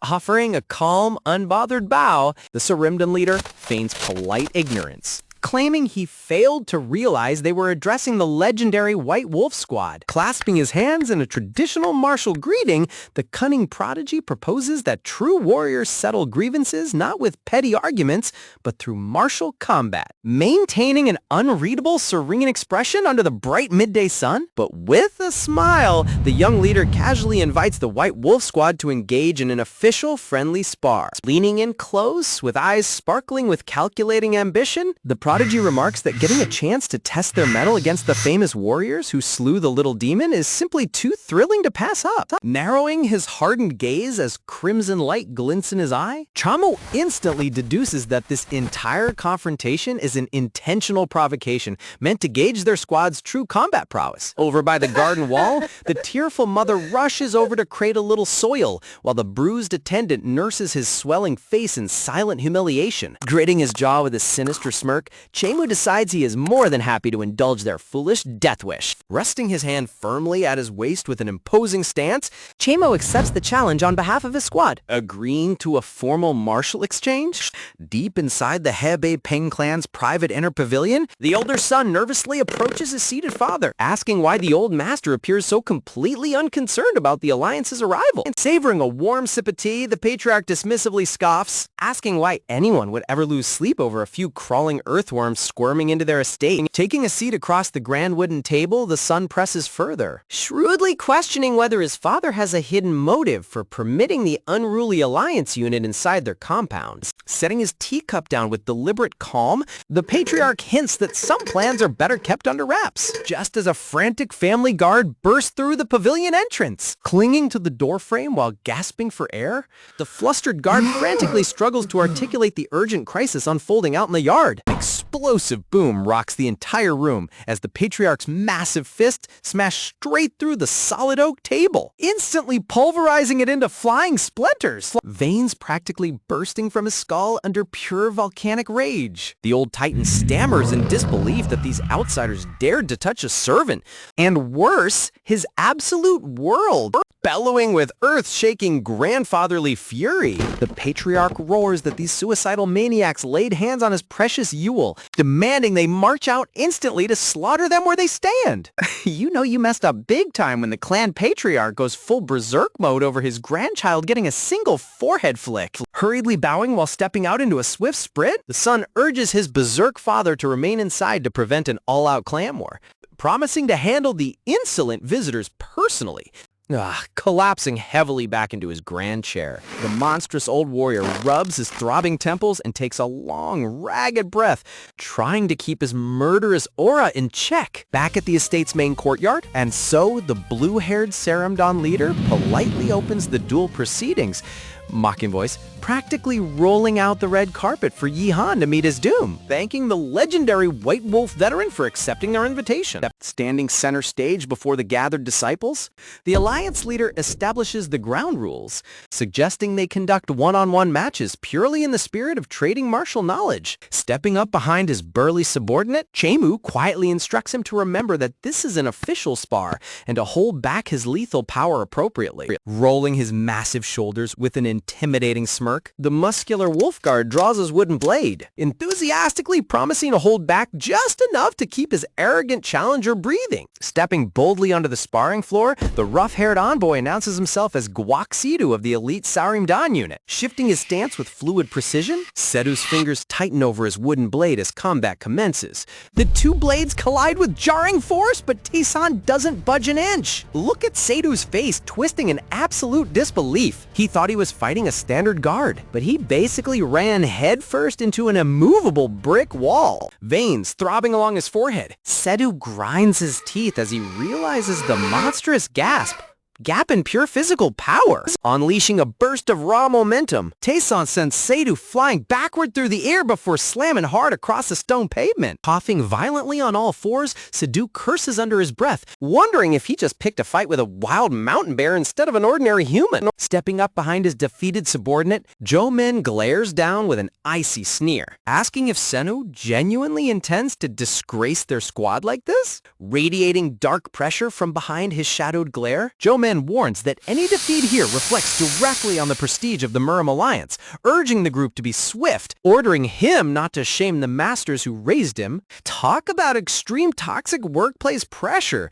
Dude gets knocked down once and his boss is already threatening his entire lineage. Sidu clenches his fingers white-knuckle tight around his weapon, submitting completely to his squad leader's ruthless command. Stumbling back to his feet with ragged breaths, Sedu agrees to push past his limits, his pride thoroughly wounded. Sidu vaults into the air at blistering speed, raising his wooden sword high to unleash an overwhelming strike from above. A pure blood-red energy surges along the training sword as Taesan's eyes widen in genuine shock, recognizing a lethal assassination technique. A fatal crimson arc cuts through the air. spraying droplets of crimson straight across the wooden edge. Blood fountains violently from his neck as Taesan gasps in utter bewilderment, unable to process the lethal blow during what was supposed to be a friendly spar. Chaemu and his squad mates watch in horrified disbelief as their team captain transforms into this monstrous beast, their faces pale as crimson splatters across the courtyard stones. Taesan crashes motionless onto the floor with blood pooling around his collar,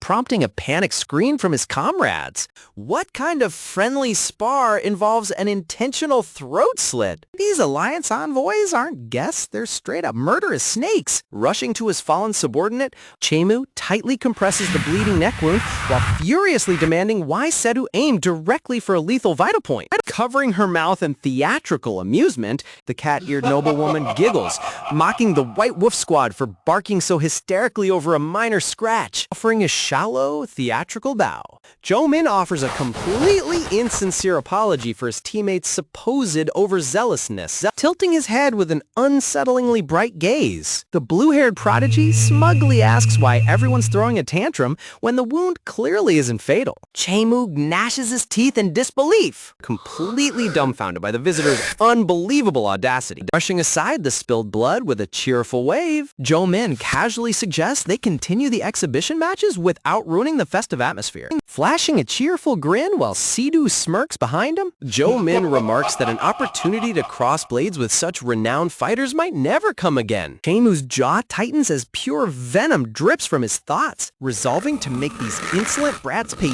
dearly for their madness. A calm voice suddenly pierces the courtyard tension, agreeing to accept their spar as a shadowy figure approaches, striding forward with effortless grace and hands draped behind his back. Yo Eunwoo makes his majestic entrance onto the field. That walk alone radiates absolute main character energy.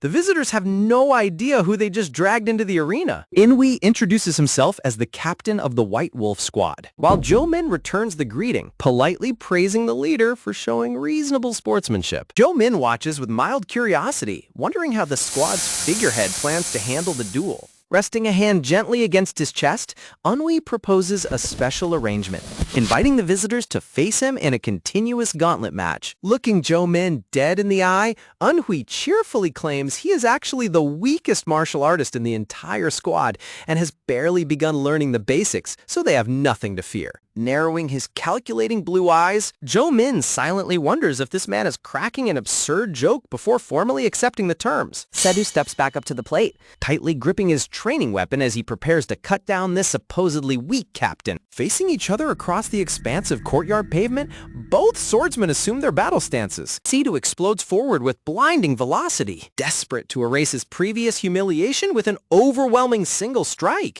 Roaring at the top of his lungs, Sedu swings his sword downward with vicious killing intent while Eunwoo stands completely motionless. In an absolute blink of an eye, Eunwoo redirects the entire assault, sending Sedu somersaulting helplessly through the open sky like a rag doll. Bro didn't even draw a sweat. He casually flipped a trained killer upside down like a cheap flapjack. The cat-eared girl's jaw drops in pure disbelief, completely unable to comprehend the supernatural deflection that just unfolded before her eyes.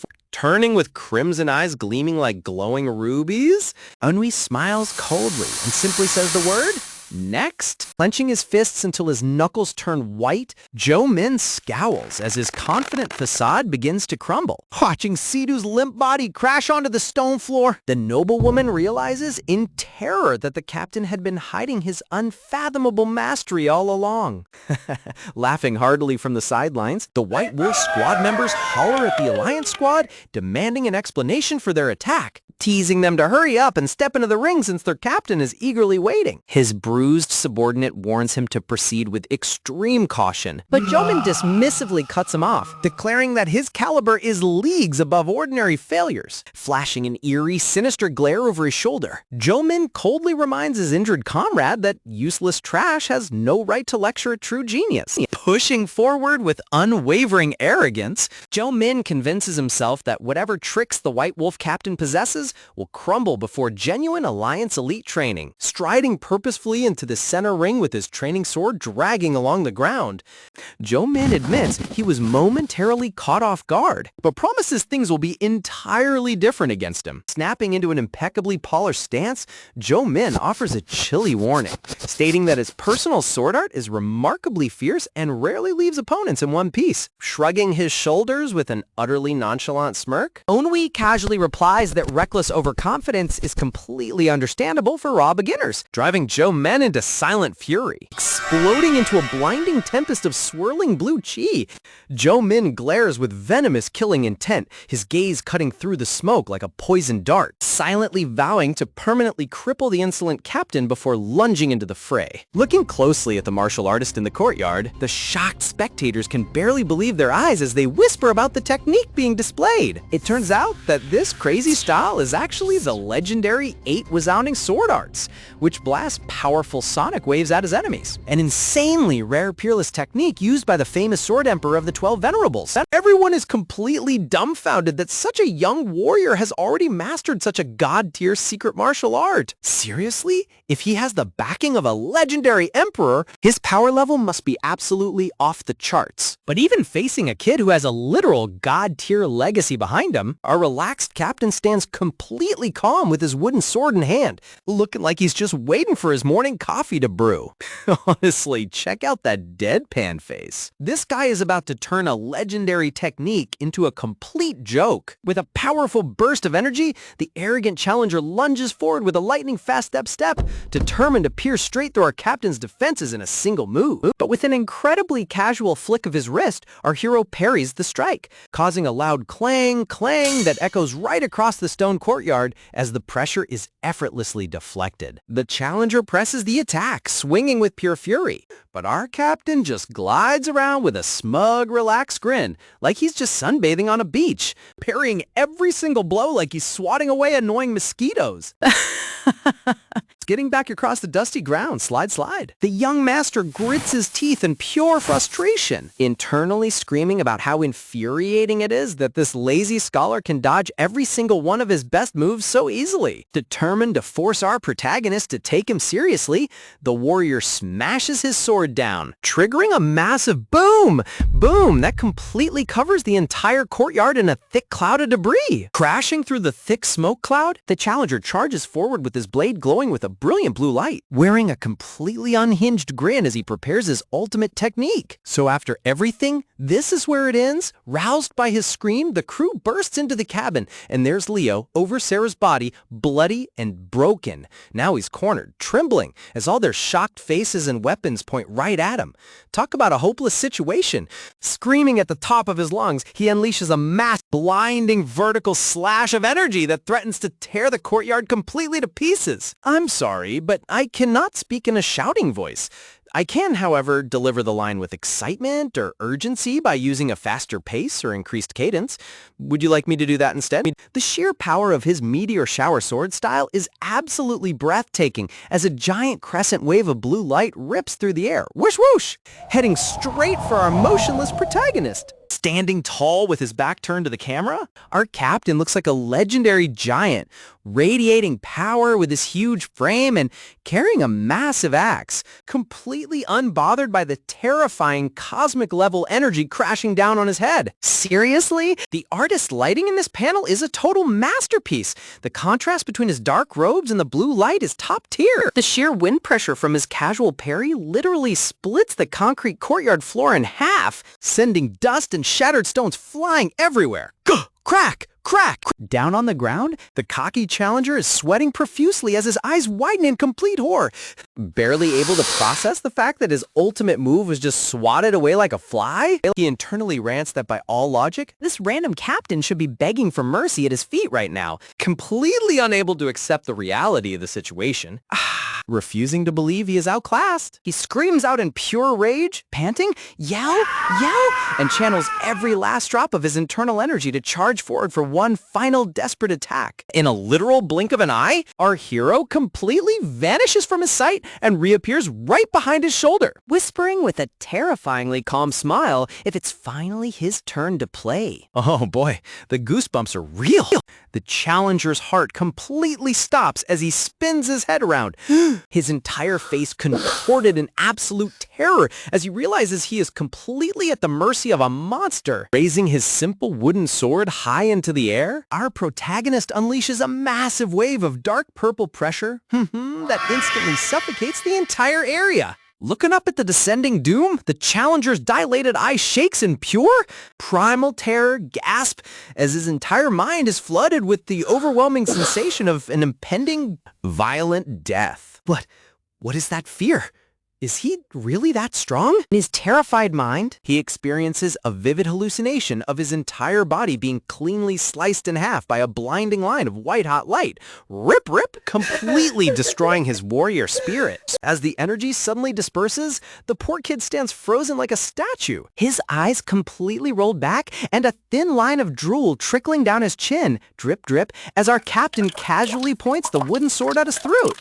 Honestly, seeing this arrogant young warrior get turned into a brain-dead, slobbering moron is kind of satisfying. Drooling mess is the most satisfying thing ever. His legs completely give out as he collapses heavily onto the stone ground. Thud, staring up at our majestic hero with a blank, shattered expression. Looking down at the broken warrior, our calm captain slowly lowers his wooden sword, politely suggesting that they should wrap up their little sparring session right here.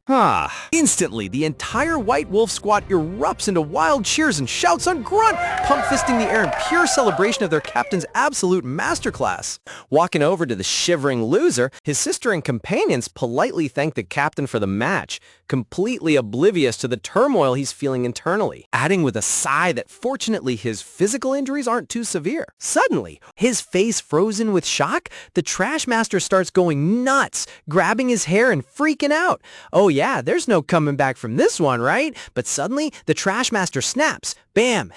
Totally brain broken, grinning like a maniac, muttering that only he knows the true terror of that attack, leaving his friends looking at him in absolute secondhand embarrassment. Walking away from the crowd, our hero's older ally warmly congratulates him on the spectacular victory, saying he never doubted him, though our lazy captain just shrugs it off like it was nothing more than a light morning stretch. Leaning in close, the elder whispers that the squad's reputation is going to skyrocket even higher after this, promising to report the results to the Muram Alliance while keeping the captain's true identity completely hidden. Suddenly, our protagonist calls out to the trembling challenger who's trying to sneak away, telling him that there's absolutely no need to report this spar to the Alliance, causing the kid to stop in surprise. Gritting his teeth in humiliation, the young master clenches his robe so tightly his knuckles turn white, muttering a painful groan as he walks away. Back inside their guest quarters, a sudden explosion of pure rage shatters the quiet atmosphere as a massive scream echoes through the halls. Bang! Bang! Trembling with sheer rage, the humiliated warrior screams that he absolutely cannot accept being defeated so miserably by a nobody captain, his dark aura flaring up wildly. Whoa! You'll never believe this! A guy named Billy cuts in front of a truck going 50 miles per hour. Total slam, but get this, he wakes up and not only is his busted body fixed, he's got superpowers. Talk about a second chance. He furiously barks at his companions that they are packing up and leaving this cursed place this very instant, leaving his younger sister completely bewildered since they literally just arrived. His loyal guard steps forward, gently placing a hand on his shoulder, tap, and politely suggesting that it might be wiser to rest for just one more day to recover from their long travel fatigue. But his polite suggestion only triggers an explosive reaction as the young master's eye turns completely bloodshot with murderous intent. With a terrifying swing, the unhinged young master delivers a brutal backhand slap. Smack, right across his loyal guard's face. Sheer force of the blow sends the poor guard crashing backward onto the floor, slide, as his horrified companions watch on in absolute silence. Time? What an absolute toxic toddler of a leader. If I was that guard, I would have quit on the spot. Looming over the fallen man with a crazed, demonic expression, the young master spits out a cold warning, vowing to literally murder anyone who dares to talk back to him ever again. Shh. Later that evening, humiliated group quietly packs their things and begins their long walk out of the temple courtyard, step, under the dark night sky. Walking at the front, the moody young master glances back over his shoulder with a lingering glare of intense hatred, clearly plotting his revenge. But little does he know, our legendary protagonist is standing majestically on the edge of the high roof, arms crossed as he calmly watches their departure, looking like a silent guardian of the night. Oh, you won't believe this. So we're back with the third elder, and he's giddy, thinking Shinchi's done for. Shinchi, though, just laughs in his face and drops this massive bombshell. He's an alchemist too. Cue everyone going bonkers because apparently that's a super rare thing. He whips up a top-tier pill and, get this, shocked, makes the third elder's cauldron explode. Walking at the back of the group, the bruised guard touches his swollen cheek, his eyes filled with a deep, exhausting sadness as he reflects on his miserable life serving a madman. His mind drifts back to the spar, intensely wondering what kind of legendary monster that quiet captain truly is to possess such an overwhelming power. He realizes with a shudder that it was his very first time in his entire life experiencing such suffocating, crushing pressure. Pure bloodlust, admitting that for a fleeting second, he literally tasted his own death. Clenching his fist tightly, clench, the wise guard decides to put the terrifying memory out of his mind, vowing to never get involved with our captain ever again. Looking up at the starry night sky with a gentle, resolved smile, he reassures himself that as long as he stays far away from that monster, his own future will remain bright and peaceful. And honestly, that is probably the smartest decision anyone in this entire story has ever made. Several tiny black spheres roll silently along the dark forest floor, coming to a halt right behind the unsuspecting Mirim Alliance squad. Catching sight of the suspicious pellets as they detonate, Joe-Min frantically shrieks for everyone to hold their breath before the lethal toxic smoke engulfs them. High atop the rocky ridge bathed in eerie moonlight, three terrifying hooded figures emerge through the purple mist like grim reapers. Gazing down with a grotesque skeletal mask and piercing dead eyes, the lead figure sneers, identifying the trembling youths below as the famed Surumdan squad. Recognizing the cursed horned skull insignia etched onto the stranger's forehead, Joe-Min clenches his teeth in pure dread. Realizing they are face to face with the demonic cult's dreaded Black Death squad, Joe-Min curses under his breath, knowing their chances of survival just dropped to 0. Out of all the enemies to bump into during a midnight stroll, they managed to pull the absolute worst lottery ticket possible. The Black Death squad represents the cult's most merciless execution unit, leaving nothing but poison and mutilated corpses in their wake. With the airborne poison actively paralyzing their Dantian pathways, Joe-Min breaks out into cold sweat, terrified by the fact that they cannot even tap into their internal energy. His teeth chattering uncontrollably, Sedu turns completely pale, his previous arrogance utterly evaporating before the demonic cult's living nightmares. Overwhelmed by primal fear, Sedu shrieks at the top of his lungs and sprints blindly into the dark woods despite Joe-Min furiously ordering him to halt. A miniature crimson throwing dagger streaks across the darkness, skewering straight through the runner's throat. Sedu drops dead onto the dirt while the cultist burst into mocking laughter, ridiculing the pathetic standard of the Alliance's so-called young prodigies. Running away in a straight line from Master Assassins?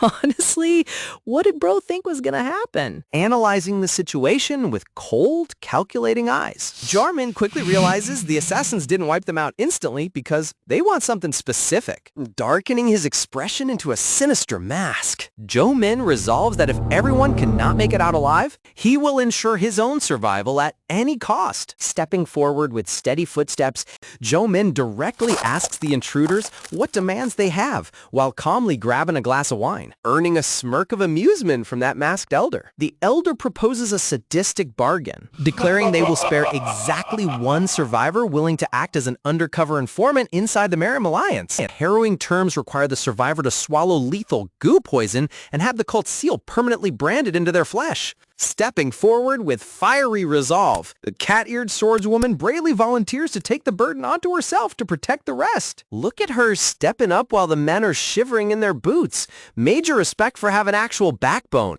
Slapping a hand over his chest with an unsettlingly bright smile, Joe-min rudely interrupts her, boasting that as the squad leader, he knows what's best. His value as an Alliance spy vastly outclasses ordinary grunts. Infuriated by such shameless cowardice, his hulking subordinate grabs Joe-min by the shoulder, furiously screaming at him for selling out his comrades so easily. Joe-min smoothly brushes off the grip, turning toward the cultist to add a chilling final condition to his deal, pointing a cold finger straight at his own loyal teammates. Joe-min casually requests the assassins slaughter every last one of them, so no witnesses remain. The masked cultists cackle in sheer delight, happily agreeing to butcher the squad since cleaning up loose ends was part of the plan anyway. Horrified tears brimming in her eyes, the noblewoman shrieks in absolute disgust, cursing the treacherous captain to burn in the lowest depths of hell. Standing casually over the fresh carnage, Joe-min smugly reports to the hooded killers that he took care of the nuisance. The motionless bodies of his loyal squad members lie scattered across the dirt clearing while the cult elder beckons the newly minted traitor forward. The elder rests his clawed hand on Joe-min's head with a satisfied chuckle, praising him for having the cunning wits necessary to survive in the martial world. Towering over the young traitor, the elder formally claims Joe-min's life for the Black Death Squad, demanding he prove his loyalty immediately. Bowing subserviently with a vile grin, Joe-min eagerly pledges his allegiance, promising to become his master's most obedient pawn, even unleashing his own family to prove it. Oh, too creepy. Vowing to execute every command the demonic cult hands down. Suddenly, warm crimson liquid violently splatters across Joe-min's face, freezing his smile into utter horror. In an unfathomably fast instant, all three hooded cult masters have their heads sheared clean off their shoulders. A blinding streak of golden sword light flashes across Joe-min's dilated pupils, leaving him completely paralyzed with confusion. The golden energy twists into a devastating cyclone of slashes, completely dissecting the assassin's fallen corpses into microscopic ribbons before they even touch the earth.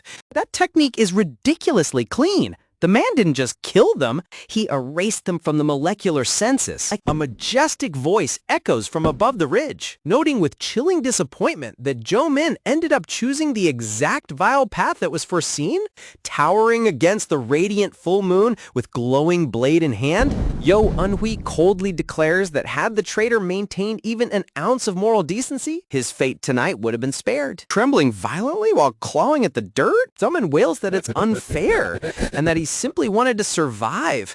Unaware that in Eun-hui's past life, Joe-min had grown into the infamous villain known as the Bloodflower Young Master. Eun-hui smiles with deep melancholy in his glowing crimson eyes, murmuring that despite knowing the past, and yet he still gave the boy a second chance to choose honor over betrayal. Releasing his grip from the cliff above, a throwing dagger plummets straight down through the air toward Joe-min's forehead. The blade impales directly into the center of the traitor's brow, instantly snuffing out his treacherous life mid-breath. Forest clearing falls dead silent, blanketed with the motionless remains of both the demonic assassins and the fallen Saramdan squad. Eun-hui's trusted companion approaches from behind, agreeing with the plan to report that both groups annihilated each other. Striding down the rocky slope, Eun-hui explains that exposing their treason would utterly crush the Alliance's prestige, adding that hollow, posthumous glory means absolutely nothing to corpses. Glancing at the dagger lodged inside the lifeless traitor's skull, Eun-hui deadpan reiterates the harsh truth that dead men cannot enjoy false honors anyway.